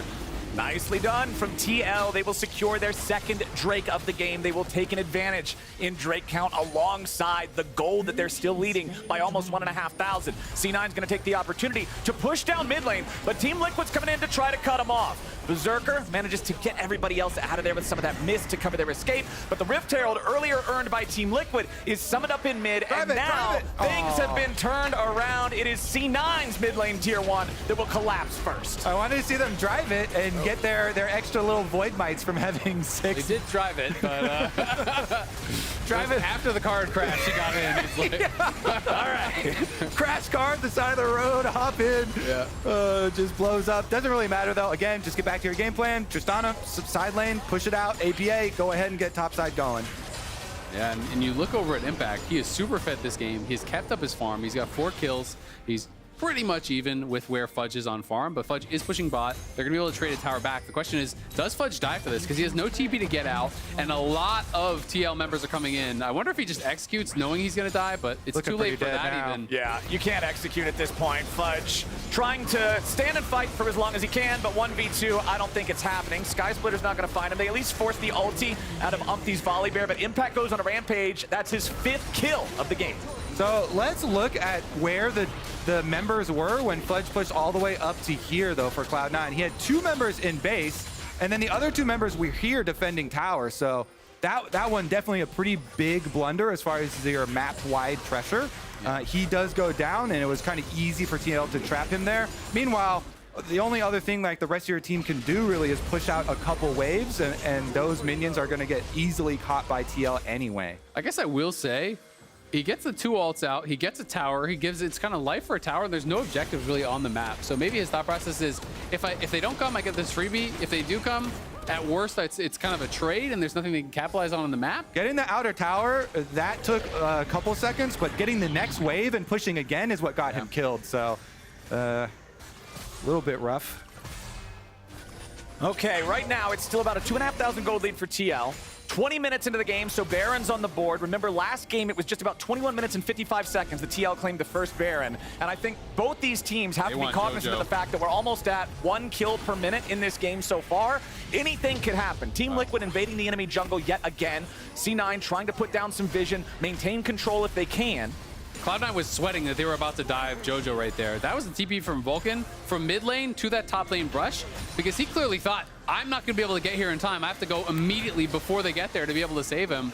TL just back off. They get that TP out for free, so not going to be too bothered about it. But APA is going to be showing on this bot wave, and we'll see if Cloud9 tries to do anything with it, because Fudge is roaming up to the team. They have 5 right now. I feel like Team Liquid really values taking those teleports away since they're down 1-3 in the count, but Blabber and Fudge are going to face check the brush. A nice equalizer in the middle of the fight as Vulcan tries to keep Blabber alive with a Devour. He gets him away for now. Umpty's got to be careful as Berserker tries to fire back and find a kill. Team Liquid ain't going to grab anybody just quite yet as C9 disengages. Yeah, they are going to be able to back it off, but still, scary moment there for Cloud9. They did have the extra man. If APA was already there and didn't have TP in, that would have been kills for sure. Yawn now, forced to flash out again. The crushing maw would have spelled his doom. Very important that that Team Liquid AD carry now has neither one of his summoner spells. That was actually a kind of like secret OP play from Cloud9. They didn't have a lot of options, and they hard forced to get a teleport, and now in the repeat play, they got a flash out. So, well, it looked like, oh, it's kind of risky for them. They got 2 really big cooldown victories out of it. And they did have to blow Vulcan's flash, so Tom Kench got a little bit dicey there. But honestly, at this point in the game, you kind of have to make those plays, because now the Varus has no summoner spells, so maybe they can find an opening. And what I was saying right before that fight, it's even more important because APA is the lone teleport on Team Liquid. As long as you get rid of that, you're severely impacting their macro play. Yeah, it's definitely a big deal, but at the same time, if Blabber took a little bit more damage and you die there, Baron's gone and your game is pretty gone. So it's definitely a high-risk play. Face checking in that spot, but they were able to keep him safe with the Tom Kench, and Cloud9 just wanting to continue playing through mid. APA shows top, he has no TP, so they have to force now. So it's up to TL to just try to clear out this wave, and that's why Impact is moving up to support the team, and he just about has Equalizer, so they're gonna get this tower top. We'll see if Impact just drops the Equalizer to defend here. Yep, that's gonna be the recipe for success. Dredgeline goes in and finds Vulcan. The Tom Kench is the target here at the very start, but Fudge has made his teleport into the fight. Impact goes golden, and C9's ready to fire back. The flashback out from the Rumble. The damage is enough, and Jojo hits him from downtown. Team Liquid try to defend, but 4v5, it does not work. C9 can hard force the tier 1 turret now as APA split pushes up in the top lane. He'll claim the tier 2, but what's the follow-up from Cloud9? Pretty smart play here from Cloud9. They follow up by punishing that teleport that you talk about they don't have, and they're able to get the 4v5 that they want. This is the exact sequence that Cloud9 want when they were starting the other one. I don't think they want this, though. Well, they've got no idea. I think they just get this for free. Oh, somebody's got to go check there. I am seeing pings. I am seeing Cloud9 pings on the Baron pit. Fudge They're trying to make their way over. They don't know, man. They're recalling. Oh, man. Team Liquid is about to pull off the heist here in game number 2. 23.5-minute Baron for Team Liquid. Man, that is heartbreak for Cloud9, because previous to that series of plays really makes Cloud9 think, we could be right back in this. We got the dragon. We got a big shutdown for our way mid lane. We took a tower there. Yeah, we lost one top, but we are feeling really good. After that, though, they lose Baron. You're feeling that is good. Devastating, man. When you hear the roar of the Baron, you're feeling less good. You think this might be over, and then you start thinking that's 2-0. The series might be over. So Focus up, focus up, lock in. Ooh, and APA is letting him know. Should have kept an eye on that one, but Core JJ might have just got caught here in the enemy jungle. Equalizer to try to protect him. Vulcan to the front line with a thick skin, but it might not be enough to protect him. APA finds a kill, but they'll trade him for impact. Now, where else is the fight? APA picks up another, and Blabber is down. Berserker flashes over the wall to escape Umpty. The Sky Splitter hits him, but there's no follow-up here. It's a 2-for-1, favoring Team Liquid. They can get straight to pushing too here. Let's see, APA on the bottom side. There's a big follow-up play from him to actually chase down Blabber, because Blabber used everything, the flash kick there, to kick in impact, thinking that maybe if we take down this Fed Rumble for once, you know, we have a chance at the fight. But a really good answer there as APA chased him then down and allows TL to use this Baron buff, because Cloud9 almost actually kind of nullified some of the pushing power that you would have got with Baron buff with the fight. But look at this. As he goes in and they get the kill here, it's trade kills, but APA already rocket jump after Blabber. He flashes to make sure they can get the kill, and then they force Berserkers as well. So TL will still be able to get a lot out of this Baron buff. Yeah, Cloud9 though, you can't blame him for taking that fight. You know, when you're up against this Baron push, you kind of know the only way you're going to be able to stall them is actually by taking a fight, killing them off, you know, getting them off the map. But TL now 4K in the lead here. They do have impact down on bot side, so again, that is always going to be that opportunity for Cloud9 if they find one, knowing he cannot join. They have to play really well around their globals, use that TP advantage to try to create some sort of a window where they can maybe find a big play from Blabber, because really, he's the only kind of big X-Factor champion, it feels like, on this team. Yeah, I mean, you've got the defensive power, the range of Senna and of Hui, but neither one of them just does the, oh my God, he did it type of moment. So Team Liquid currently firmly in the driver's seat. Sometimes when I see the Hui explosion combos with the ultimate and the giant circle coming down, I'm like, oh my God. I just type Riot in all caps in the chat. He did it about my teammates, but not in a good way. So really, when you think about it, you can do it on any champ. Yeah, there you go. All right, Team Liquid invading this bot side jungle again. Umpty really likes this enemy blue side jungle. He is hanging out here all the time. I gotta say, Umpty's improvement on Volibear has been really, really big. This time around was so much better. Staying super aggressive with it, going for bottom side of the map camp. Remember how many times he camped down here and got them pushing and got the super early tower for TL? Yep. Really big reason why they're in the mid game that they are in right now. And it's an easy 4-1 split push. The teleport on APA is back and available, so he can explode top lane minions while the rest of the team tries to just kind of safely keep up their pressure on bottom side. You always kite a little bit back as soon as Cloud9 members move up and just buy APA more time on top. Kobe, I really respect your dedication to Volibear. I can always trust your academic levels of knowledge on this champion, on who's performing and not, as APA tries to escape from Jojo. Blabber's coming, so this Quake can do a lot of damage, but he's got to hit the damn spells. Jojo loses half HP there. APA knows somebody else has got to be on the way. Jojo still chasing. APA rocket jumps in. The fear hits APA, and Blabber takes him down. No Buster shot is going to save you from the damage burst of the Lee, so nicely done from C9 to find that. Yeah, well played there. They knew the flash was down for APA because he spent it on Blabber on bot side. It cost them more than they wanted. They would have loved to get out of this without spending Jojo's flash, but because some of these skills missed early on, it did have to be forced. But at the end of the day, they do get that shut down, and that is a pretty big one here. I opened up all chat during that little 1v1 between APA and Jojo just to see if they were gonna say anything, like actually mid-fight. Mechanics. During the, like, as he missed 2 skill shots, but since APA died, no chat from their side. Yeah, exactly. And Cloud9 are losing, so no chat from Jojo's side. I've got to say though, this position, I love playing a lot of Tristan on mid. When you're looking over at the other side, everyone is kind of paper. I mean, Vulcan's building a bit of armor, but he's so far behind, you don't really care. Right. He's already got the LDR. He's working on his 4th item. And then you look at Renekton, he's got no defensive stats. He has a Mana Eclipse. Like, this guy is paper as well. And the Lee Sin is also very squishy, so if he can free fire, it's his game to win. All right, welcome to the NA Ram. 5 players staring down 5 other players in the mid lane. Dredgeline goes off as the equalizer is just cooking Berserker. Umpty goes in, he wants to try to kill him, but Berserker is still alive and Vulcan is not. Umpty continuing to chase away the back line of C9. He might just die for him, but Fudge is gonna drop first. A double kill of an APA, and the man wants more. He gets feared out of it, so Team Liquid's only gonna get the 2 kills for now, but they didn't lose a single man to do it. That was juicy, and Team Liquid finish up the objective afterwards. That equalizer from Impact absolutely ended the fight before it even began. It plus the Volibear E almost just killed Berserker. Berserker, if he was not Senna and was able to get out of that, then heal back up, would have been annihilated. Huge, huge fight there for TL. That is Dragon number 3. That is your Dragon Soul point. Next one will be Dragon Soul, and here's another look at it. Just look at Berserker right now, by the way, because it is going to be painful. You see the Volibear E and the Rumble Ultimate taking him down, and then Volibear jumps in to try and finish it off. That is incredibly close. It allows the rest of Team Liquid to chase down the other 2 Cloud9 members, Vulcan and Fudge, both annihilated, while Umti was able to chase off the entire 3 rest of members of Cloud9. You can see the look on Fudge's face, on Mithy's face. It's starting to sink in that this game is probably over, and you are going to be having to try to pull off the reverse sweep here. As that equalizer, cooked up Berserker, but also Jojo was down about 20%. Blabber was maybe 30 or 40%. Like, the fight is just done just like that. And Impact's having a hell of a game on the Rumble. And now TL, maybe one Baron, maybe one Dragon away from taking this and pushing themselves to match point. Score JJ with the flash over the wall for the dredge line into the back line, and now Blabber's gonna get bursted before the fight even starts. Fudge the second target, and Team Liquid is taking no prisoners.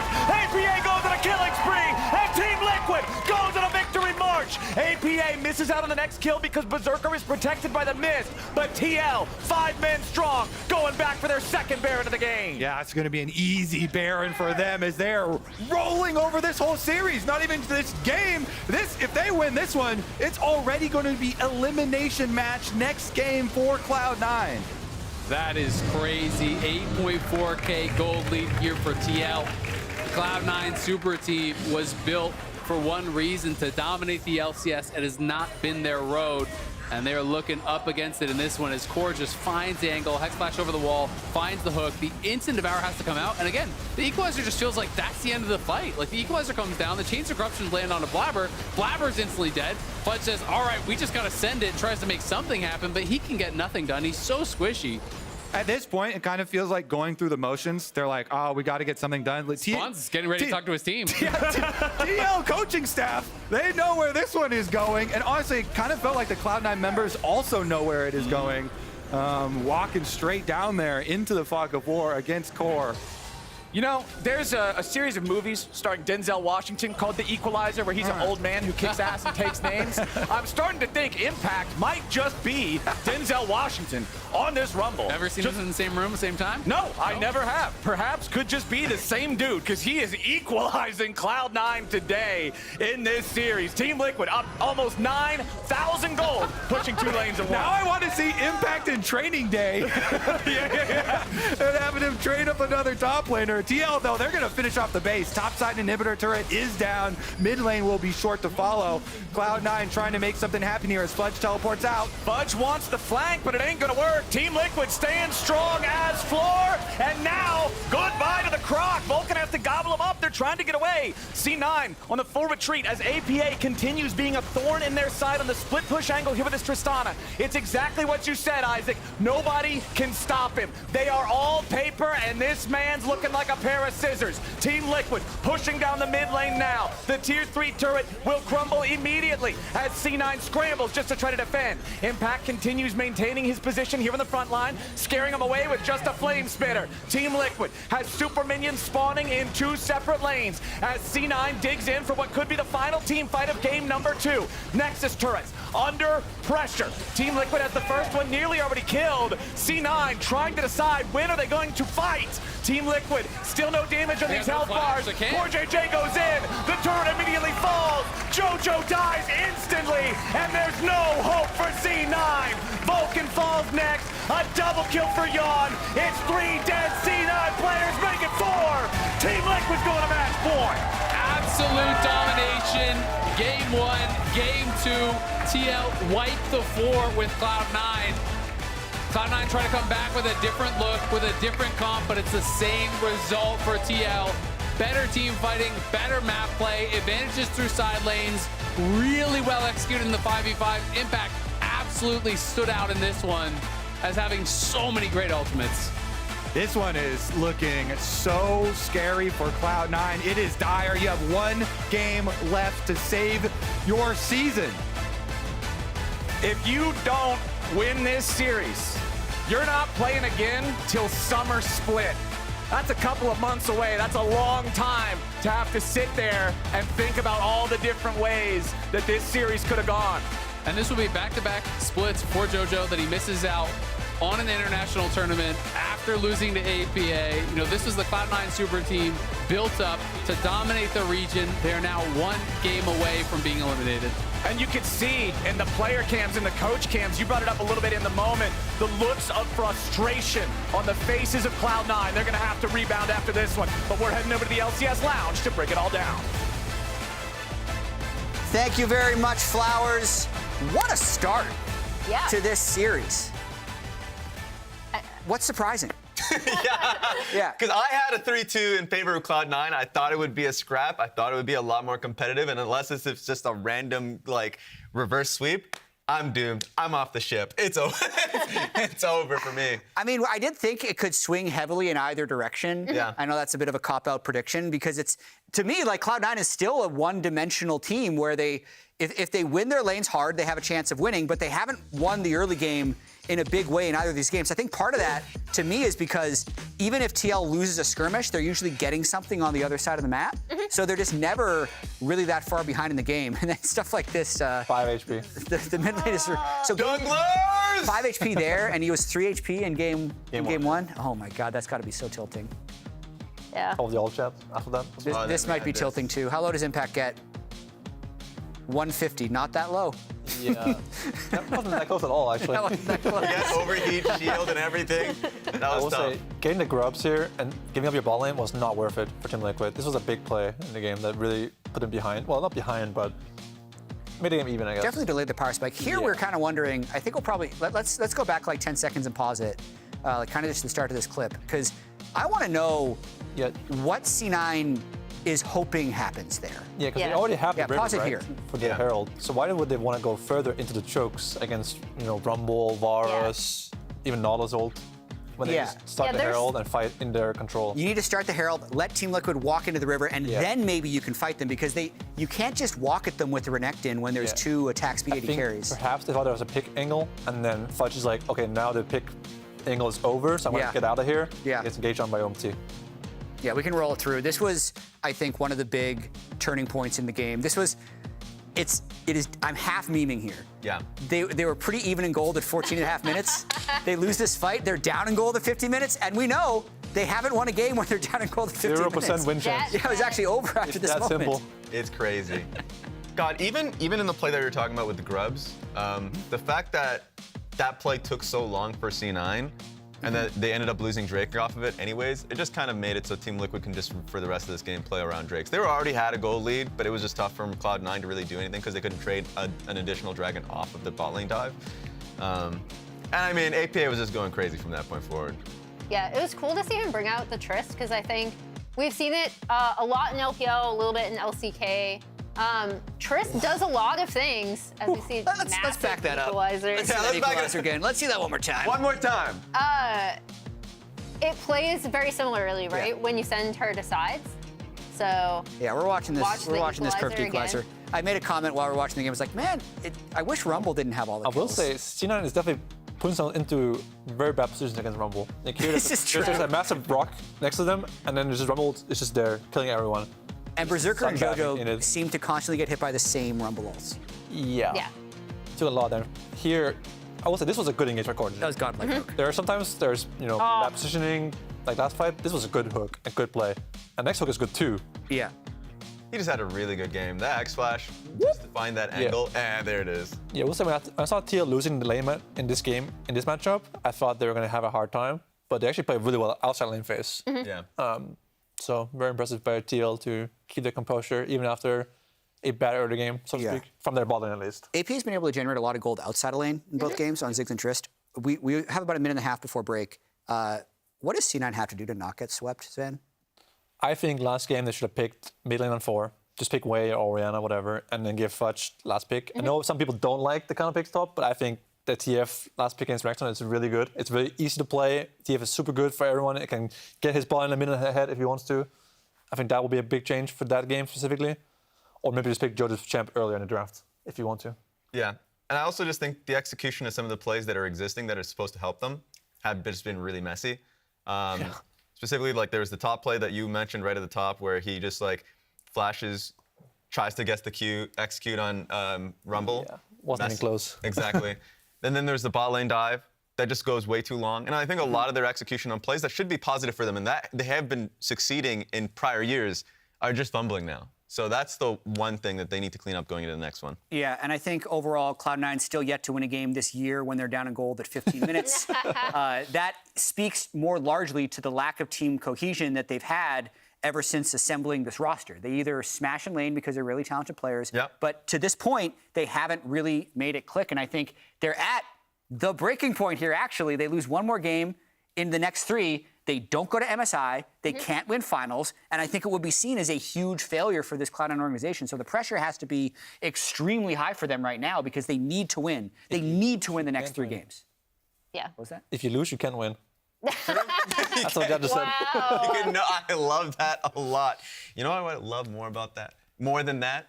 What? A Patoga. Okay, really? Really, Raz? I'm being honest. I'm being honest. And for you people at home, I'm just telling you. You people. I promised you guys that I would get you guys a Patoga if you wanted it. That QR code right here, that's your Patoga. It's a nice, you can go to sleep in it. You can go to work in it. Yeah, wow. If you're at home, you're taking a meeting call, you can be in a goddamn Patoga. So go ahead and take it. You have a chance to win if you scan that QR code. Go ahead and get it. Well, we'll see you guys after the break.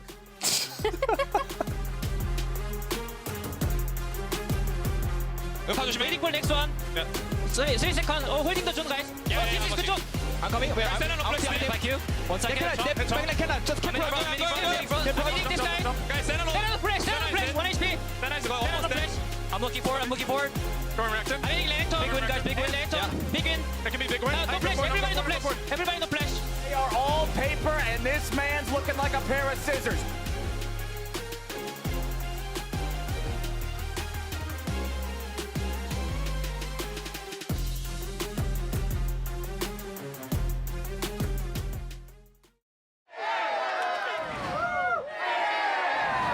Red Bull gives you wings. There he is. It's right there.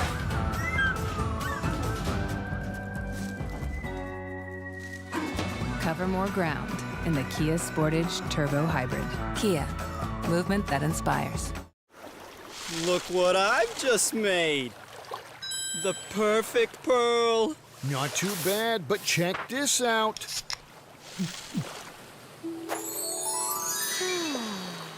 Whoa, a true Venus clam. Red Bull gives you wings. The new Red Bull Sea Blue Edition with the taste of Juneberry. Wings for every taste.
Ladies and gentlemen, welcome back to Finals Weekend here at LCS and the Spring Split of 2024. We are potentially one game away from the end of this series. Team Liquid is currently up 2-0 against C9, and they've been pretty convincing so far.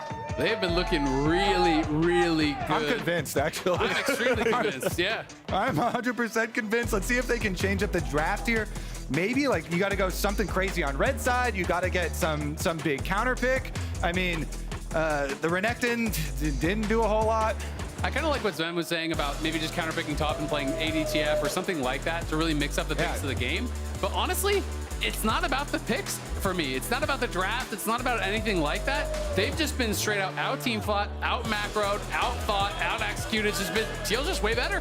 They out macroed C9 with 1 teleport versus 3 teleports in the previous game. Also worth pointing out, this Nico and Ahri have been permabanned by TL throughout this series. They will not let Jojo play them, despite the fact that he had a much better game 2 than game 1 playing the Hui versus the Orianna. Ooh. He still could not be the carry. The Kalista remains banned away from Berserker. That change was made in game number 2. Where's the Patogas? And Nautilus, Ashe, and Talia all banned away again by C9. TL's gonna run back that Varus first pick for the 3rd game in a row. Well, Flowers, to your mid lane ban point on Jojo, Team Liquid very clearly feel like if they can get Jojo onto some scaling AP mages, then they have won the game. API's trash talk also, everything always relates to Jojo having to play a mage or something like that. In the pre-game lobby for this game, he was going super hard. He was like, you want a vacation that bad, Jojo? Maybe a Victor game?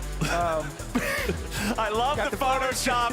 Thank you, Twitter. That one's perfect. You're not him. The chat logs from the game on a side. The mid-series sign adaptation. The sign mechanics are there. Team Liquid is putting APA back on the Ziggs here in game number 3.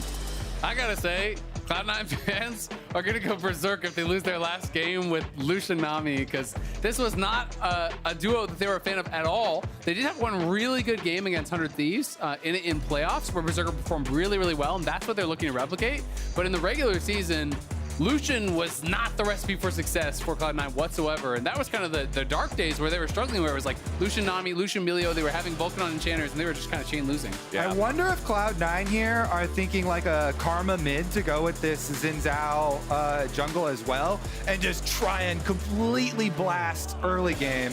TL have gotten 2 of their critical picks though, the Varus and the Ziggs, which they used so effectively in game number 1 to outrange, and they played the early stages really well too, not getting behind, not giving Cloud9 any sort of early gold to work with. So I have supreme confidence in them to do it again.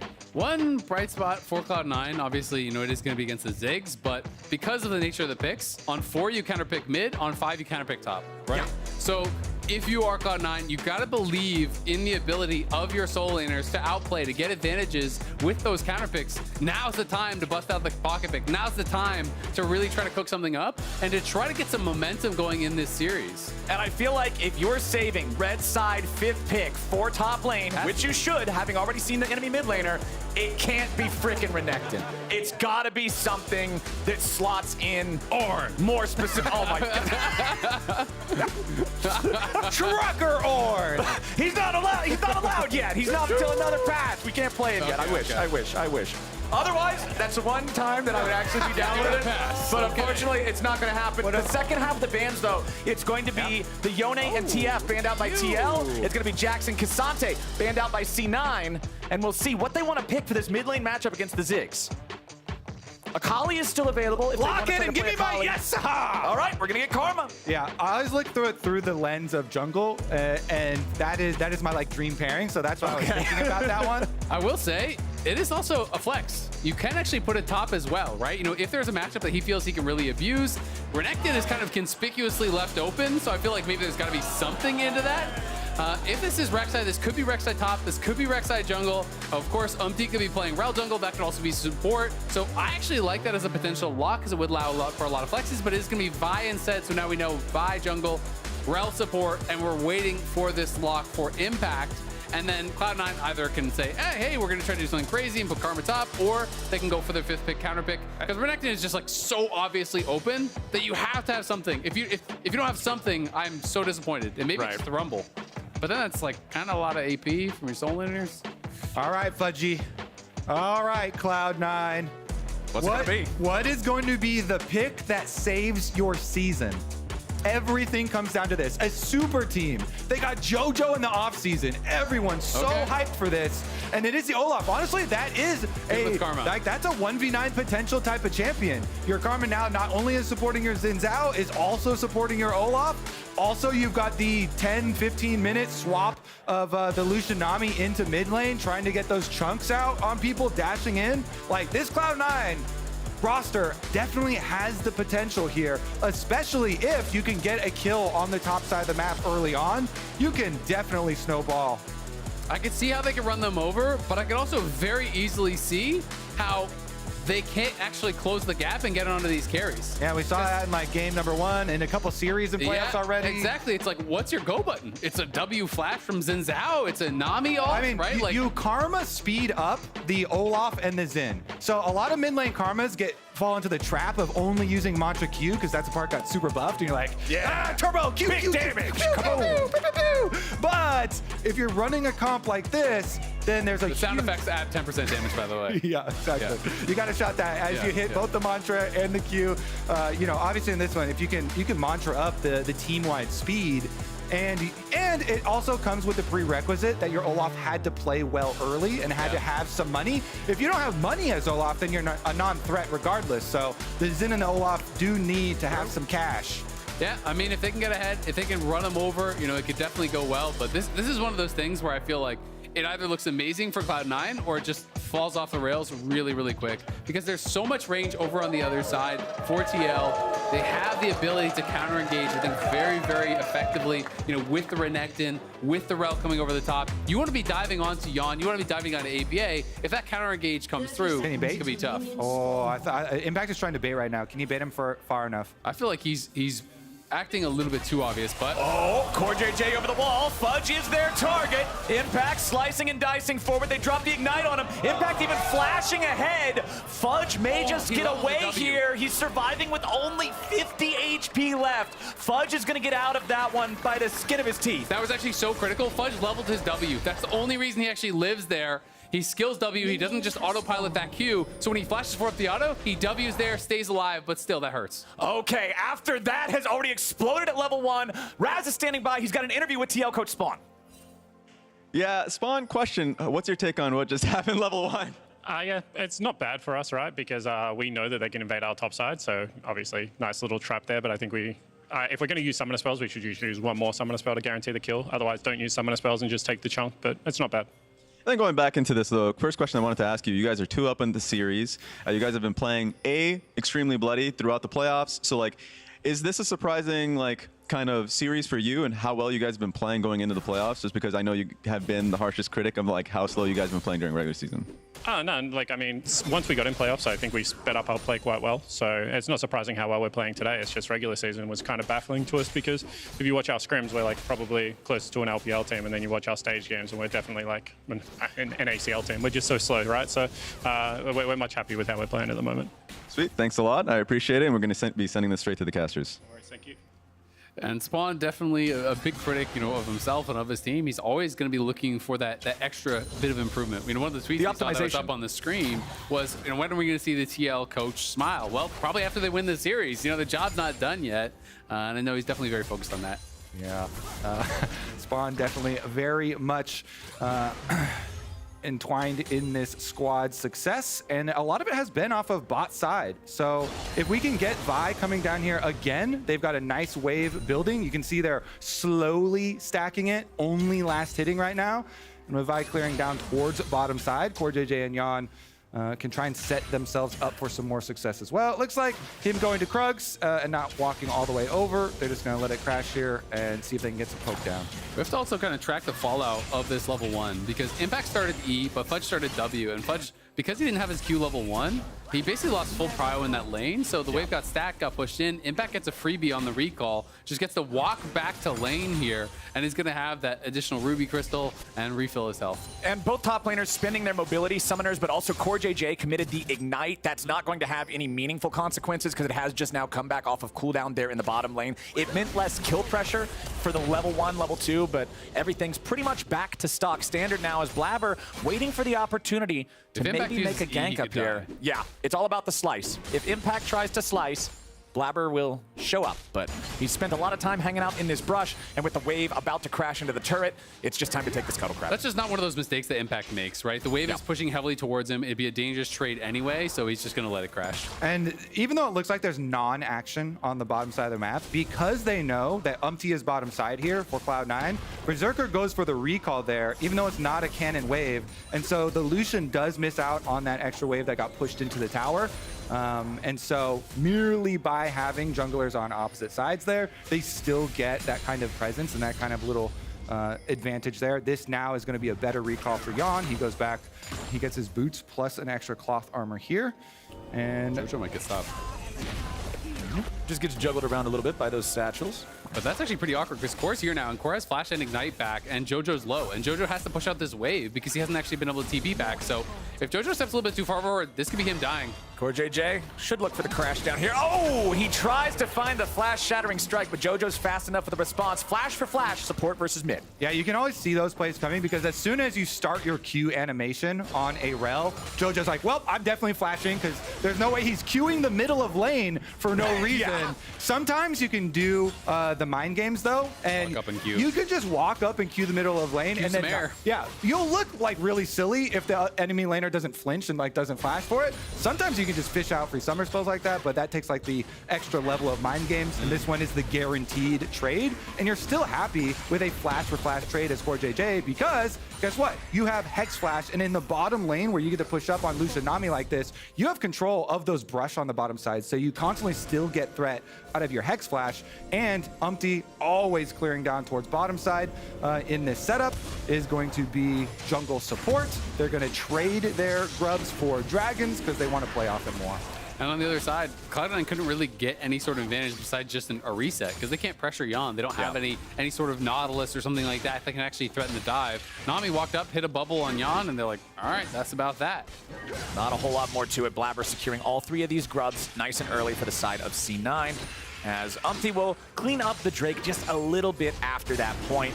Still a CS advantage up in the top side for the Renekton of Impact. A big part of that, again, going back to the level 1 and the skills not being what they would normally be, especially in terms of what Olaf would want to level. Jungle's pretty even, and it's still a CS advantage in the bot side for Jan's Varus, although not really a huge one.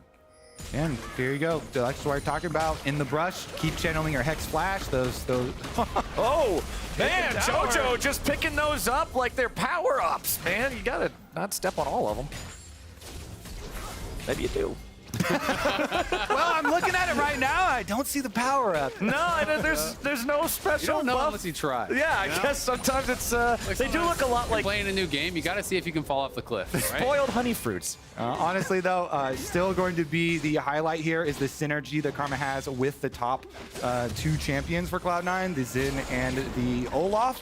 So Jojo goes into river, he gets the honey fruit, so he gets to heal up from his little mine adventure in mid lane, and spends his time to do a gank on Impact. It's time to hunt down the crocodile. Impact with the slice and dice and flash to get away from the binding. Blabber still chasing him underneath the turret here. Impact stays alive with a nice call to me. There's no way, bro! It's first blood in a 1v3 for Impact! And he lives! No shot! Oh, Impact is actually the GOAT. He stuns him under tower. He sticks around, though. He's wasting more of their time. He's wasting more of their time. Look at mid lane. APA's pushing it in for free as well. Impact. Oh, Impact of the trash talk, actually. That's APA. No, Impact. No, Impact With first. The question mark? Okay. Yeah, the question mark is trash talk. Question mark is the kill shot. Yeah. Come on. Oh, my God. Impact learning from the youngins here for how to get in the chat. Oh, my God. I mean, he actually just destroyed Cloud9's whole game right there. That's a backbreaker. Oh, my God. That's rough. I mean, honestly, and it's also the pressure that CoreJJ put on earlier. If Jojo has flash here. You can flash to connect the tether outside of the turret range. But because he doesn't have flash from the earlier play, they have to fully commit in onto the tower. Blabber takes the turret shot. They mess this up. Blabber needed to take another turret shot. I think he still thought he had aggro or was kind of confused there because Blabber steps back. It goes on to Fudge. Then Blabber goes forward a little bit, but he's not actually attacking. That was completely bungled. If Blabber just fully committed to it, at worst, it's a trade, and I think you guaranteed get the kill.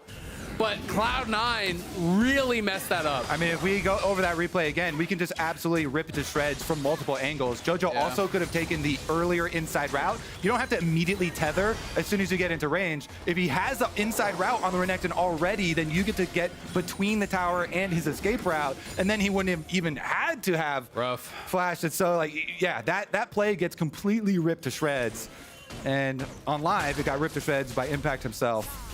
Yeah, man, Impact now enjoying that +3 wave CS lead over the Olaf. And just look at the items for Olaf. You know, it's like you said it yourself, Kobe. Olaf needs gold. You're a force multiplier here as the Karma. You're buffing this guy up. He's got steel caps shoes. get multiplied, baby. He's got some shoes. That's about it, man. Impact's gonna have he's got a dinner knife as well. I don't know. I don't know if that's going to pierce the scales of the Omega Lizard here for Impact, as he is just completely unafraid of this guy.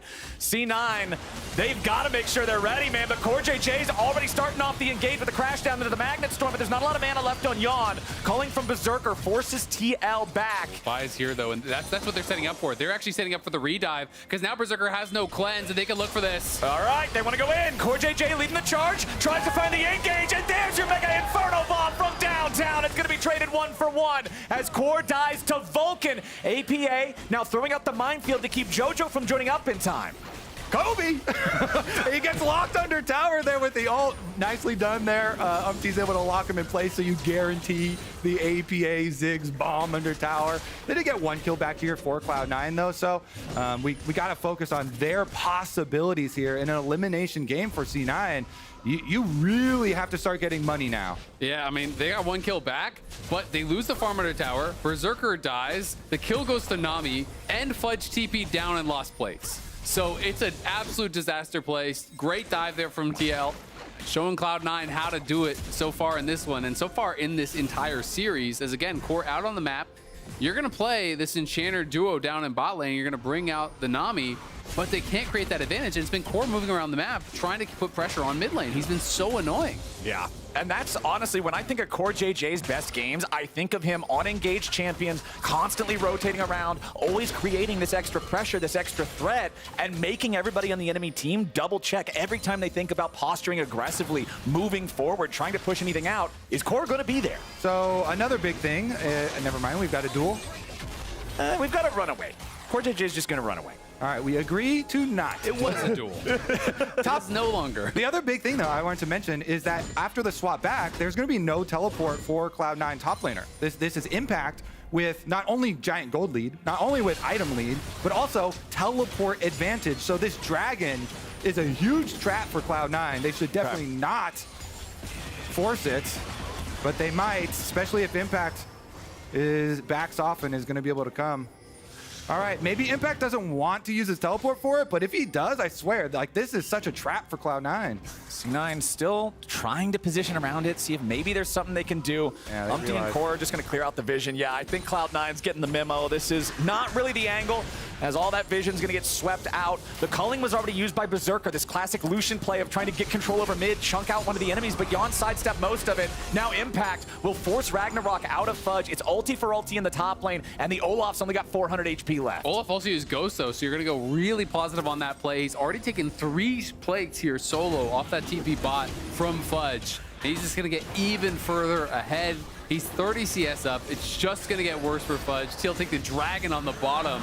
And this TL just has leveled up so much throughout playoffs. And it's incredible. It's really crazy to just even look at the names and think about, you know, where they were, where expectations were for these two teams at the start of the split, and how much these guys have been able to really step up. You know, Umpty against Blabber, that is something that you wouldn't have been able to expect to be this close matchup. Umpty is outplaying him. Yawn is really stepping up and has heavily outperformed Berserker as well throughout this series. This is just TL really across the board looking so good.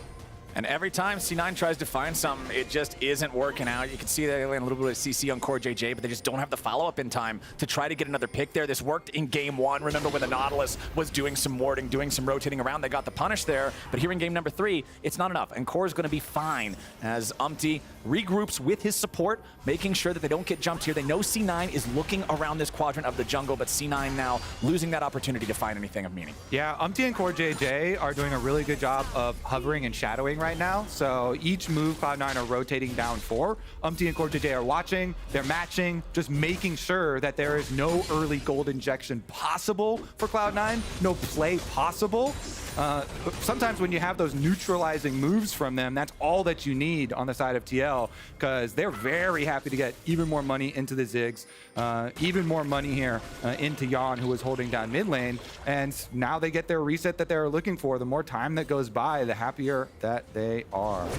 Berserker is going for this build, and it's similar to what he actually played last time, where it's basically just all procs, right? You're going to be going rapid fire, you're going to be going Shiv. He may even go in towards more. He went Voltaic as well, so he actually went 3 of those kind of proc items, and it's all about your upfront burst. But if you don't play that from a commanding position to where you can actually fully chunk these people out of the fight, then all of a sudden it just kind of stops mattering because you don't have that sustained damage that a lot of the other builds do. It's Desert Eagle Lucian. You get one shot, the shot is really big, and then the recoil, you gotta wait a little to line the next one up. So hopefully Berserker can aim nose straight because C9 does not want to let this game slip into the state that the previous 2 have.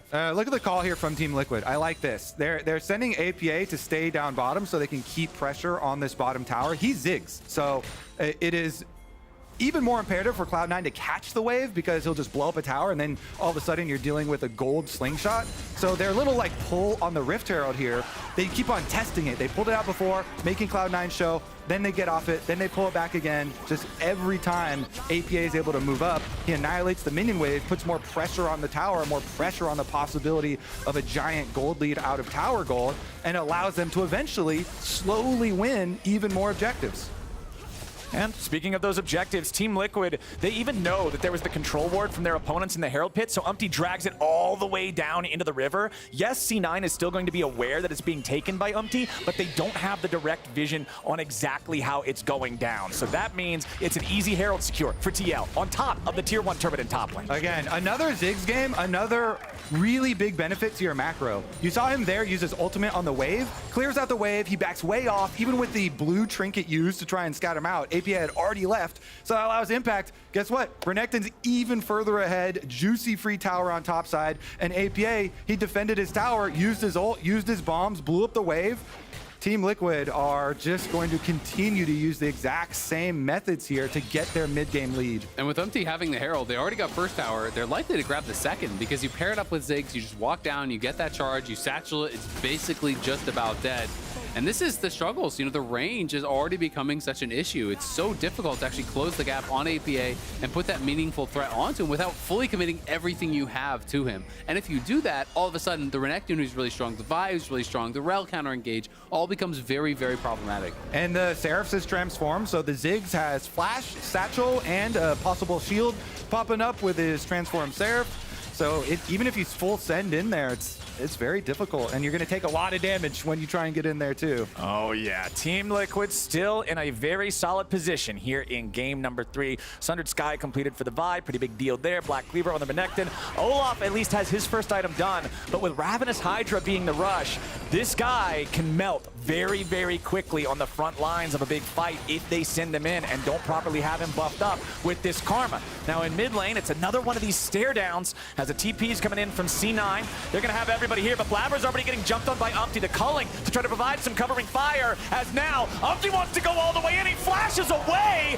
Jojo cannot protect Blabber, and APA is going to grab the first kill. Team Liquid comes out on top 1-0. Again, Umpty setting up for these Ziggs bombs, and he flashes out. He stays alive. The jungler is going to be able to take down Dragon. Team Liquid, unless Berserker like pulls something magical out here, Cloud9 are going to be facing another Dragon Soul point. It's gone. I mean, the Dragon's just being taken by Umpty. Fudge is walking back. He healed up a little bit, but I don't really think they have a real way in. They're desperate. They're desperate. They're trying to stop it. Yon's here on the front. Not a lot of mana left in the Varus. Keep that in mind. Big chunk onto Yon there from the inner flame, but Fudge is already dead. Olaf without a Ragnarok is just a big melee minion, and Team Liquid's coming to farm him. Yon with the flash to get out of the way of the inner flame. He picks up the honey fruits for some extra mana to keep firing out the rain of arrows. The Nami bubbles, yeah, they're going to keep APA locked up for a second, but nobody else is around. Impact getting shot at by Berserker, but remember the culling is already gone. APA throws on a satchel to disengage, and C9 just looks silly. Yeah, I mean, they can't get anything done. They're completely outranged. They're beat to the punch as they just jump on Blabber. They burst him down. At the same time, on the other side of the fight, Fudge, who TP'd in, had to pop his Ghost and ulti just to run away and barely survive. You can tell Cloud9 felt that was the series right there. They had to get something done at that dragon, so they tried to force their way in, even down a member. They lose the fight regardless. Now it is sole point here and another tower, and they still have Herald. So 2 towers to 0, over 3K gold lead, 3 dragons to 0. TL are just stomping Cloud9. And a lot of times you can see in the gameplay when the shot calling just gets so desperate and, you know, they don't have a lot of options. They're just trying anything there, even trying to, you know, flash in for a mantra Q, maybe get something crazy happening. It is going really, really rough for Cloud9, and you can start to see it in some of the choices that they're making. Team Liquid are closing the game in around them, and C9 feeling the pressure. It's not just the game they're closing in, it's the series, it's the split. If C9 lose this game, not only do they lose their chance to challenge for the title as that super team, they lose any opportunity for international competition until the next chance would be Worlds full sending it. later on this year. They're going after Impact. A TP is coming in, and Team Liquid doesn't want to let him get away with it. Core JJ flashing in for the engage on Blabber as Impact's made his way into the fight with the dominance. Opti charging into the backline as the Mega Inferno Bomb forces the flash out from Berserker, and C9 has to continue trying to disengage. Fudge is out in no man's land, and APA just pops the turret to add insult to injury. Yeah, another play born of desperation, just trying to get in there. And Jojo at least is going to teleport out here for a cross-map play, get 1 tower back for themselves. But as soon as they walked at Impact, he did not flinch. He walked into the alcove and he's already telling his team, yo, turn around play right now, immediately assassinate the Xin Zhao. And they jumped on him. Really nice kind of pincer move there. After he walked into the alcove, the rest of Team Liquid had his back. Easy collapse for them. They turn their sights onto Blabber and they take him down. Impact has just been incredible through these last 2 games, man. The Rumble and now this Renekton. The outplay in top lane was massive. Now the Rift Herald's going to get summoned up. And if TL win this is the first time since 2021 spring that neither of the previous finalists will have actually made it back to finals. That's a pretty crazy number, like 3 years ago now. It's the Herald. Okay, so he might not have the hands of the old man, but he does behind the steering wheel. He's still the GOAT, Get but those eyes checked. Yeah. We might have to check Impact's driver's license here, as we do have the tier 2 turret being dropped in the bottom lane. Umpty trying to get away, locked up, burst down. C9 finally finds a pick. Now Impact may be under pressure, but a beautiful Mega Inferno Bomb coming in from APA to whittle down the health bars of C9. Blabber continues to charge, and Yon is under pressure. The Magnet Storm is not in time. Team Liquid is disappearing. Cloud9 finally finds a huge fight. They need to get as much as they possibly can. Impact and APA getting away, but the Ziggs does not have a lot of mana left to fight with. Impact slicing and dicing his way back away as Blabber continues to chase. Wind becomes lightning, but he needs a little more range. The audacious charge. Team Liquid has lost all 5 men. An ace for C9.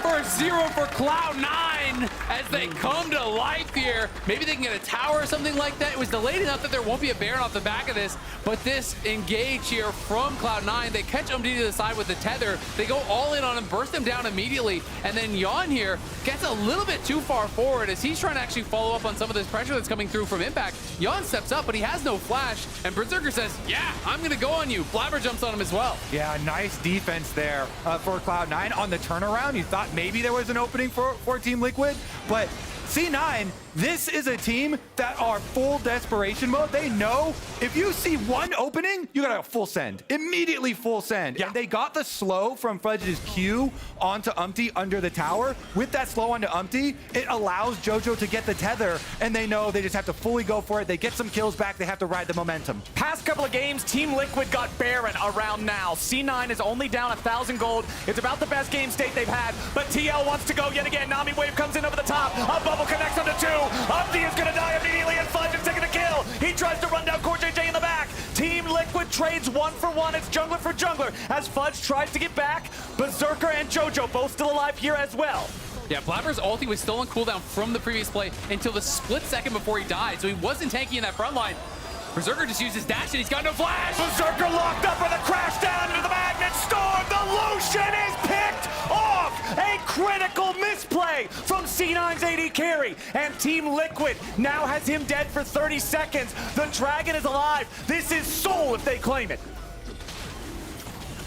No jungler up, but doesn't matter. They've got the damage. They've got the bomb field. Another huge play by one of the veterans. CoreJJ walks up as Berserker is trading in mid lane. You can see on the minimap, CoreJJ immediately moved to cut off his escape route. He immediately moved as soon as that trading happened, and he's able to catch Berserker for the objective victory.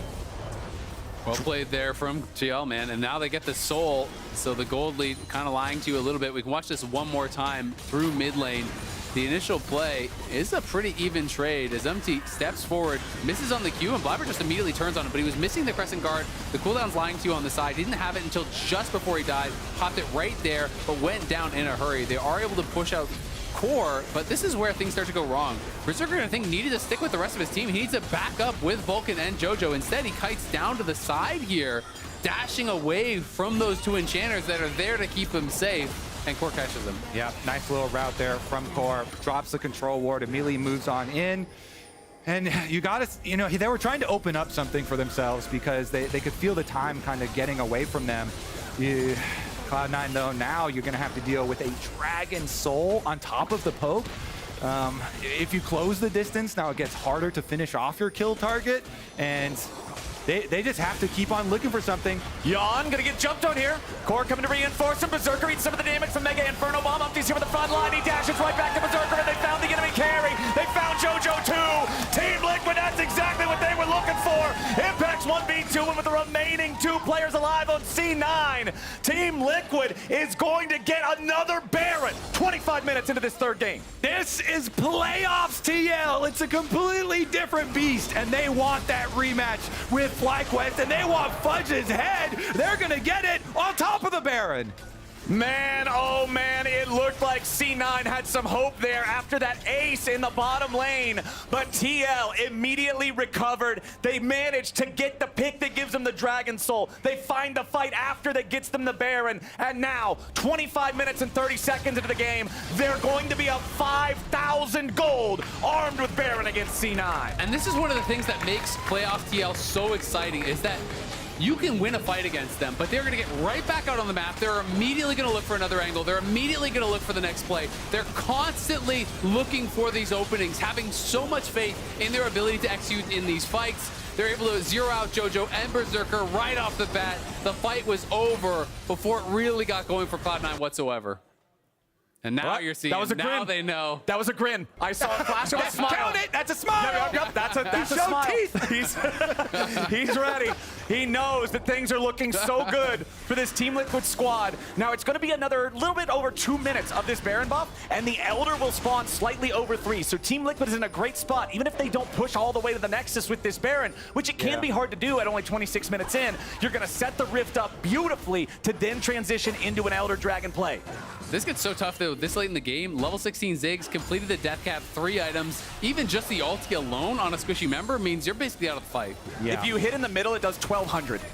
And the problem, again, with these Cloud9 comps we've been mentioning, if they don't get ahead early, the basic stat that they're always down is range. And so your team is going to naturally group up. It makes it very hard to avoid that damage.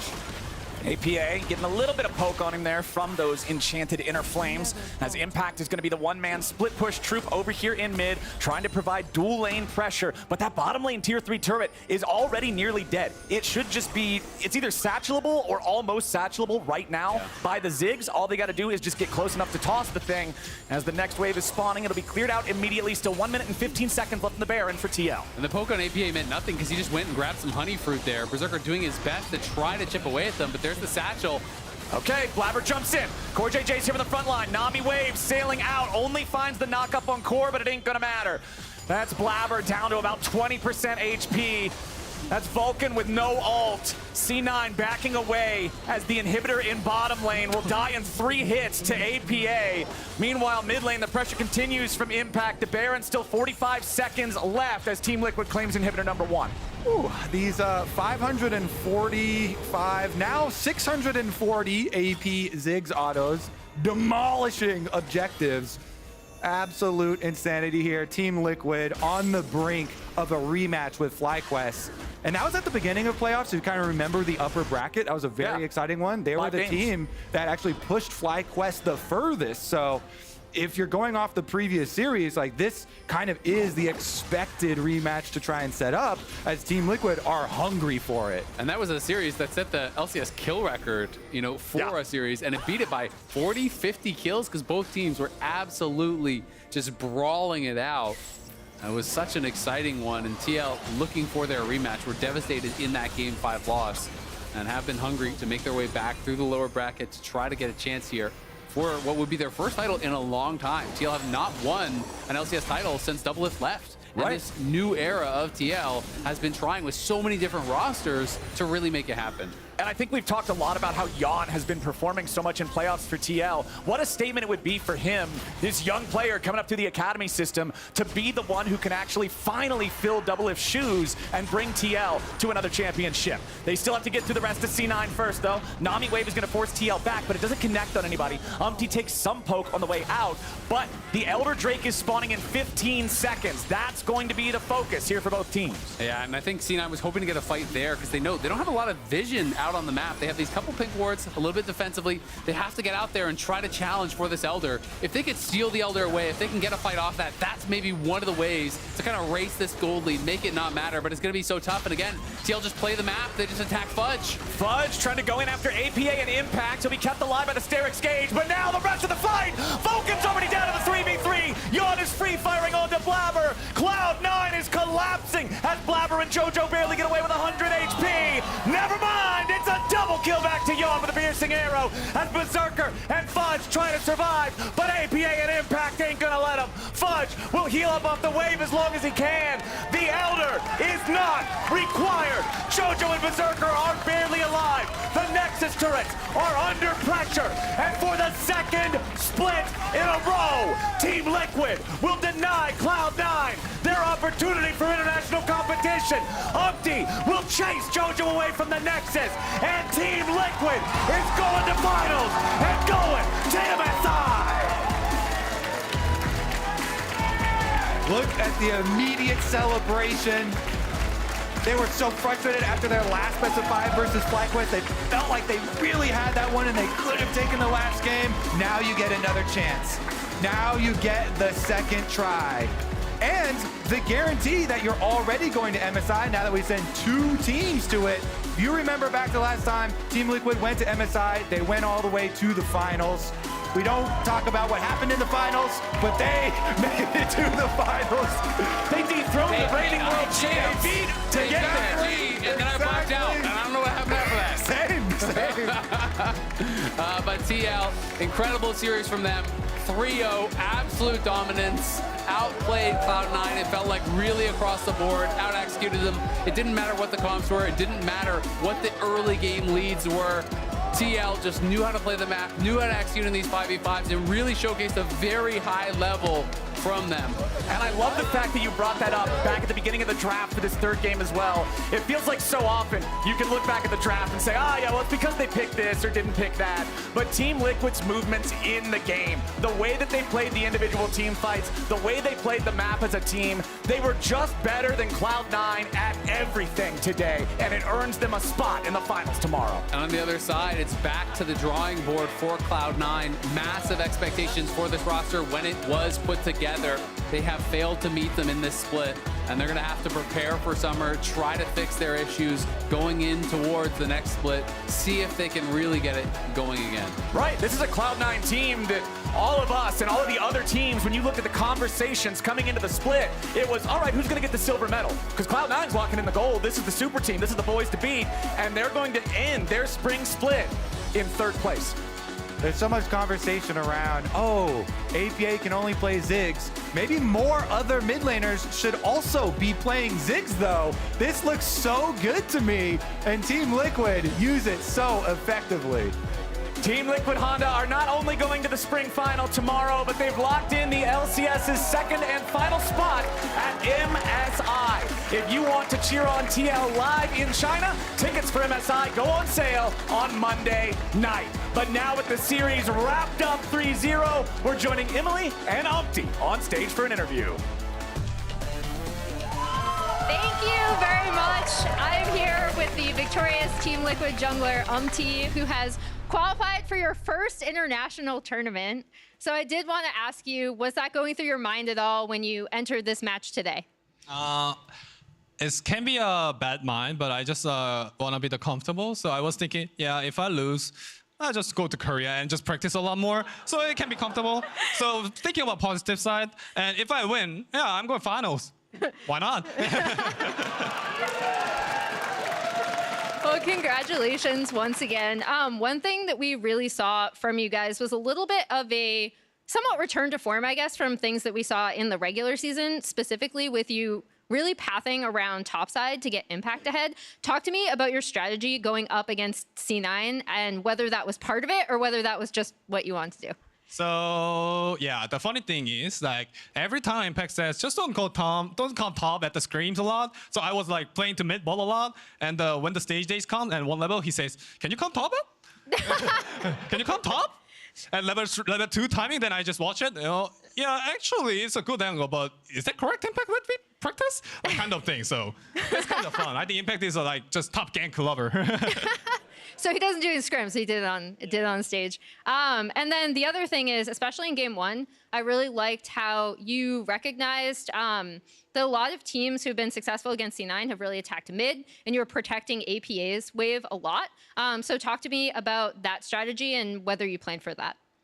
First one, I just think that Jojo played aggressive a lot at the coast, and I saw that Ian is gonna just like fight back. So he's an aggressive player too. So I was watching like 3 games. They're fighting like a fighting to death. So there's not kind of C9 thing. I should go mid if it was not team. So Ian is like fighting back with it to the death. So yeah, I should help Ian because he's winning.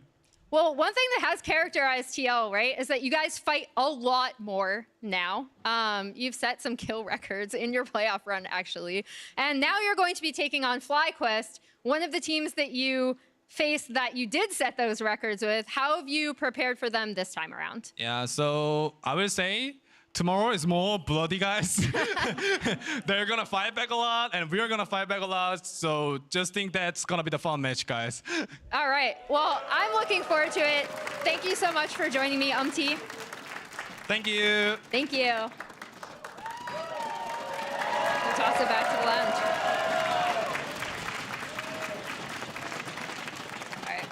All right.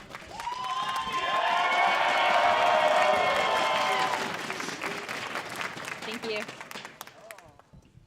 All right, and now I'm joined by Blabber. Thank you so much for doing this. Of course. Obviously, this is a really disappointing loss for you guys. I did want to ask what you think went wrong that you weren't able to bring to the stage today. I think just in general, this whole split, we've really struggled like in the mid game, and I think it's shown in the regular season and the playoffs, and we just don't really make the best decisions, I would say, around what we're gonna do, and we also don't team fight like super well either. So we haven't been really able to transition our early game leads into other stuff, and I think that's really been what hurt. That's been what's been hurting us in our games. What do you think the struggle is in terms of being able to practice that and like course correct it in the season? Because I think you guys yourselves are really upfront. We can all see like the massive potential to this team. So how is that something you can kind of practice as you prepare for summer? I mean, I think we're gonna go to probably boot camp in Korea sometime between the splits, and it's just we just have to get on the same page. I feel like a lot of times we don't really have the same idea on what we want to do in the game, and because you have disagreements, you don't always make the best decisions, you know? So I think it's just, we're just gonna have to work on getting on the same page and honestly just playing better. Okay. And then is there anything you'd want to say to your fans, C9 fans, who have watched you all split? Yeah, thanks guys for coming today.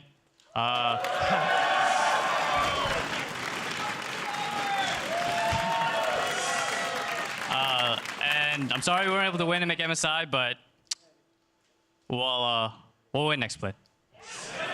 Nice. Thank you so much for taking the time, Blabber. All the best for summer, and we will toss it back to the lounge to close out the day. Thank you for that, Emily. We have Team Liquid. Yep. Sooner than many of us expected, I feel like, with the 3-0. Really? Didn't you guess 3-0? I did guess 3-0. So did you. Yeah. Not for you guys, though. I'm sorry. Really? Yeah, I did say it would be 3-0 for either side, which is a coward's prediction, but it was like half right. How do you feel about the series, APA? I think my lane was kind of bad. Okay. Kind of all the games, but I think I played side lane pretty well, and I'm happy with how I played team fights. I'm not surprised it's a 3-0 though. I think we're personally much better, and I'm excited for tomorrow. What about MSI? Was that a part of the mind, or is it more about just the split? Job's not done. I'm focused on winning the split first, and then I'll look at MSI. Impact, how did you feel the series went for you? Kind of easy. To me, it's just easy, clearly easy win condition. For me, that top situation wise, before what happened the 10 minutes, I knew that I can carry the game, or I can do something for teammates very well.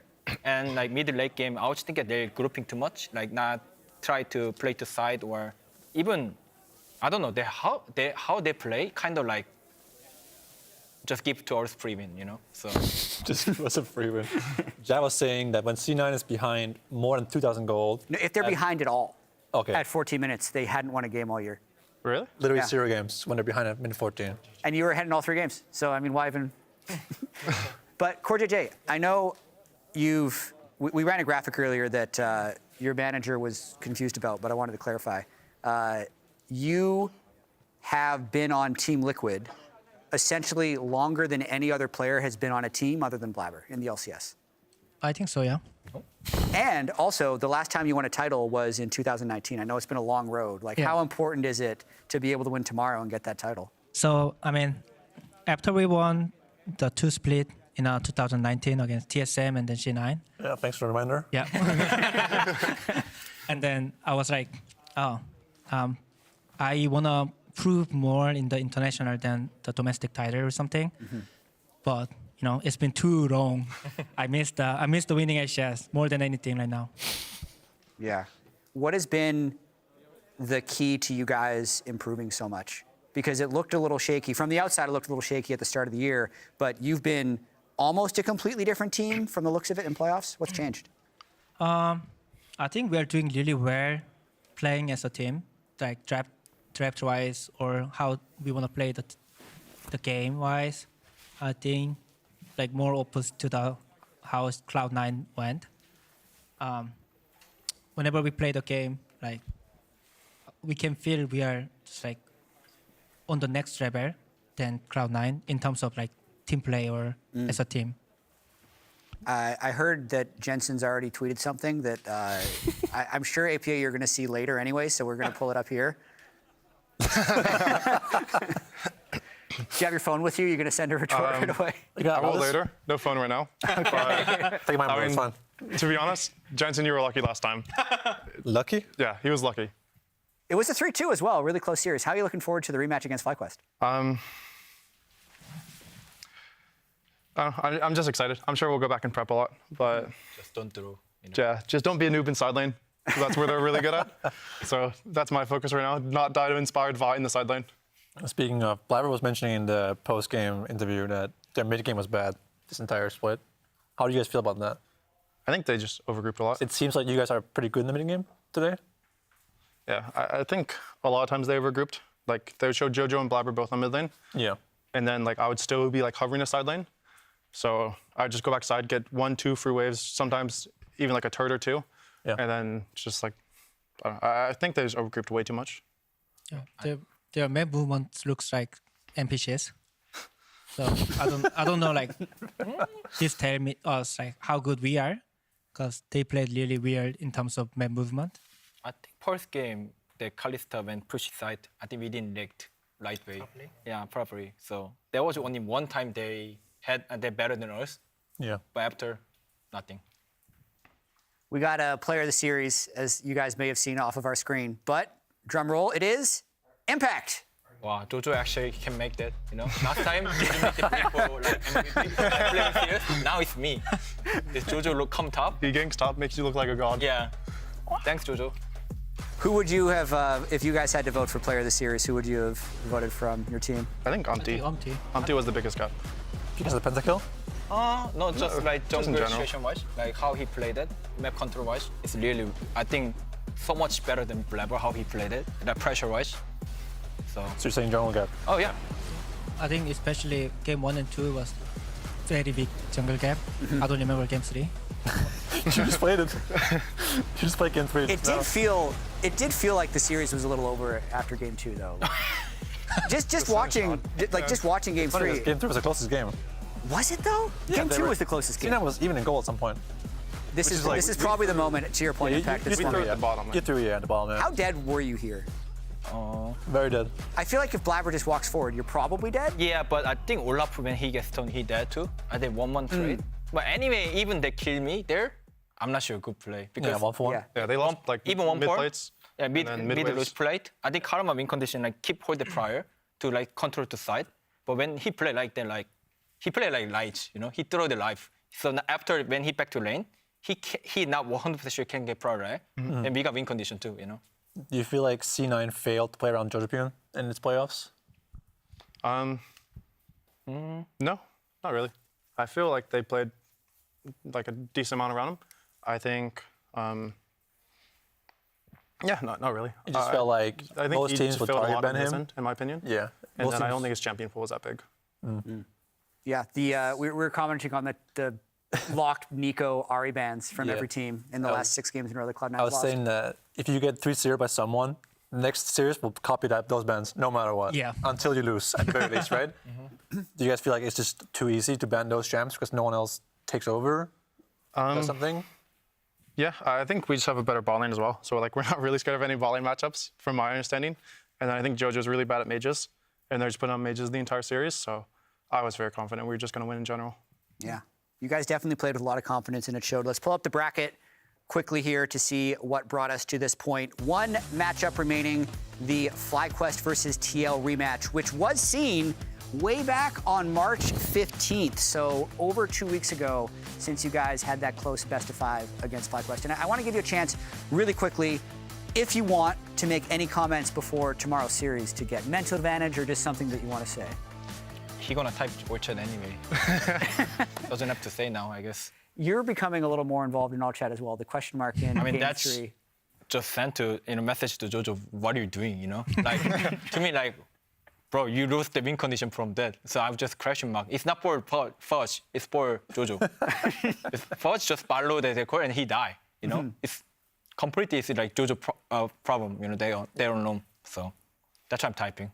All right. Well, it's been entertaining to watch you guys. Congratulations on the 3-0 and best of luck in your match tomorrow. That's going to be it for us, though. We'll be back tomorrow, 3 p.m. Eastern, noon Pacific, for the start of the finals pre-show. Team Liquid versus FlyQuest. See you then. I don't know, man. I can't say C9 after today. I just can't. I'm sorry.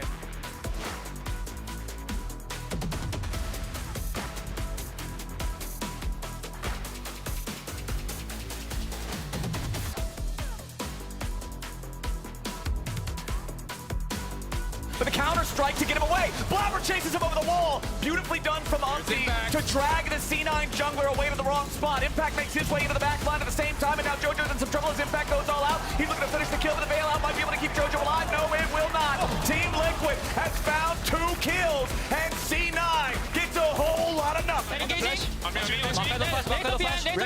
Yeah, I'm looking at Kalista. Yeah. Kalista. I'm dead. It's not looking. I'm not expecting Kalista dead. It's fine. Guys, it's 2v4. Our backman all died. It's good. Watch me. Come here. Okay, I'll come here.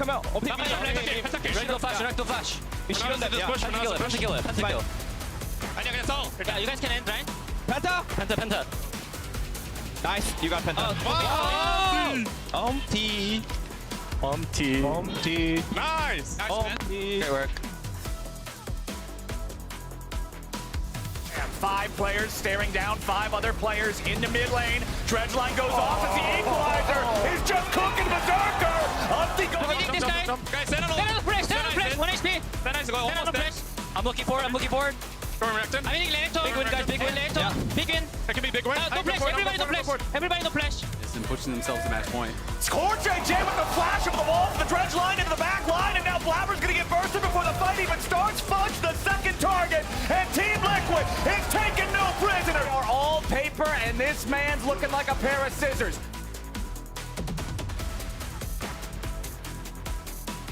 Blabber's still chasing him underneath the turret here. Impact stays alive with a nice call to me. There's no way, bro! It's first blood in a 1v3 for Impact! 흔들리지 말아요.